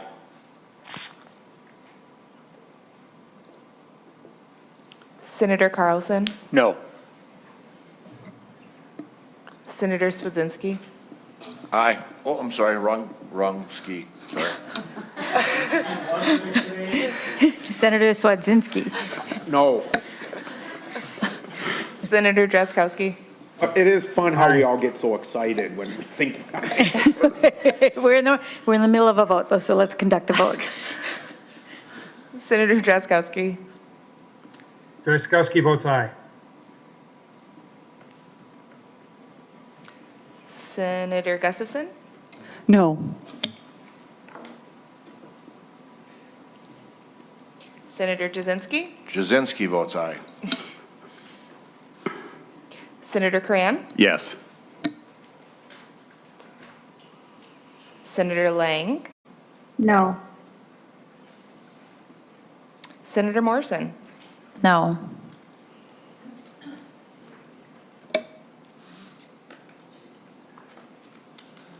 There being 6 ayes and 6 Madam noes. Chair, you forgot about me. Sorry, Senator Fate, I didn't know you were here. Senator Fate. No, thank you. Thank you. Thank you, Senator Fate. There you are. There being 6 ayes and 7 noes, the amendment is not adopted. Members, other questions for Senator Morrison? Senator Jasinski. Madam Chair, just a comment again. I think Minnesota has the highest voter turnout of any state in the nation. We've been doing that. I don't see the reason why we should change that. I think it's a very confusing thing. I won't get into all the details. I know Senator Coran mentioned a lot of things that I have concerns about. I just don't think it's good what we need. And again, I think Minnesota has the highest turnout we have. The comments I've heard from all my constituents very, very confusing, and it would make it much more difficult in Minnesota. So thank you. We have Senator Anderson and then Senator Carlson. Senator Anderson. Thank you, Madam Chair. I didn't hear where Senator Fate was announcing his vote from.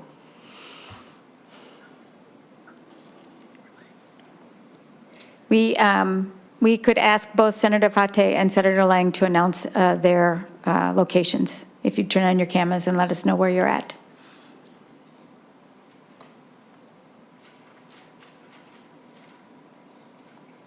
I am in St. Paul.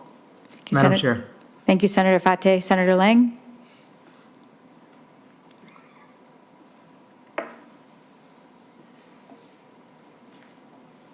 Sorry about that, Madam Chair. I'm trying to hurry. I'm in Canada, Selkirk, Manitoba. Thank you, Senator Lang. Senator Anderson, did you have a question?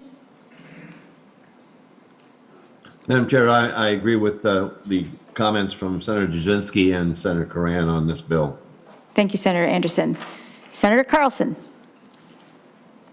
Thank you, Madam Chair. I have a few questions, and I'd really like to have Councilmember Commissioner Peltola come back to the testifier table. The Congresswoman from Alaska will join us again. I do have to say, you know, if we took a vote here, it would be King Walleye, just so you know.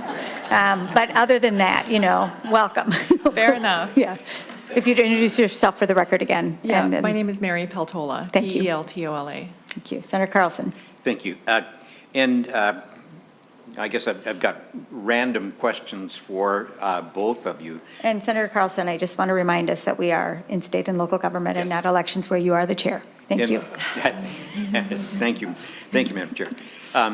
But, one of the statements made was that, and this is for Senator Morrison, that there are no barriers to ranked choice voting. Is that true? What cities right now are not allowed to offer ranked choice voting? Senator Morrison. Madam Chair, Senator Carlson, currently, local units of government are allowed to implement ranked choice voting in odd year election years only. Thank Senator you, Madam Chair. Carlson. And isn't it correct that only charter cities can put ranked choice voting into action in Minnesota? Senator Morrison. Madam Chair, Senator Carlson, excellent point, yes. Senator Carlson.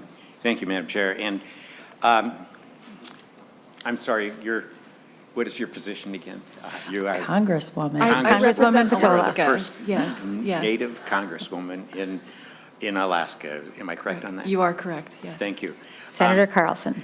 And Madam Chair and Congresswoman Peltola, would you say that one of the benefits of ranked choice voting is that, or let's say the disadvantage of non-ranked choice voting is that the most successful candidate tends to be the one that demonizes their opponents the most?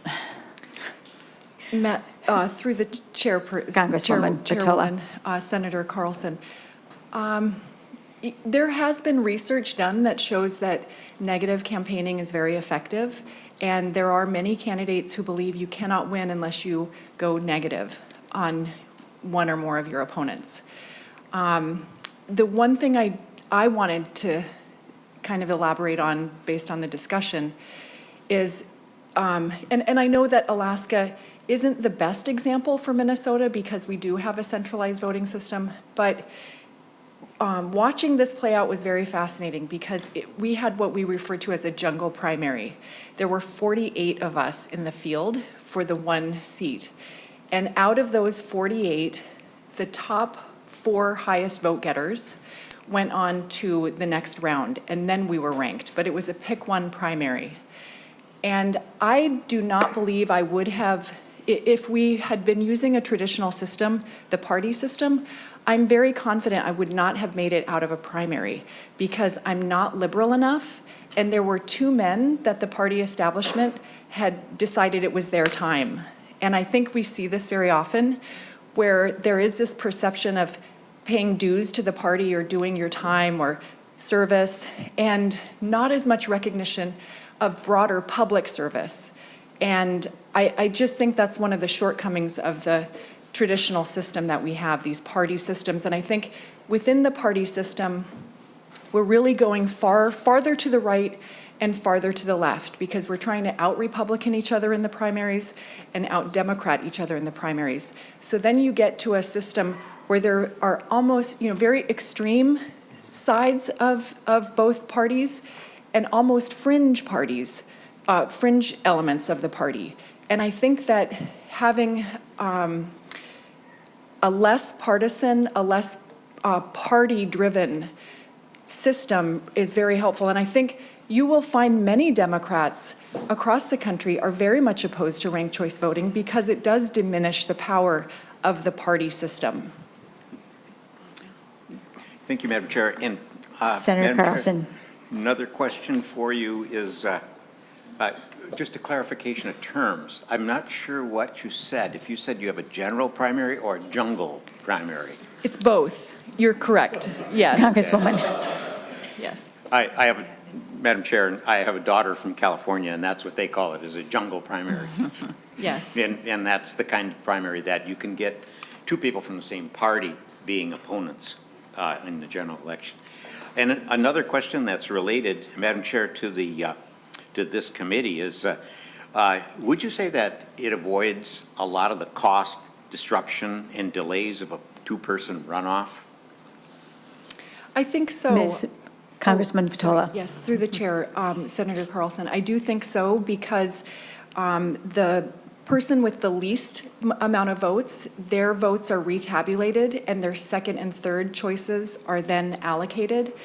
And you don't have to go through another months-long system of people going to the ballot box and then having those tabulated. Senator Carlson. Thank you, Madam Chair, and thank you, and I'm hoping to see you in the Elections Committee. Thank you. Thank you very much again for being here. Thank you. Senator Jasinski. Madam Chair, just one last couple comments, and I'll leave it alone. But again, frustrating, I just talked to Senator Swedzinski, and our country's been operating on the system we have for 234 years. And we want to change it. And I know this is more about the task force, but I would just urge the majority that we are in a one-party control in Minnesota right now. And if this, obviously this is going to go through for the committee, but if we look at changing this law in Minnesota, I would sure hope we wait, at least we'll have two-party involvement, because right now what I've seen since January is 49% of our Minnesotans are not being heard. So if this does go through to committee, I don't think we should ever change it during a one-party control. I just don't think it's healthy for our people, and I would be frustrated to see if that happens. So thank you. Thank you, Senator Jasinski, Senator Morrison, and then Senator Swedzinski, and then we're going to move to a vote. Thank you, Madam Chair, and thank you for that comment, Senator Jasinski. I would agree with you. Minnesota has become kind of a purplish state, and I think that is a great argument for ranked choice voting, in that we need to appeal to broader swaths of the electorate. It can't just be blue, it can't just be red, it can't just be deep blue or deep red. We have to be talking to each other and working together to tackle these big challenges that we face. So I think that's an argument for ranked choice voting. And I also just wanted to point out that the task force does include both majority and minority voice on it. Senator Jasinski. Madam Chair, just one last comment. Looking at the bills we've passed on the Senate floor, it's been strictly partisan. There's not been much involvement across, and there hasn't been a lot of cooperation between the two on many of the bills we've seen passed so far in the Minnesota legislature. Senator Swedzinski. Thank you, Madam Chair. I just want to clarify, Senator Jasinski and I were talking. We weren't in agreement. So, you gave me the dates. Yeah. I just want to quickly say the testifier from Bemidji eloquently, and I already brought this up in the Elections Committee, and I'm looking forward to bringing it up again, but the whole argument about how cynical and mudslinging and negative our campaigns have gotten, and how we can knock the person who knocks the other his or her opponent down the most, and the one that's standing at the end seems to win the election. And I think that ranked choice voting is a way to make our campaigns much more civilized and much more civil. And as the testifier from Bemidji pointed out, the youth are what? They're not as excited, maybe perhaps, about the electoral process, because all they see by the November 6th or 3rd or 8th or whenever the election is, they've been bombarded with so much negativity and mudslinging in our ads that they have no desire to step up to the polls. And so anyways, whatever we can do to make our campaigns a little bit more civil, I'm all for. So thank you, Senator Morrison, for bringing this forward. Senator Jasinski has the last word. I would love to have one more, but I got elected in 2016, and I think it's personal responsibility. And you can look at any one of my pieces of election material, and not one of them is negative. Thank you. Thank you.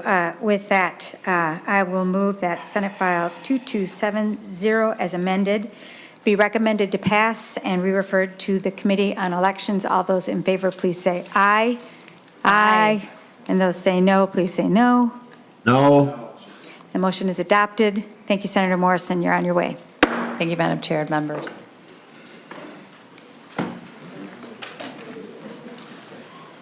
And thank you for visiting the State and Local and Veterans Committee, everybody who is getting up to leave in your orange T-shirts. Before us next is Senate File 1681. Senator Wiklund. And the documents are being distributed.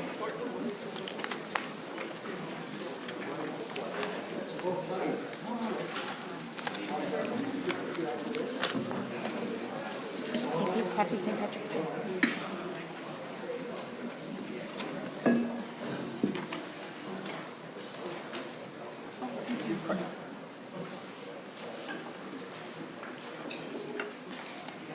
Senator Wiklund, welcome back to the committee.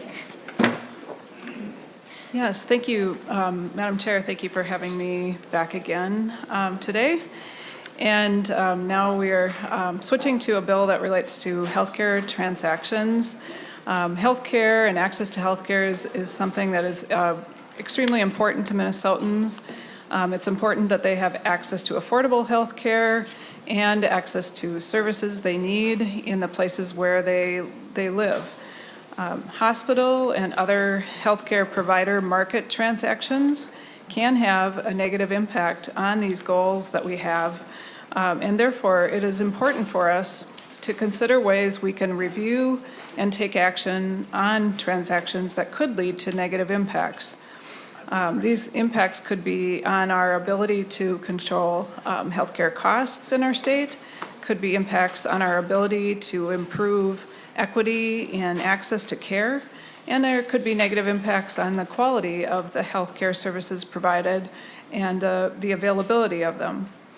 We currently do not have in place all of the tools we need to properly review and take action on transactions of significance.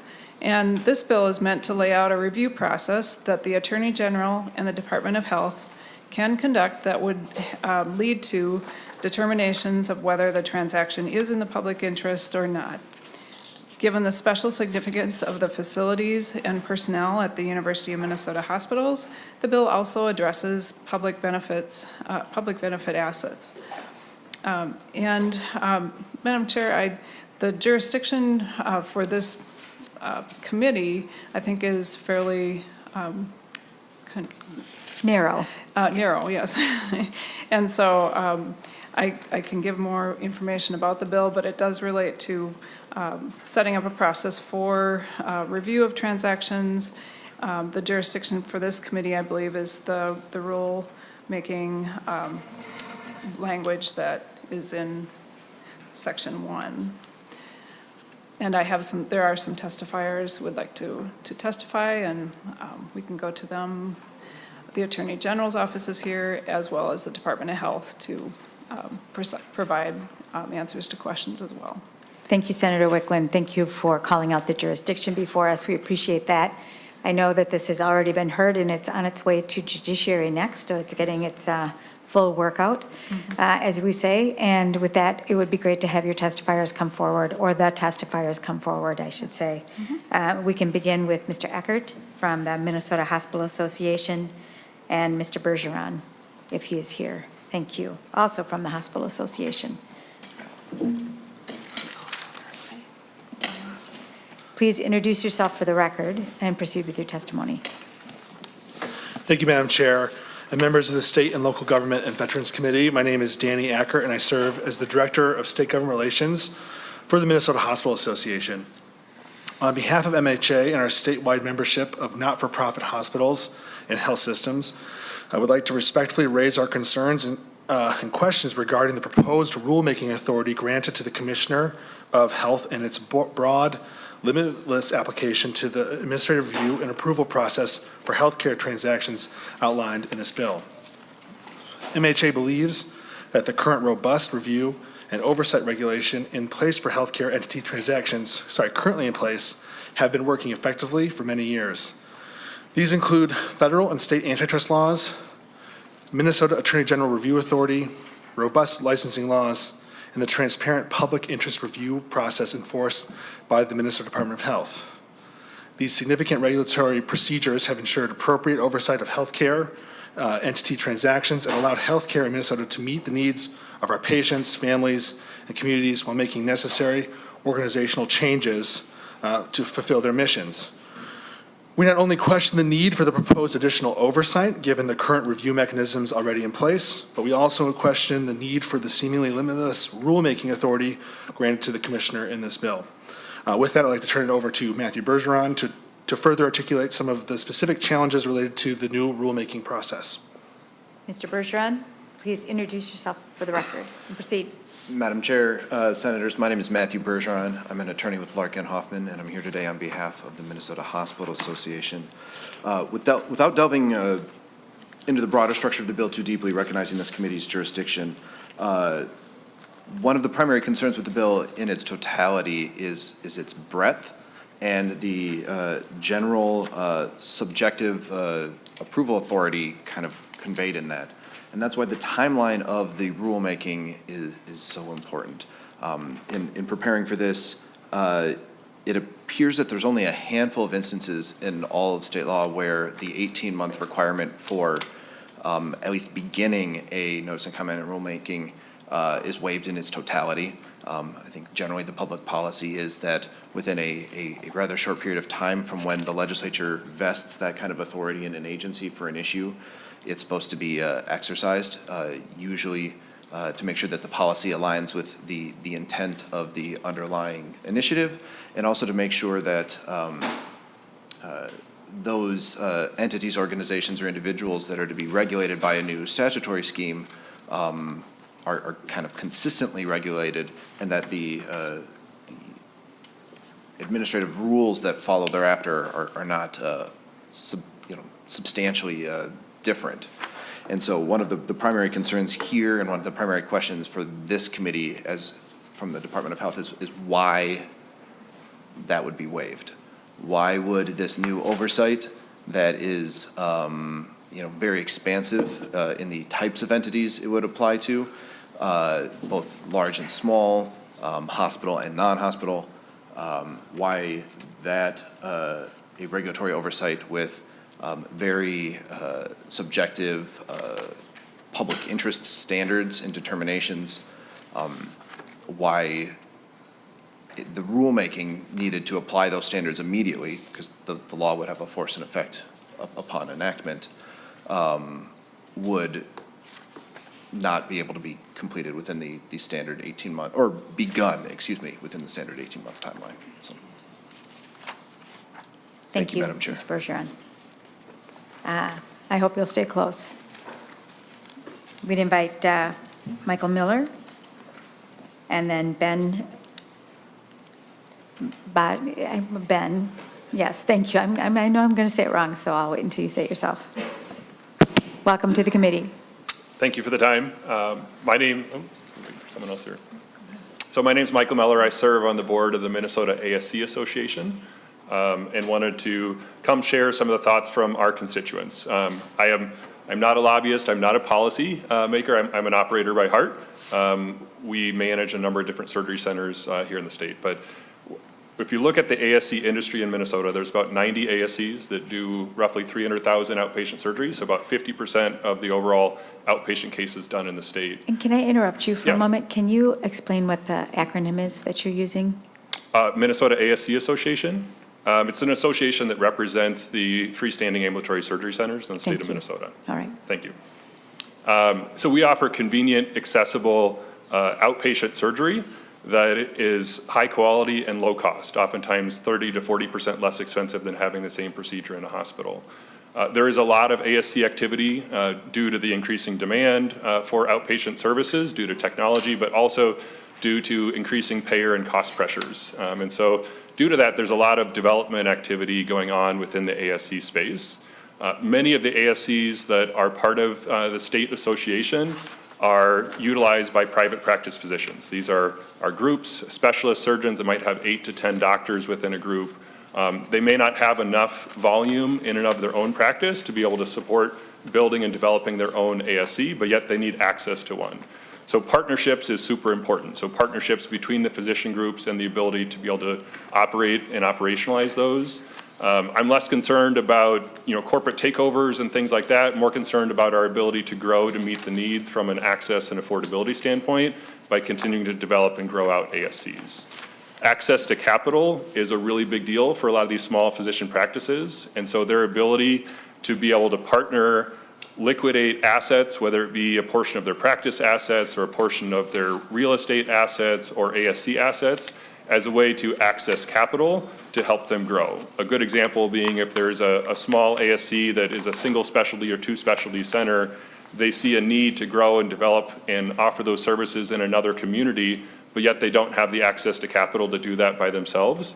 They can do that through a partnership, recapitalizing their business, and are able to add more services to the community that's in an accessible, convenient, and cost-effective manner. So less concerned about the large acquisitions and sort of takeovers, if you will, more concerned about the ability and how this impacts a lot of the smaller players in the marketplace that have difficult accessing capital and their ability to work through partnerships to be able to grow to meet the needs in a cost-effective manner.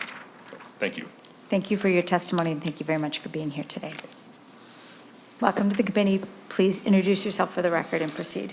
Thank you, Chair Murphy, members of the committee. My name is Ben Balio, and I would like to thank you for allowing me to testify on behalf of the Minnesota Nurses Association today, which represents 22,000 registered nurses working at the bedside and hospitals across the state. M&A on the whole is really proud to support Senate File 1681 because it creates a lot of key consumer protections desperately needed to protect patients, communities, healthcare workers, and our entire state healthcare delivery system from the harms caused by consolidation and corporatization.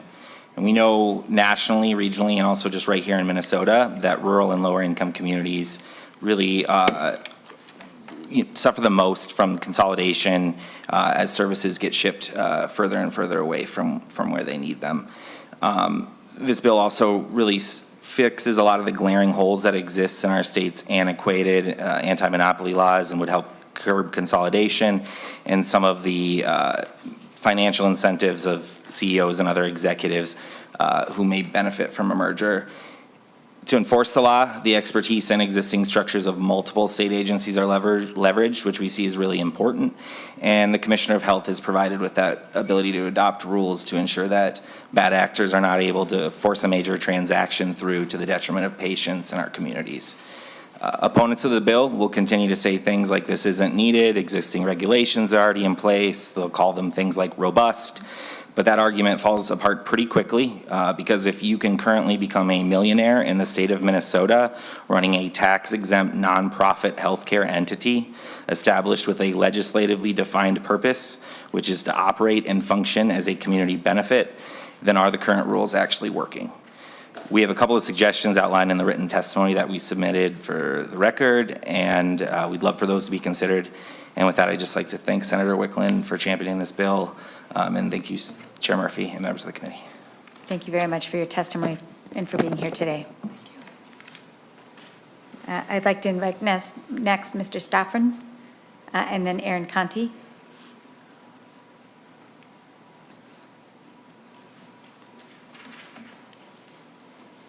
Mr. Stafford, welcome to the committee. Please introduce yourself for the record and proceed. Thank you, Chair Murphy and committee members. My name is Justin Stoufferon. I am the Anti-Monopoly Director for the Minnesota Farmers Union, which is a grassroots organization representing family farmers, ranchers, and rural communities in Minnesota. I am grateful for the opportunity to testify in support of Senate File 1681. Our members care about this because mergers raise the cost of health care. Rural Minnesota in particular already has one of the most highly consolidated hospital markets in the entire country. And research has shown that highly consolidated hospital markets lead to higher prices for insurance in the individual market, which disproportionately impacts independent business owners such as farmers. Unfortunately, Minnesota's tools for prohibiting the monopolization of our healthcare system are inadequate. And we've detailed in a letter to the committee sort of the ways in which this legislation would help fill those gaps, but I want to focus on really just two key pieces. One is the notification period in the legislation. There's been suggestions that or a concern about the length of time.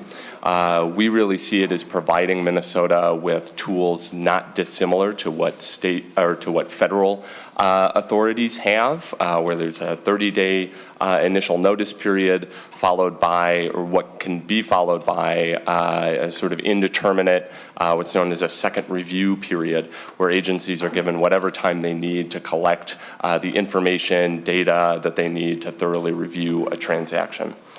Secondly, there's been suggestions of putting guardrails around, time guardrails around some of the authority for the Attorney General's office or for the Department of Health.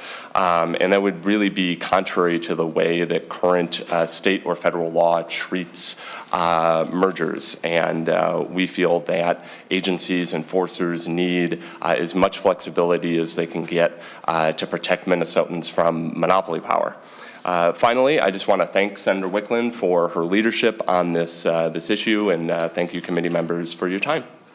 Thank you very much for your testimony. I appreciate it. Madam Chair. Senator Wiklund. Ms. Conti is here for answering questions that the Attorney General's office didn't have additional testimony to provide, but she's here to be able to answer questions. Thank you, Senator Wiklund. I did have a question for Ms. Conti. Yes, Madam Chair. Thank you, Ms. Conti. I am from the Attorney General's, you're here from the Attorney General's office, so would appreciate if you could share with us the perspective of the current regulatory scheme that we have in Minnesota and its relationship to the consolidation that is occurring and has been underway for some time and is occurring right now. It would be helpful from me, from your perspective, if we could just hear a little bit about that, because I think it goes directly to the heart of the rulemaking in this proposal. Yes, Madam Chair. So, as you know, under existing state law, the Attorney General enjoys authority to come at a variety of transactions from a couple of perspectives. So the Attorney General has the ability to enforce antitrust laws. The Attorney General has authority and indeed the responsibility to oversee nonprofit entities to make sure that their assets are being used for the public benefit to which they were inured. And so we do that in a variety of ways. On the nonprofit side of things, when there are substantial transactions, when a nonprofit's going to move a majority of its assets, for example, the AGO already gets notice of that, but it's a limited notice and it's a much shorter notice.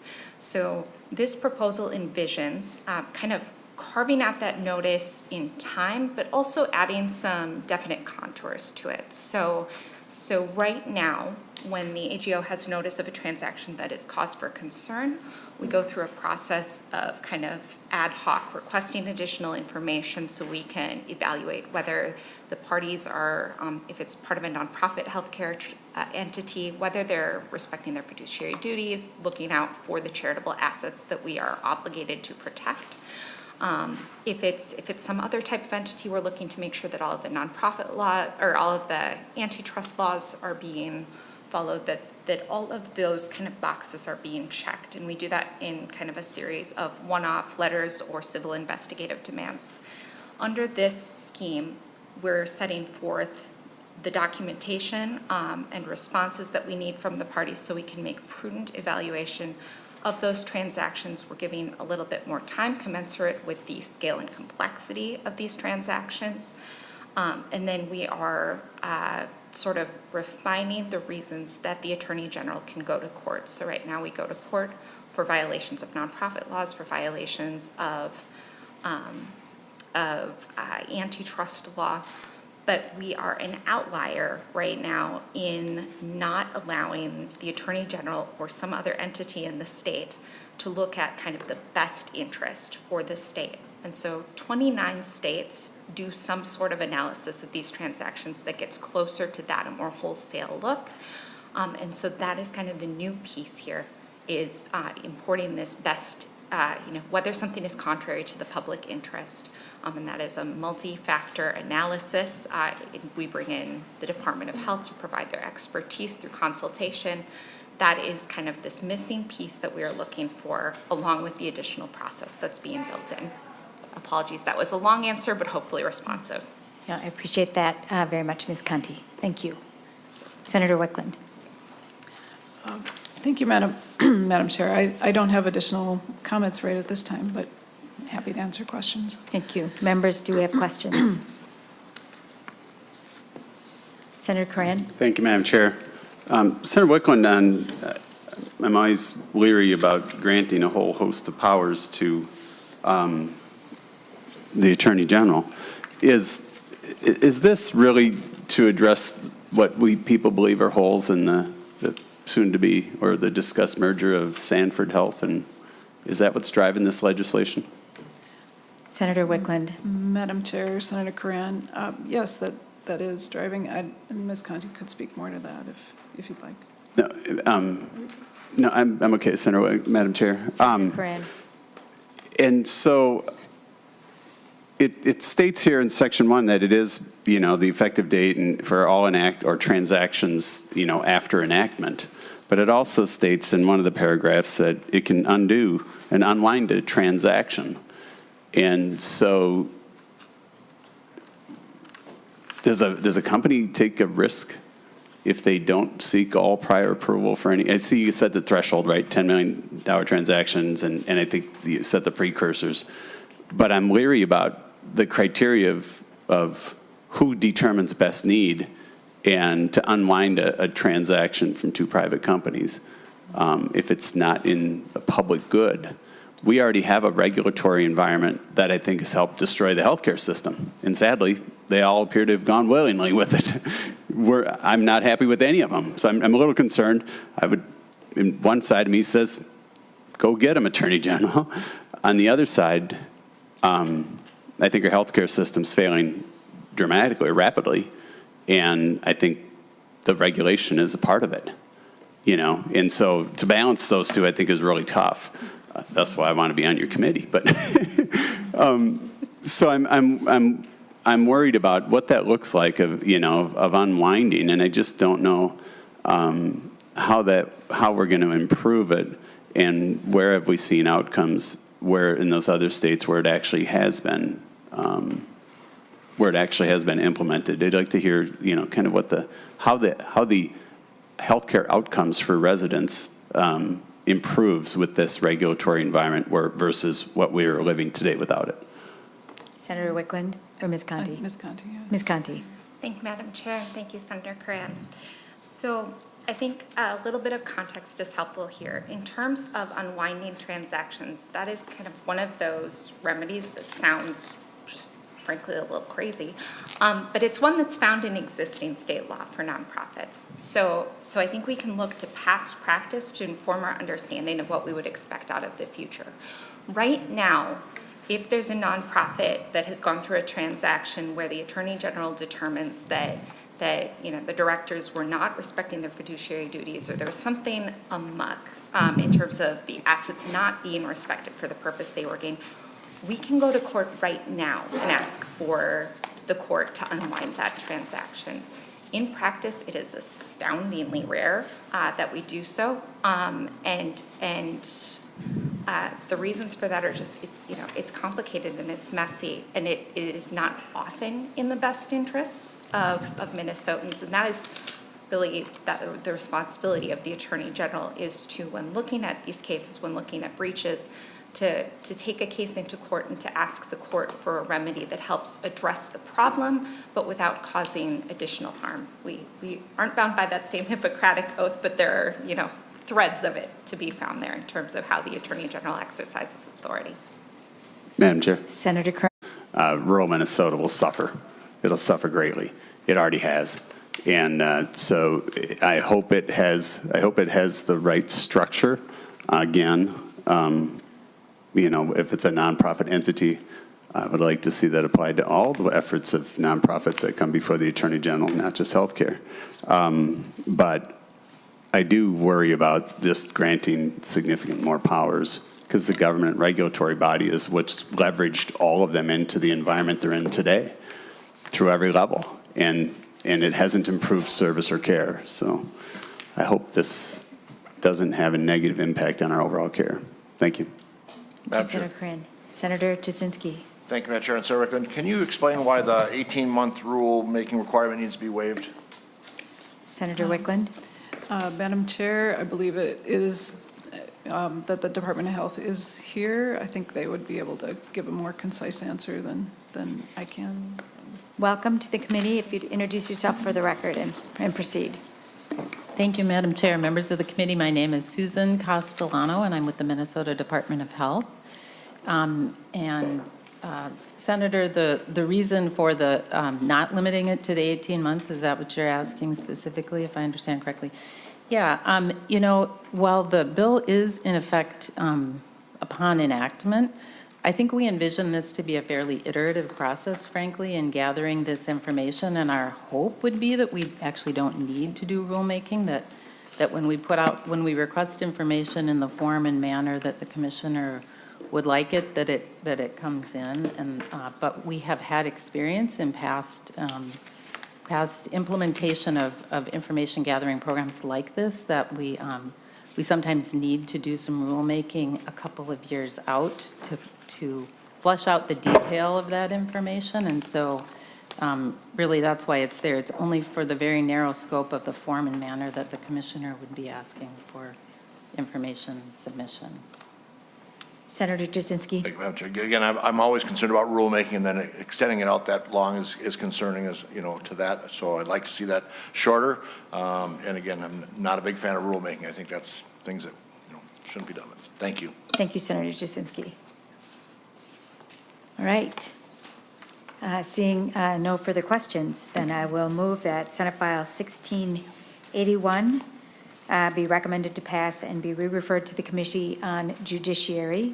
All those in favor, please say aye. Aye. Aye. And those opposed say no. No. And the motion is adopted. You're on your way. Thank you, Senator Thank you. Wiklund. I hope you have a really great St. Patrick's Day. Thank you. You're welcome. You also.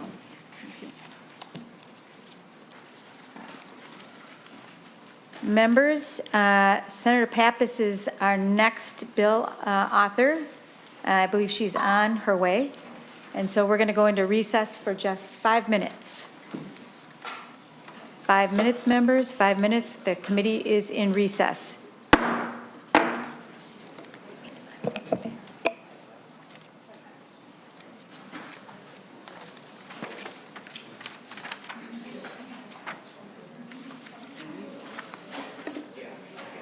Thank you.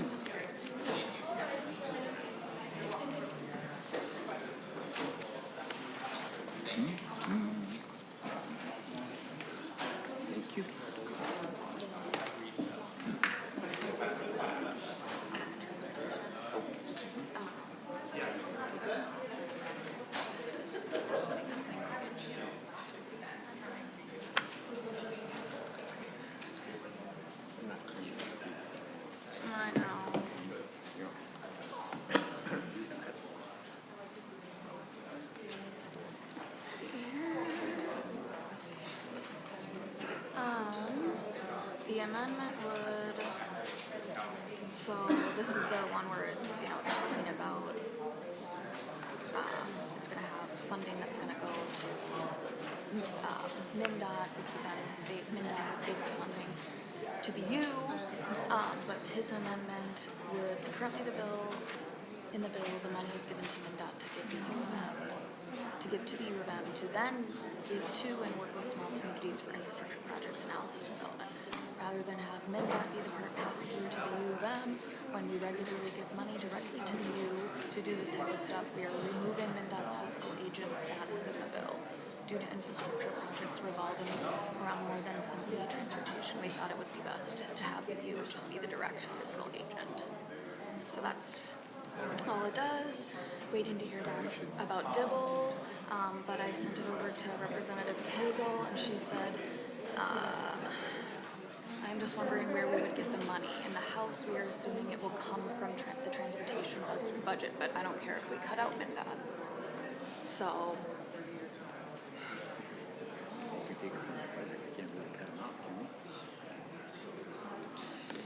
So we'll see. I forwarded again. I mean, Beth got it.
The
committee will come back to order on St. Patrick's Day.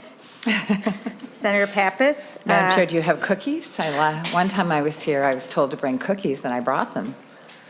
Did you bring them today? I did not. I should have. That's okay, Senator Pappas. We had scones. Okay. Because it's St. Nice. Patrick's Day, so. And Madam Chair, I should from the inform you, Claddagh. I'm on Zoom with the Judiciary Committee. Okay, well, that's a dual duty there. Yeah. We will take up Senate File 1621. Welcome to the committee. Please introduce yourself for the record. Thank you, Madam Chair, Senator Sandy Pappas. I'm going to have a few opening comments, and we have a testifier. We all want the best care for Minnesotans living in nursing homes in our state. Yet while I'm sure we've all heard about the workforce crisis in nursing homes since the start of the pandemic, the truth is that we aren't going to be able to solve that crisis and give our nursing home residents the care they deserve till we address the crisis of compensation for the frontline essential workers to keep nursing homes running. That's why I'm bringing this bill to create a nursing home workforce standards board before you today. This is an old idea dating back to the Great Depression that's getting new life around the country as a way of bringing workers and employers in a given industry together with their regulators, bringing workers and employers with their regulators together to level the playing field and improve wages and working conditions in those ways that will most support the needs of the workers who are caring for our loved ones.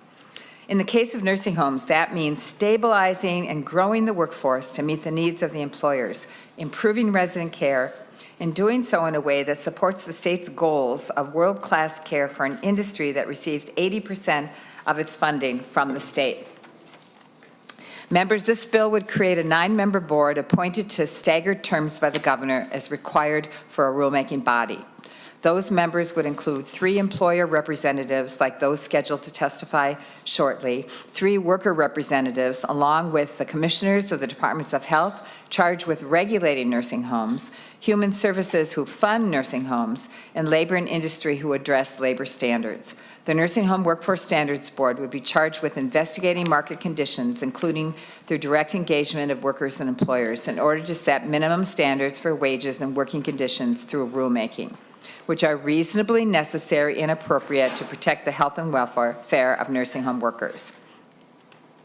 The labor standards established by the board would be enforced through the Department of Labor and Industry's existing authority and a private cause of action, modeled directly on that already in place in the state's Fair Labor Standards Act, and those standards would need to be reviewed by the board at least once every 2 years. To be clear, the authority of the board is limited to those conditions that affect workers and do not extend to standards for resident care.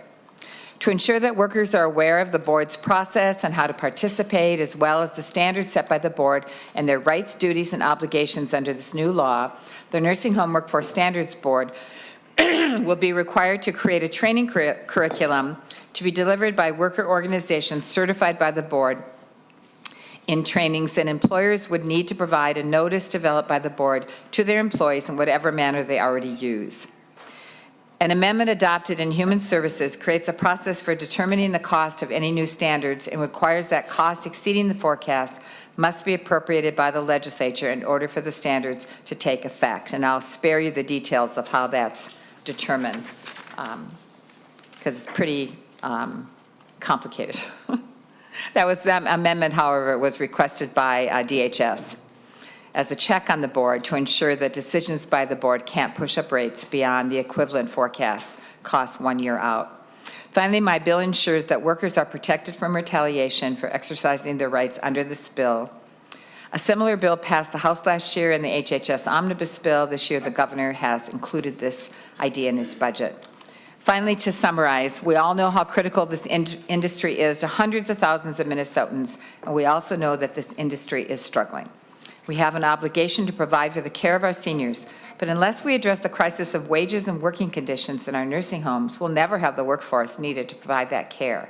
Creating a Nursing Home Workforce Standards Board is a proven way to address that crisis and give these essential workers, who we've spent the last 2 years praising, a voice in helping to determine those minimum standards in partnership with employers and the state. Thank you, Madam Chair. I do have one witness. Thank you, Senator Pappas. We'll invite Mr. Berth up to the witness table to testify. And we will also, when we're through the testifiers, we'll turn to our fiscal analyst to talk a little bit about the fiscal note, and then we'll come back to you, Senator Pappas. Welcome to the committee. Please introduce yourself for the record and proceed. Thank you, Mrs. Chair Murphy and the members of the committee. My name is Travis Berth. I live in South St. Paul, and I am a server and a cook at Serenity Care Center. I am here on behalf of my union, STIU Healthcare, Minnesota and Iowa.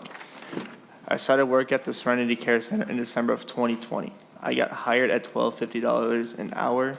After more than 2 years, I still only make $14 an hour as a server. That is barely above minimum wage in St. Paul. I qualified as a cook, but I still only make $17 an hour for my cook shifts.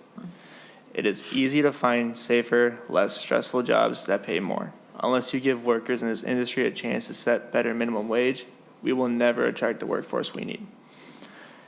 I thought boot camp in the U.S. Army would be the worst experience of my life. Boot camp was not that bad compared to working in a nursing home that does not have enough staff. When I work weekends, we just have 2 servers for the whole 2 buildings. Together, we have to feed 160 people. We can't do it on time. We're usually 30 minutes or an hour late. By then, the food is cold, residents get angry, and yell at the staff. We feel miserable for being late. Every day, some coworkers break down and cry. They say, why stay at a job where you feel stressed all the time? When we get new employees, they almost always quit. Even our longtime staff quit because they can't take it anymore. The short staffing is worse now than when I started during COVID. Margaret was another cook. When I started, she took me under her wing. We would try to support each other when the job got tough. But she got too stressed and couldn't take it anymore. Without her, my job is even harder. But I don't blame her. I'm thinking about getting another job too. I am not a policy expert, but I can tell you what it's like on the floors of a nursing home. We don't get treated with respect. Our managers pay us as little as they can and get away with it. I have had 3 administrators in 2 years. The problem is not just a lack of funding. The business press says lots of people are making money from nursing homes. More of that money should go to workers on the floor. To get more money for workers, you have to give them the power to set standards. I am lucky. I have a union, and I get a voice. But too many workers don't have that chance. This bill wouldn't give them a union, but it would give them some say. We know there are good people in management. They face many of the same challenges that we do.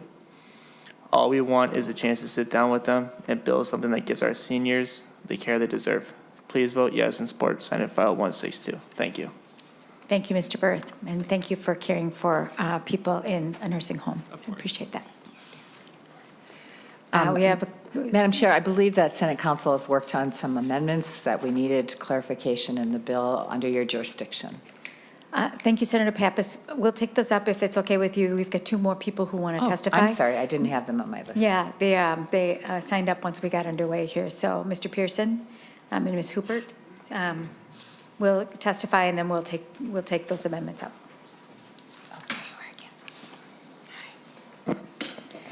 Welcome to the committee. Please introduce yourself for the record and proceed with your testimony. Sure. Thank you, Madam Chair, members of the committee. For the record, my name is Erin Hubert, and I am with Leading Age Minnesota here on behalf of the Long-Term Care Imperative. I will start and then turn things over to my colleague to complete our remarks for the day. First, I would like to acknowledge that since the bill had its first hearing in labor, we've met a number of times with the bill proponents and the bill sponsor to work through the proposal. We had a lengthy conversation as recently as yesterday as the snow started to come down again for the 5th time this week. And I would characterize the discussion as helpful. It helped us identify areas where we could come to some agreement, and we have not yet landed on language but remain optimistic. I would also like to acknowledge the testimony of Mr. Berth. He is absolutely right that he and his colleagues deserve a wage that supports raising a family, that reflects the work and the service that they provide. Our 2 organizations, along with other senior advocacy groups, were at the Capitol this week to seek the legislature's leadership in supporting our seniors and caregivers. That is why we urge legislators to take action on Senate File 780, which would provide an average $5 an hour increase for our frontline workers. As to concerns specific to this committee's jurisdiction, I'll outline a couple and then turn things over to Mr. Pearson. So first, the bill sets up a governance question for us. There is a 9-person board appointed entirely by the governor and has no legislative representation. And therefore, this new board, which is an untested concept for nursing homes in the country, has no legislative oversight. With only 3 members of labor and 3 members of nursing home members, we worry about ensuring that representation addresses geographic, demographic, and equity-based needs of our state's nursing homes and seniors. The current voting structure requires only a simple majority, which means that one stakeholder group could be entirely outvoted. We believe a better solution would be to ensure that a minimum number from each stakeholder group are on the prevailing side. Section 7, subdivision 6B requires employees to opt out of having their information shared as opposed to opting in. For data privacy reasons, we would support a change where employees must affirmatively permit their information to be shared with training organizations that they may or may not already know. And then finally, for my comments, there is antitrust language on subdivision or line 5.15, but we want to ensure that the prohibition of access to data does not create an uneven playing field of information to voting board members. So thank you for the opportunity to testify, and I will turn it over to Mr. Pearson. Thank you for your testimony, Mr. Pearson. Madam Chair, members, my name is Toby Pearson with Care Providers Minnesota, today on behalf of the Long-Term Care Imperative. It's important to know what the board will do when we're analyzing what the makeup and the voting of the board should be. So you have to start with the premise that all nursing facility rates are set after a cost report has been filed, that cost report has been audited, and then all of the allowable costs are reflected within the rate that the nursing facility will receive. So in short, if you don't spend it right, you're not going to get it back. In its current construction, the SEIU Standards Board can, and according to the language, must take action through rulemaking that can and will address the very broad category of working conditions for nursing homes. When we tried to nail down what this exactly meant, we weren't necessarily pleased with the response. It could be just about anything working within a nursing home. So it could include staffing mandates, it could include hourly restrictions, or any other number of open-ended topics and functions of a nursing home. The financial and operational implications of these changes are not fully addressed yet in the bill. An example is the board could set staffing requirements that a facility is unable to attain, and therefore it has to decrease the number of residents in order to comply. This will add to the already existing access problems in our healthcare continuum that you've heard about. People unwilling to get discharged or unable to get discharged out of hospitals, causing backups, causing access problems, and causing problems for the hospitals. Another example is that the rule could say that the employer no longer has the ability to holdover employees. This is a scenario where if you have a CNA that's scheduled to be on staff and does not show up, and you have people who need services, you need to be able to say, we're sorry, but you have to stay longer so that we have adequate staffing to take care of our residents. Which brings us to the jurisdiction of the committee, which is the makeup of the board and the voting. As Ms. Hupert suggested, providers have brought forward several concepts to help balance out the board and voting. Our suggestions have included that the administrative appointments be ex officio rather than voting, so that would be folks like the Dolly, DHS, and MDH that are on the board. Expanding the board to afford geographic representation to 5 providers and 5 union representatives to make sure that we have geographic representation across the entire state. Having it operate more like the Workers' Compensation Advisory Board, where a majority of workers and a majority of providers must vote in favor of the order or the rule for it to proceed. Having legislative representatives on the board from each body so that from geographic areas so that they are aware of the impacts on access of their constituents. In essence, we think there should be a little more light shown on the activities of the board since it is involving how we are taking care of our elderly. To date, although we have been regularly meeting with the proponents, as Ms. Hupert said, to try to resolve these very real concerns, they have not been resolved yet. We do remain committed and optimistic to continue working on this to hopefully find something at the end of the day that we can all live with. Thank you. Thank you for your testimony, Mr. Pearson. Madam Chair, Senator Pappas. as Mr. Pearson said, work is still going on. I did get some response in terms of putting legislators on the board, and Ms. James can also help us clarify that. I believe there's some constitutional issues when it's an administration, it's the executive level board. There's some problems with putting legislators on that board. Maybe that didn't come from Ms. James, but came from someone. Yeah. Ms. James. Madam Chair and members, when the agency has actual executive functions, then it is not appropriate for there to be legislators on it. Okay, thank you. Thank you, Ms. James. Senator Pappas, I understand you have an amendment. And if the pages could bring it to me, I haven't seen it. Thank you. And once we have that, Senator Pappas, I'll move the amendment and you can describe it. So I have before us the A10 amendment. It's being distributed to the members of the committee. Senator Pappas. Madam Chair, I'm going to ask Ms. James to describe it. We did request that she makes this more workable, like we usually do, in terms of lengths of terms and who's going to convene the first meeting, but I'll let her describe it. Thank you, Senator Pappas. Council James. Madam Chair and members, lines 1.2 and 1.3 of the amendment move or delete some information that was only applicable for a temporary period of time. We've moved it to an uncoded section at the end of the bill. Lines 1.4 to 1.5 of the amendment says that a member serves until a successor is appointed. The terms are 4 years, but they serve until the next member is appointed.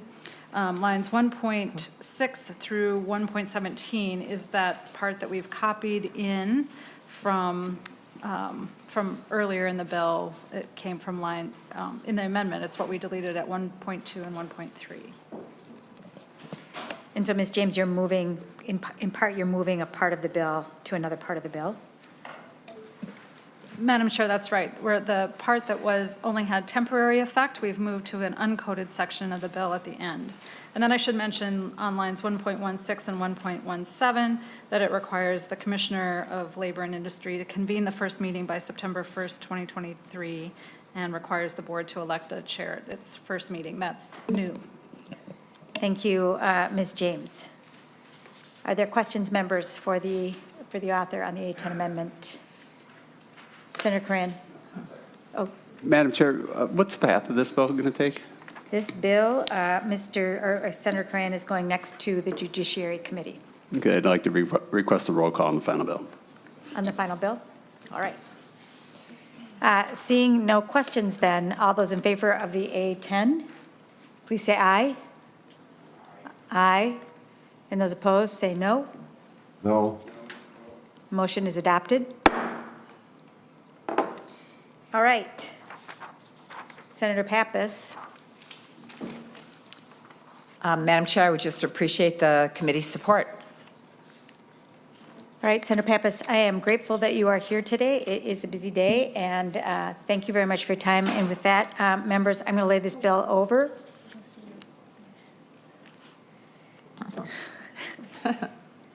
All right. A roll call has been requested. Madam Chair, are we going to do member questions? Do you have questions? Yes. All right. Sorry, I missed the queue, so. So, Senator Coran. Senator Pappas, we've seen the challenges on all of our nursing homes.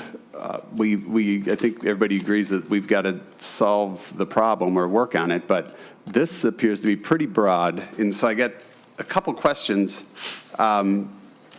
On the membership side of it, it says one of the elements, of course, I think the industry believes that there certainly isn't any balance. There's 3 agencies, and then there's 3 members to represent nursing home employers, I think, or employer organizations appointed by the government. So I understand what a nursing home employer is, and that's a nursing home. What's an employer organization?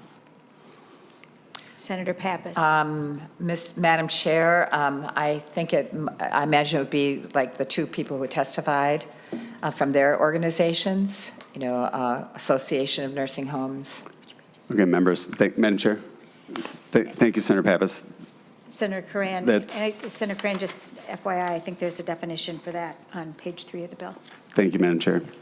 And then it looks like the other 3 members represent nursing home workers or worker organizations. I assume a worker organization is a union? Madam Chair. Then, Madam Chair. That would be one example, yes. Senator Coran. What would there, I think there should be at least some recognition to have hopefully it's some additional diversity of thought on the process, but would it include just a plain worker? That's a worker not represented by a union. Ms. James?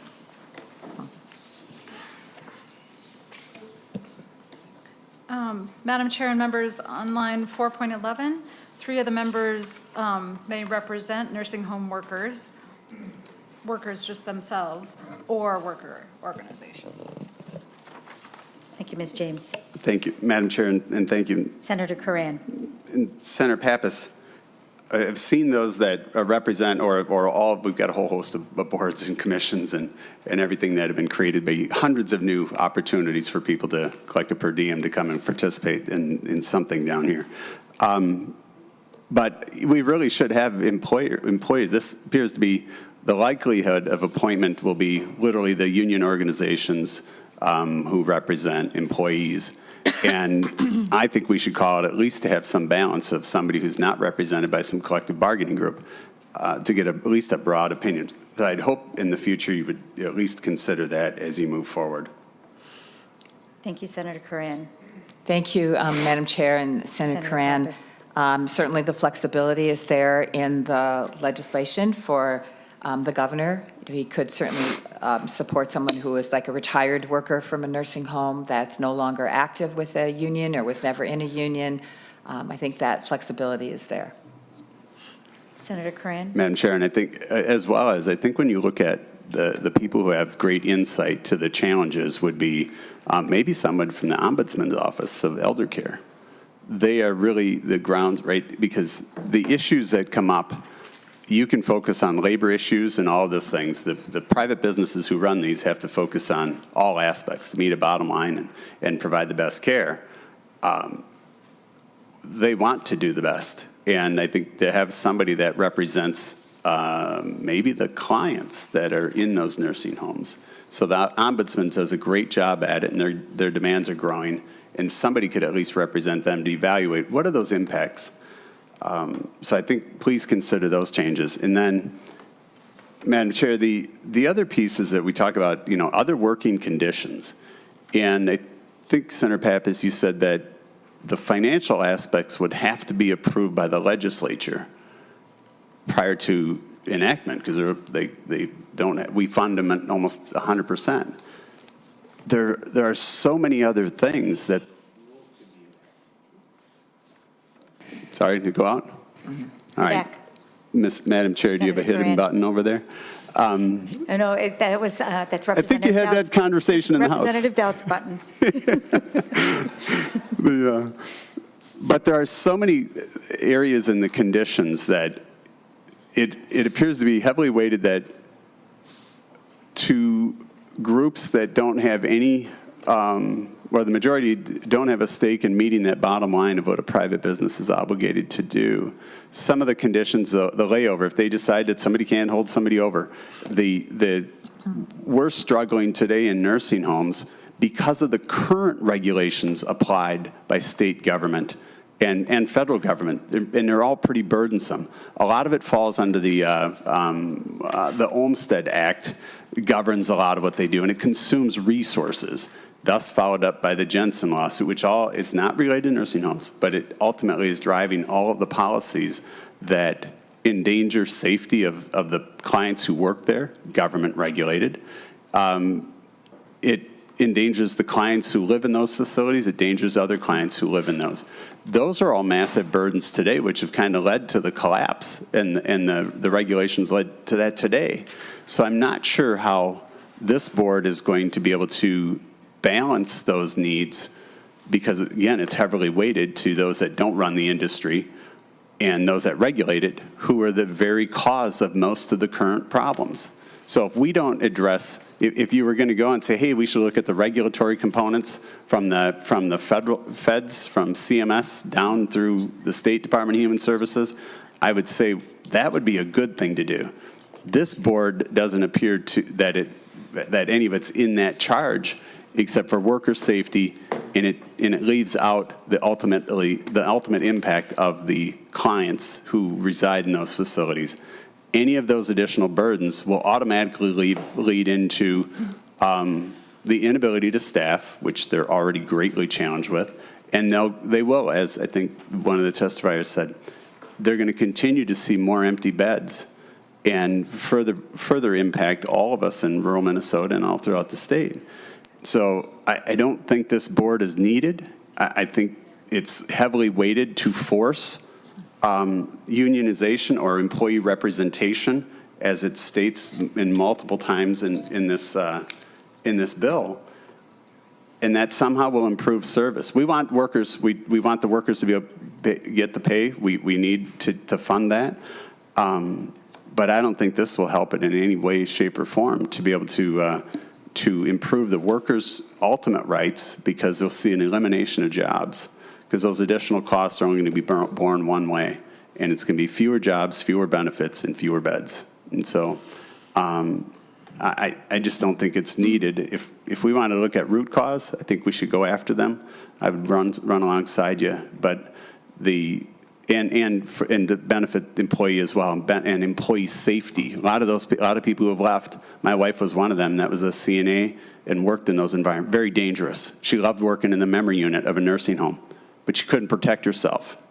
And the rules don't allow the nursing homes to protect the client of a dementia client that is a physically active, highly active, doesn't allow them to protect themselves or the other clients in those nursing home facilities. Those are rules today that are extremely detrimental. And I don't think there's one thing in this that would address it.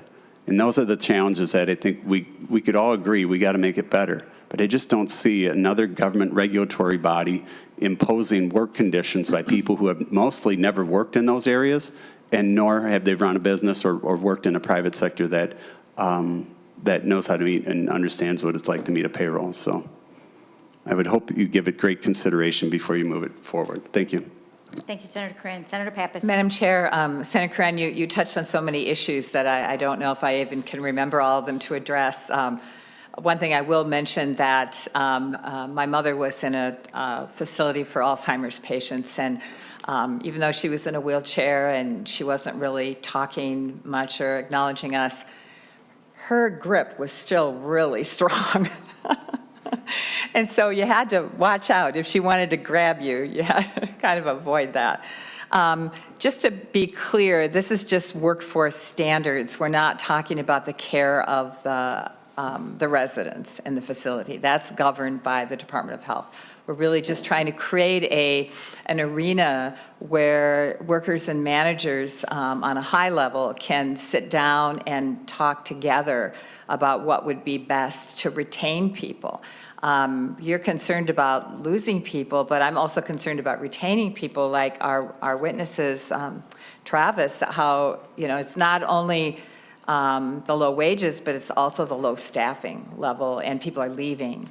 And so to have some kind of a voice, and I would love to see this at the facility level as well, where they actually sit down and talk to each other about how they can make this work.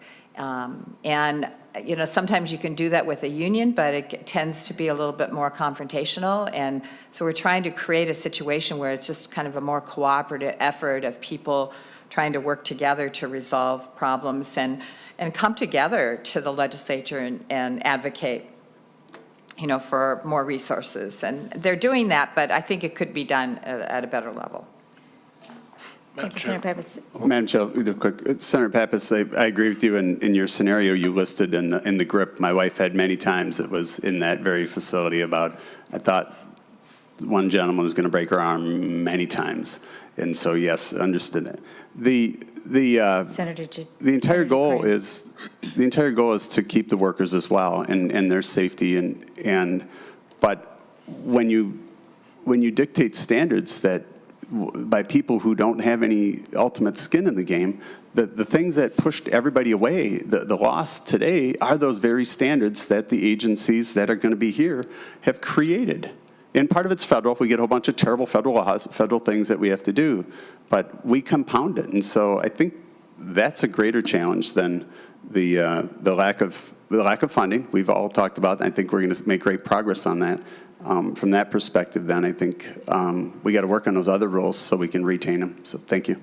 Thank you. Senator Jasinski. Thank you, Madam Chair. And Senator Pappas, thank you for bringing this forward. I guess, I spent about 3 hours the other day down in Otana nursing home listening to the concerns. And the number one thing I heard is obviously wages. We need increased wages. That's really the only thing I heard of. I didn't hear any request to have a workforce standards board by anybody when I was down there. It was all about wages to keep and attract people. And I just have concerns of who will be paying for this. This is another burden put on the nursing homes. They're going to have to pay more and more for these things. And then is there an appeals process or another recourse for the nursing homes for the changes this board would be making unilaterally? I mean, do they have a voice, the nursing homes themselves, or is this just the board? Senator Pappas. Madam Chair, they have representation on the board, the nursing homes. Can you Senator point out where that's Jasinski. at, please? Page 4. Page 3.15, where you describe the nursing home. And then in terms of who's going to be on the board on page 4, 4.9 and 4.10, 3 members who represent nursing home employers or employer organizations. So it's equally balanced between representing the regulators, the Department of Human Services, Health and Labor and Industry, the nursing homes themselves, and the nursing home workers. Senator Jasinski. Thank you, Madam Chair. Just seems like then they could be outvoted by other members and really not have a voice. And they can input it, but they could easily get outvoted on their input. Madam Chair, Senator Jasinski, I don't know what you mean by outvoted. I mean, obviously, the regulators have a concern to keep the nursing homes open as well to service the residents. The workers, they are there to advocate for better working conditions. And the nursing homes are there because they want to keep the facilities open and running, and they want to keep them staffed. And they should want to keep their workers happy so they stay. and not leave. So I think we all have really the same goals. And this is just a more structured way to try to reach those goals for the whole industry. Okay, I'm concerned about the Jasinski. numbers, but thank you. Yeah. Thank you, Senator Jasinski. I don't see any other questions. Senator Pappas, I want to thank you for bringing this forward. My dad is in a memory care unit and got a message really early this morning about an incident that happened there between a couple of residents, including my dad, that was disturbing. And I think across the continuum, when we think about healthcare and long-term care, and in some cases in childcare, the work that is being done to care for our loved ones is often low-paid, underpaid, and the working conditions are difficult. And I can recall my days in a nursing home. I don't know that they're that different than what people are experiencing today. It is both critical work, it's heart-wrenching work, it's fulfilling work, it's hard physical work. And I think it is important that you are trying to put together the various entities that have a say, all with an interest in the care of the individuals and the quality of care of the individuals, and putting people together to wrestle with practices that have been in place for a long time. And an earlier testifier talked about holdover, that practice of holding people over in order to have enough staff. That's that issue of overtime or mandatory overtime. You know, data suggests that if people are working for too many hours, we've changed this in so many ways. You know, if you're there for 12 or more hours, you're likely working as if you're impaired. That's no good for the people. And so I hope that this standards board, if it becomes law, is a place that can wrestle with some of the practices that have been in place already to make sure that the outcomes that everybody share, high quality care for our loved ones, are met. And so I just want to thank you for bringing it. I think it's important, and I'm grateful for the wrestle in this committee, and I know you're going on to judiciary where I'm sure it will be well examined. And I hope to see it become law from my perspective. So I want to thank you for that. Thank you, Madam Chair. Senator Jasinski. One last question again. So if this board comes up with an unrealistic staffing requirement and the nursing home can't comply with that, what do they do? And what's forced to happen in that situation? There is I'm looking for some assistance here. Senator Pappas. Help me? Mr. Varco. Mr. Varco is the expert. Senator Murphy, members of the committee, my name is Rick Varco with SEIU Healthcare Minnesota and Iowa. Just directly to the question, staffing is not within the staffing levels or safe staffing levels or staffing ratios, staffing mandates is not within the jurisdiction of the board because that is regulated by the Department of Health, and the board's regulatory authority is confined to that with the Department of Labor. Thank you, Mr. Varco. I understand that the other advocates have some concern about that, and we are working with them to see if there's some language we can come up with that makes that very clear, but that is that's the intention of the bill. Senator I'm just getting conflicting reports on that, so I just wanted to ask the question, so thank you. Yeah. I'm grateful for that question, Senator Jasinski, and for the clarification, Mr. Varco. All right. Seeing no further questions, then I will move that Senate File 1621 as amended be recommended to pass and be re-referred to the Committee on Judiciary. A roll call has been requested. So the clerk, also known as Alexis, will take that roll.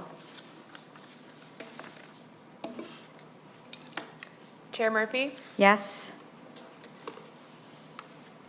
Lead Anderson? No. Oh, is she here?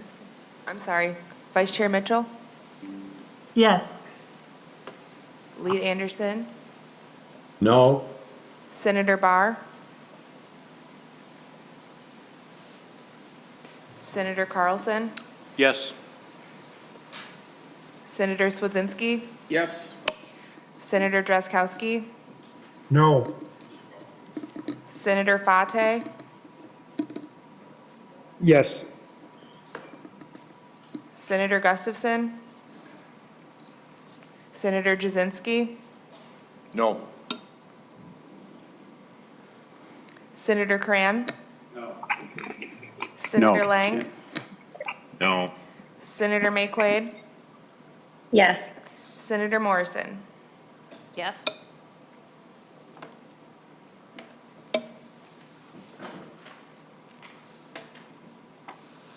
There being 7 ayes and 6 noes, the motion is adopted, and you are on your way.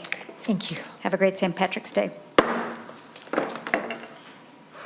Members, I believe we have just 2 bills left on the agenda. I believe that Senate File 1476 is coming off the agenda today. I'd like to invite Senator Mohammed, Senate File 360.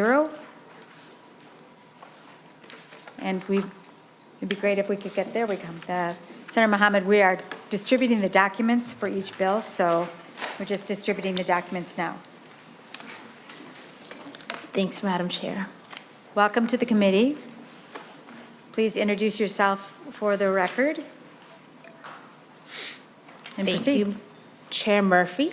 It is good to be here with all of you, and thank you for your flexibility in giving me a hearing on this important bill. This is, introduce myself. Zainab Mohammed. I represent South Minneapolis. Before you is Senate File 360. I have so many bill hearings today. Okay. Before you is Senate File 360, which is the Office of New Americans that would be dedicated to serve new immigrants and refugees, addressing the unique challenges facing those populations, creating access in economic and workforce development services, and providing interstate agency coordination. There are already number of existing councils and nonprofits that do good work when it comes to serving immigrants and refugees. The ONA does not repeat any of the functions of these councils or nonprofits. Instead, the ONA complements them, creating a space for them to work collaboratively together. Access to good jobs with competitive benefits that can support a family are rare for some immigrants and refugees. Many families who come here in search of a better life only to find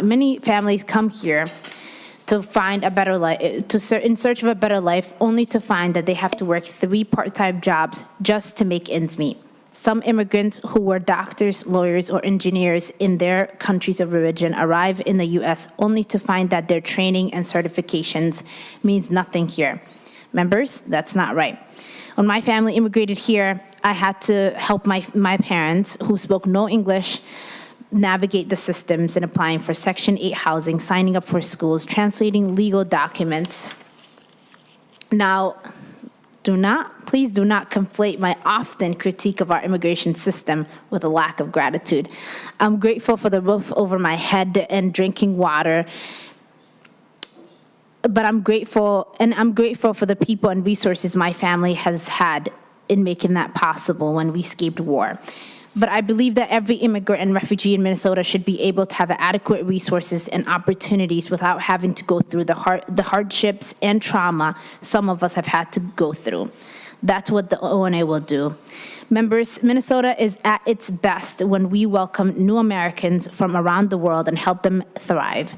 We have a rich history of welcoming immigrants and refugees, but we can and should do better always, and this is an opportunity. Thank you. Thank you, Senator Mohammed.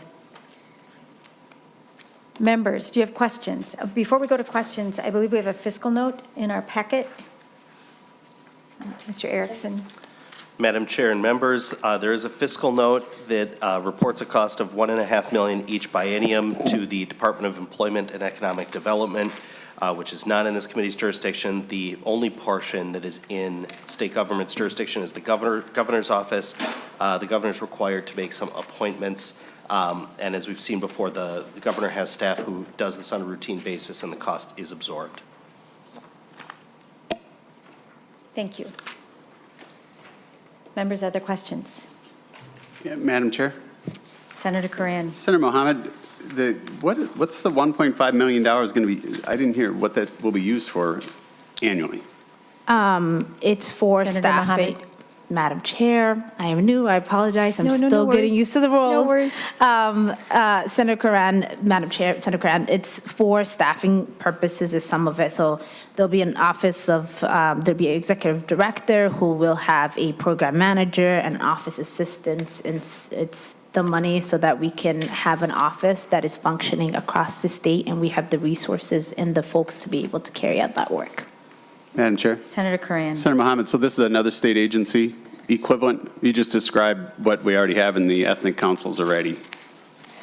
Senator Mohammed. Madam Chair, Senator Curran, we do have already ethnic councils. This office would be dedicated just for immigrants and refugees. With what we're seeing and hearing in almost every committee is the fact that we have a workforce shortage, and this is an opportunity for us to particularly engage the new Americans into our workforce, and this office will be working collaboratively with those councils, and the councils know about it, and they've had some say in this bill as well.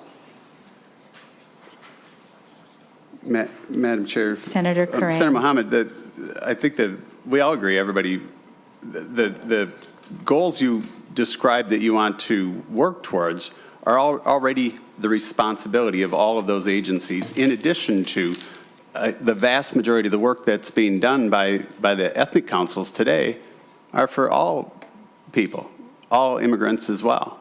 And so, I mean, it's already a core function of what they do. And so to have another state agency to do the work of, again, what agencies, either you're telling me they're failing, and we might find a lot of agreement on that across the board. But I think all of those are already in place. And so I think and we don't need another state agency when these are all, use the term we hear every day, the intersectionality brings those groups together through the current ethnic councils. And that's been their primary focus. If you talk to all of them, it's been their primary focus about recent immigrants and new immigrants. It's the integration into the greatest country in the world, and it's currently working. And so, and there's currently massive resources, and appreciate you mentioned the nonprofit side, because there's also a significant number of nonprofits and resources put onto the same tasks. I don't see the need for another agency. Senator Mohammed. Thank you, Madam Chair. Thank you, Senator Mohammed. Madam Chair, Senator Curran, thank you for your thoughts and your thoughts on this. I think that the ethnic councils are doing a really good work, and we've been collaborating with them to make sure that they get another hand in helping them that would be focused on just this particularly. Thank you. Senator Morrison. Thank you, Madam Chair, and thank you, Senator Mohammed, for bringing this forward. This strikes me as actually pretty different than our ethnic councils. This is specifically for our immigrant and refugee populations. And this strikes me as a kind of a win-win-win, great for welcoming and integrating new Americans into our community, also addressing some of our significant workforce challenges. I think this is fantastic. I just wanted to thank you for bringing this forward, and I wanted to make that distinction that I do think this is very different than our ethnic councils. Madam Chair. Senator Mohammed. Senator Morrison, thank you. You're right. I mean, there are a lot of differences, and that's why we've been able to collaborate with the ethnic councils and asking them what the needs that they have is. And I also think that they should also have extra resources in carrying out the work that they're doing. But we've never had an Office of Immigrants in our state, and this is an opportunity to do that, and I think it's exciting. So thank you. Thank you. Senator Jasinski and then Senator McEwen. Senator Jasinski. Thank you, Madam Chair. And Senator Mohammed, again, I have the same concerns as Senator Curran. We're starting another agency, and obviously we're on a spending spree here in Minnesota with billions of dollars in surplus. But my question is this for the people that come through the process legally and illegally, or just the ones that come through the process legally? Senator Mohammed. Madam Chair, Senator Jasinski, that's a good question. This bill is for immigrants who are new to our country and often are looking for a job, and there are a lot of, if you're asking if this is an office to help only undocumented folks, the answer is no. This is an office for immigrants like my parents when they came here. And I think you would say they came here legally because they had documentation, and it's for everybody across the board. But I also think that there's an opportunity to always help undocumented folks, and we should lean into that. Thank you. Senator McEwen. Well, thank you, Madam Chair, and Senator Mohammed. I really want to thank you for bringing this bill. I think this is really, really important. And you know, you raised this, and so did Senator Morrison, but the ethnic councils have an entirely different function. And I just want to note, too, that we are seeing refugees from Ukraine, for example, that would not have a place, a representation within our ethnic councils. And so we should really be clear that immigrants and new Americans are not always people of color, and they're not always people who are represented in our ethnic councils.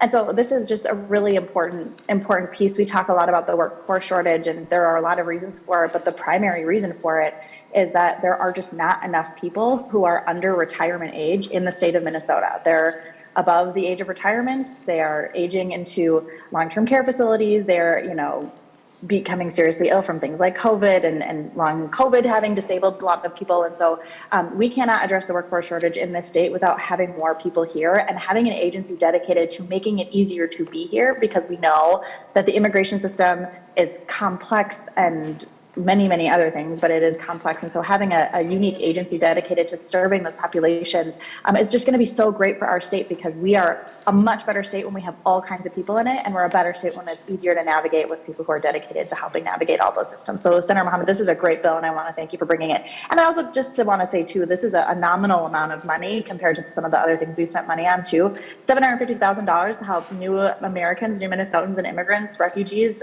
establish themselves in Minnesota. Like, heck yeah. So thank you for that. Thank you, Senator McEwen. Thank you. Madam Chair, roll call. Thank you, Senator Jasinski. There's been a roll call. Seeing no further questions, I will move that Senate File 360 be recommended to pass and be re-referred to the Committee on Jobs. Yeah. Madam Chair. Senator Mohammed. Before we move it, I just have one last thing that I want to say. I think that often we forget when immigrants come here and they have moved their entire lives to learn a new language, new culture, re-assimilate who they are into a whole new world. We forget that they also pay taxes and they're part of our community, and they do have a lot of contributions. And to create an office dedicated to the folks who are coming from countries that are going through war, whether it's in Europe, South America, Africa, and it costs us currently $1.5 million. I am looking forward to the day that we continue to expand office like this and they come back and they're asking for $10 million. And so I appreciate all of you, and I think this is an exciting opportunity for our state. Senator Swedzinski, and then we're going to move. Senator, go ahead. I just, you made me think of something that I haven't thought of in a long time. Thank you for this, and I want to echo what Senator McEwen said about not everybody coming here is a person of color, and I think some of us forget that, and so the Ukrainians are an example of that. But anyways, what you just planted in my head is the plaque at the base of the Statue of Liberty, the Lazarus poem says, or not Lazarus, but anyways, it says, "Bring me your tempest tossed, your those seeking a better life." But the last line, I lift my torch and welcome you the golden door. And something like that. I'm butchering it, I know, but that golden door, that phrase is what you made me think of. That's just not rhetoric. It's not idle words. It comes with a promise that we will help you achieve your dreams here in America, and this is one step towards that. Thank you, Madam Chair, for allowing me that minute. You're welcome. Senator Swedzinski, I'll ask members to turn on their cameras. And again, I will move that Senate File 360 be recommended to pass and be re-referred to the Committee on Jobs. A roll call's been requested, and the clerk will take the roll. Chair Murphy? Yes. Vice Chair Mitchell? Yes. Lead Anderson? No. Senator Barr? Nope. Senator Carlson? Yes. Senator Swedzinski? Yes. Senator Drazkowski? No. Senator Fate? Yes. Senator Gustafson? Senator Jasinski? No. Senator Curran? No. Senator Lang? No. Senator McEwen? Yes. Senator Morrison? Yes. There being 7 ayes and 6 noes, the motion is adopted, and you are on your way back to jobs. Happy St. Patrick's Day. Happy St. Patrick's Day. All right, members, we have one final proposal, and I want to thank everybody for all of their good work today. We have Senate File 83, Senator McEwen. Welcome to the committee. And members, we're going to lay this one over when we're done with the hearing.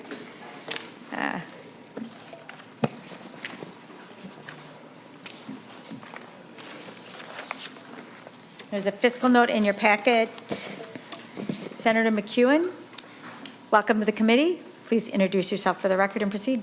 Thank you very much, Madam Chair. And I will say that the fiscal note is a little bit, perhaps doesn't need to have been included with our presentation, because I do have an A2 amendment that changes the bill quite substantially and makes moot the fiscal note, Madam Chair. Thank you, Senator McEwen.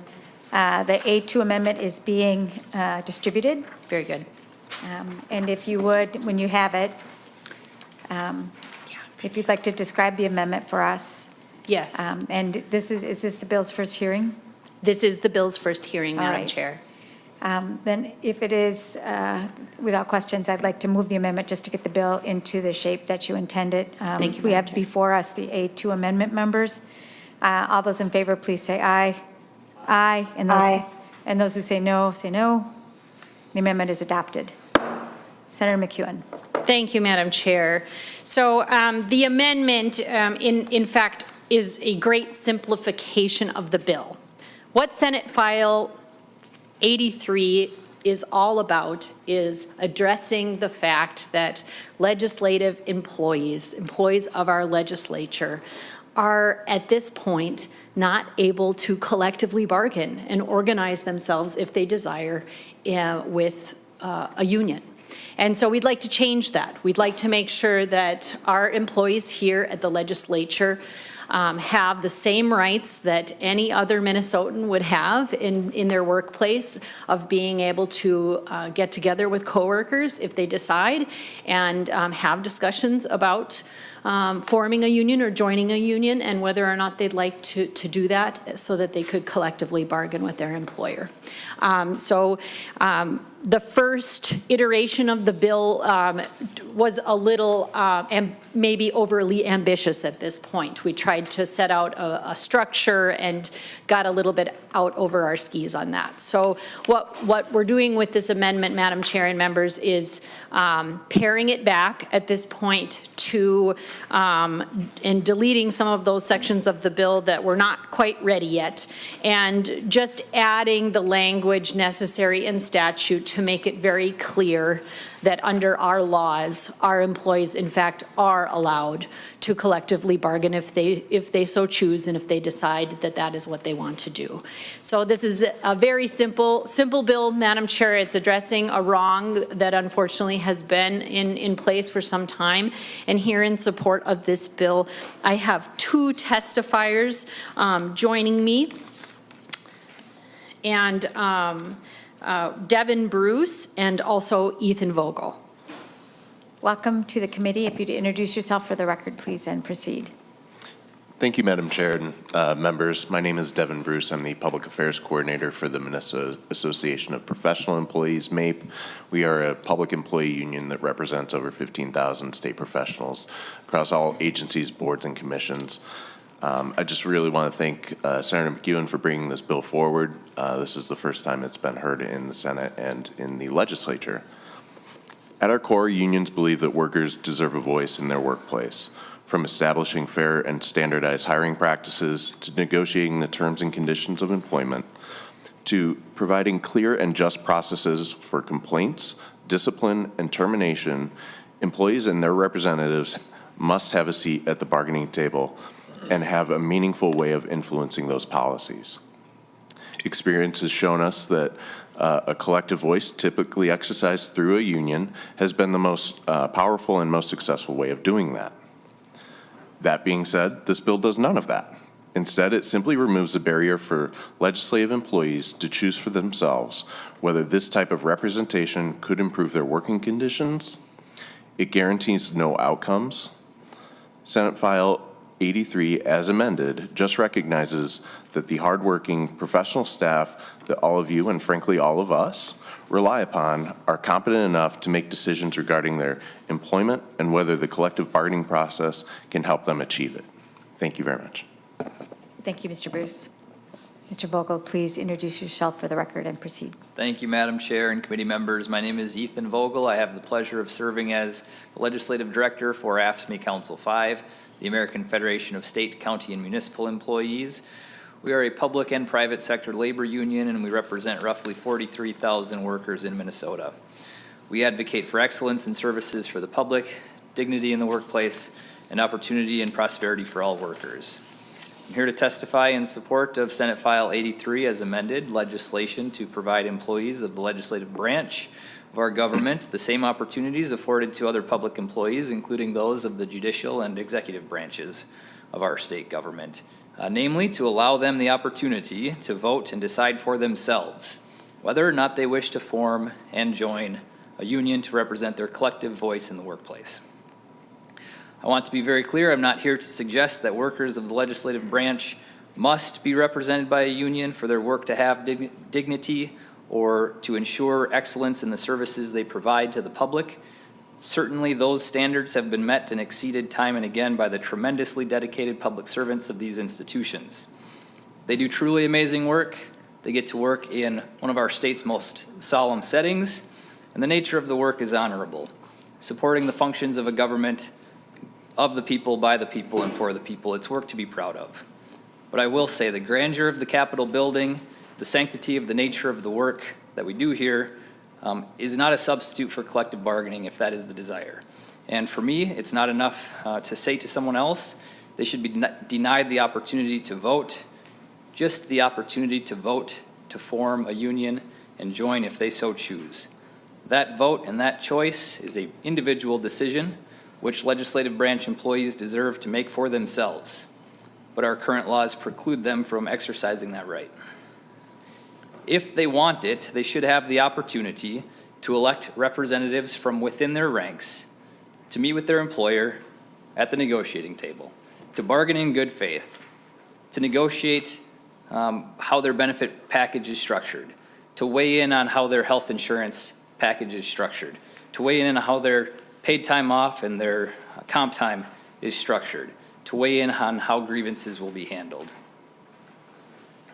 Among many other things, our very nation was founded on the principles of due process, rule of law, democracy, self-determination, and the pursuit of happiness. And the labor movement and labor unions are an extension of those principles into the workplace. Every worker deserves the right to choose whether forming a union is in their own interest and to join that union if they so choose. Give them the choice.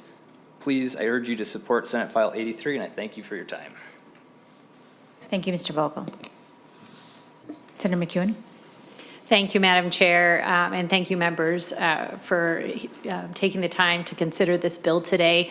I thank both of my testifiers today who have come in the spirit of just making sure that this committee and its members understand what this bill does and what it doesn't do. Really just making sure that the employees at the legislature have these fundamental rights that are so cherished in our nation and in our state of Minnesota, of that choice of being able to decide whether they would like to join a union or form a union and collectively bargain with an employer. So with that, Madam Chair, we will stand for any questions or comments.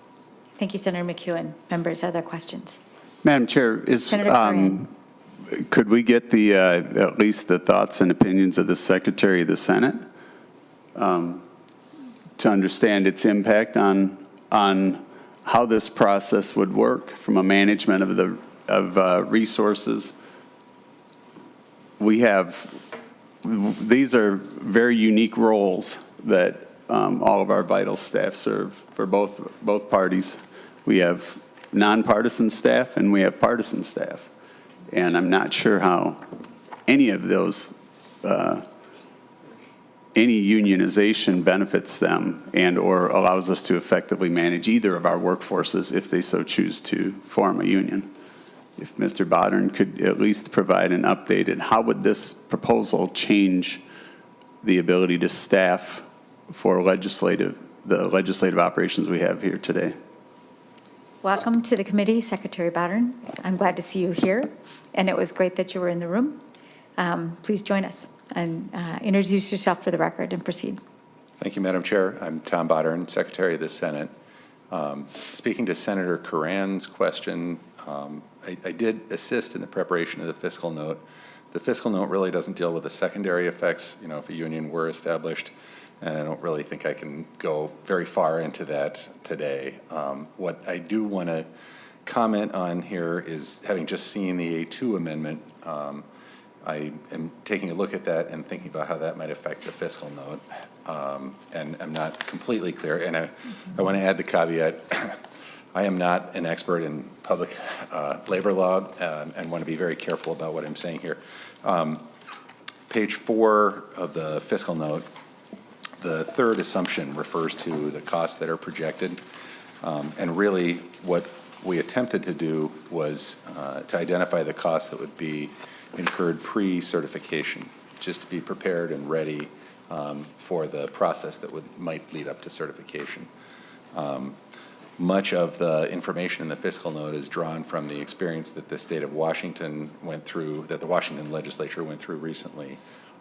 And there were significant costs incurred there pre-certification to contract for the services to assist with that, legal and other consulting expertise. So the $500,000 figure that you see in the fiscal note relates to those costs, would be across all three entities, the House, the Senate, and the LCC.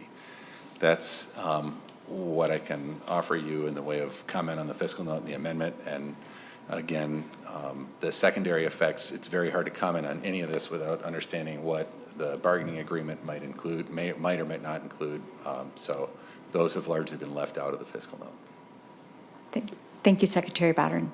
Senator Curran. Madam Chair, and thank you, Mr. Bodden, as well. So, Senator McEwen, how many employees would be eligible or covered under this?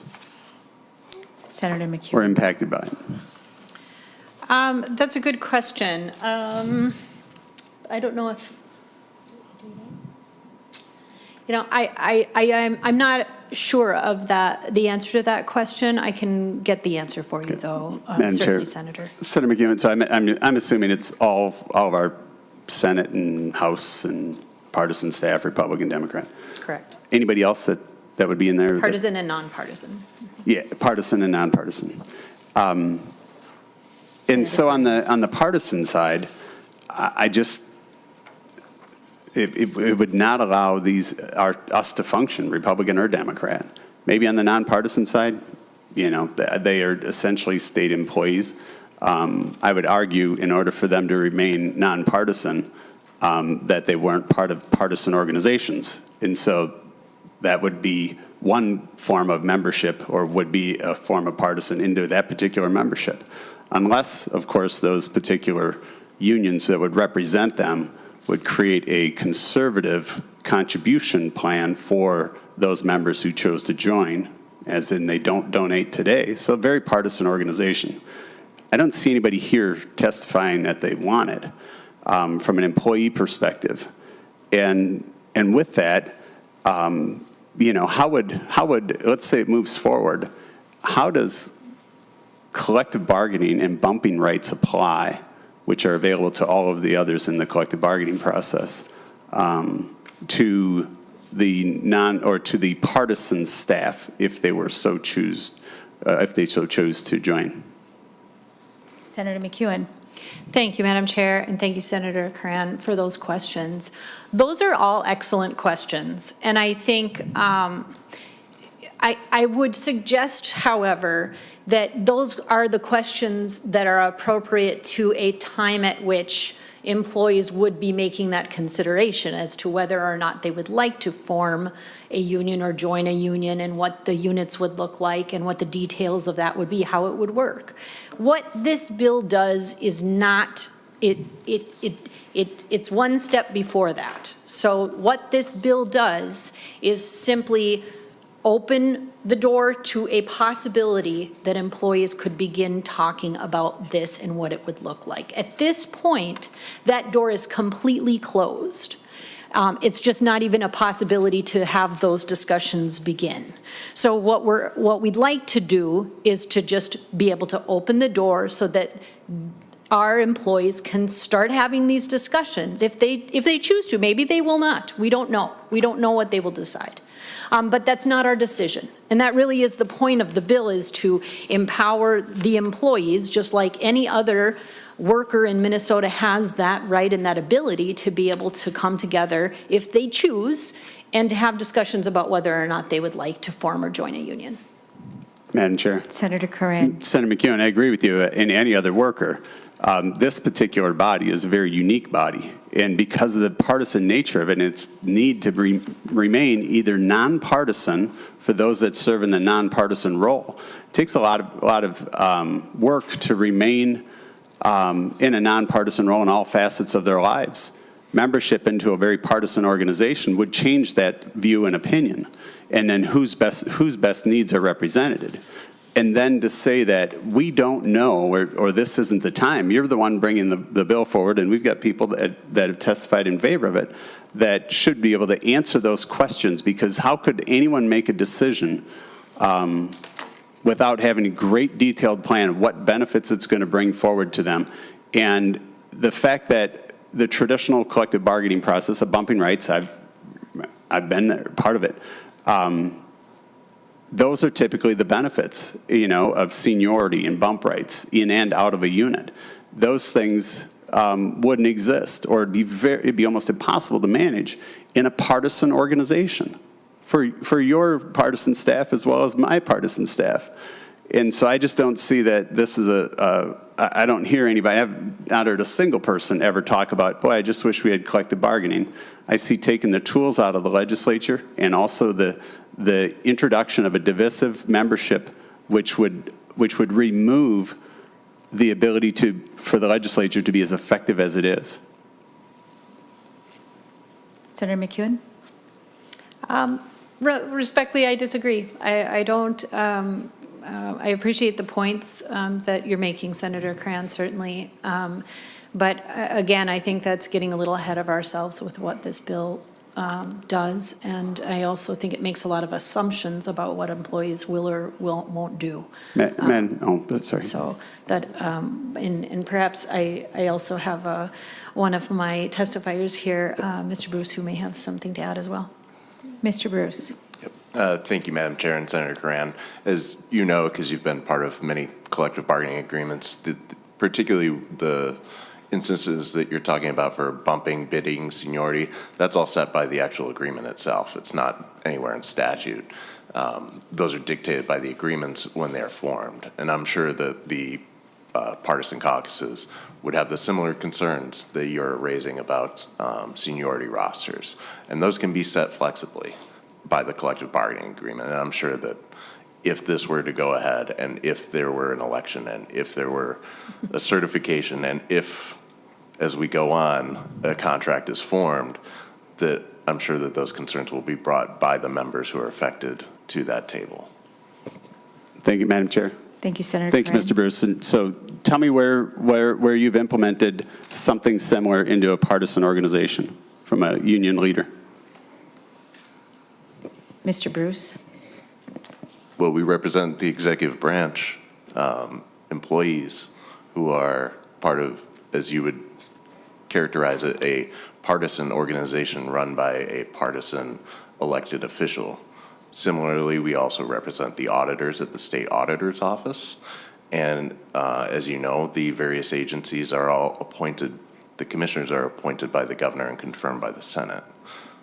We also represent members at the Secretary of State's office.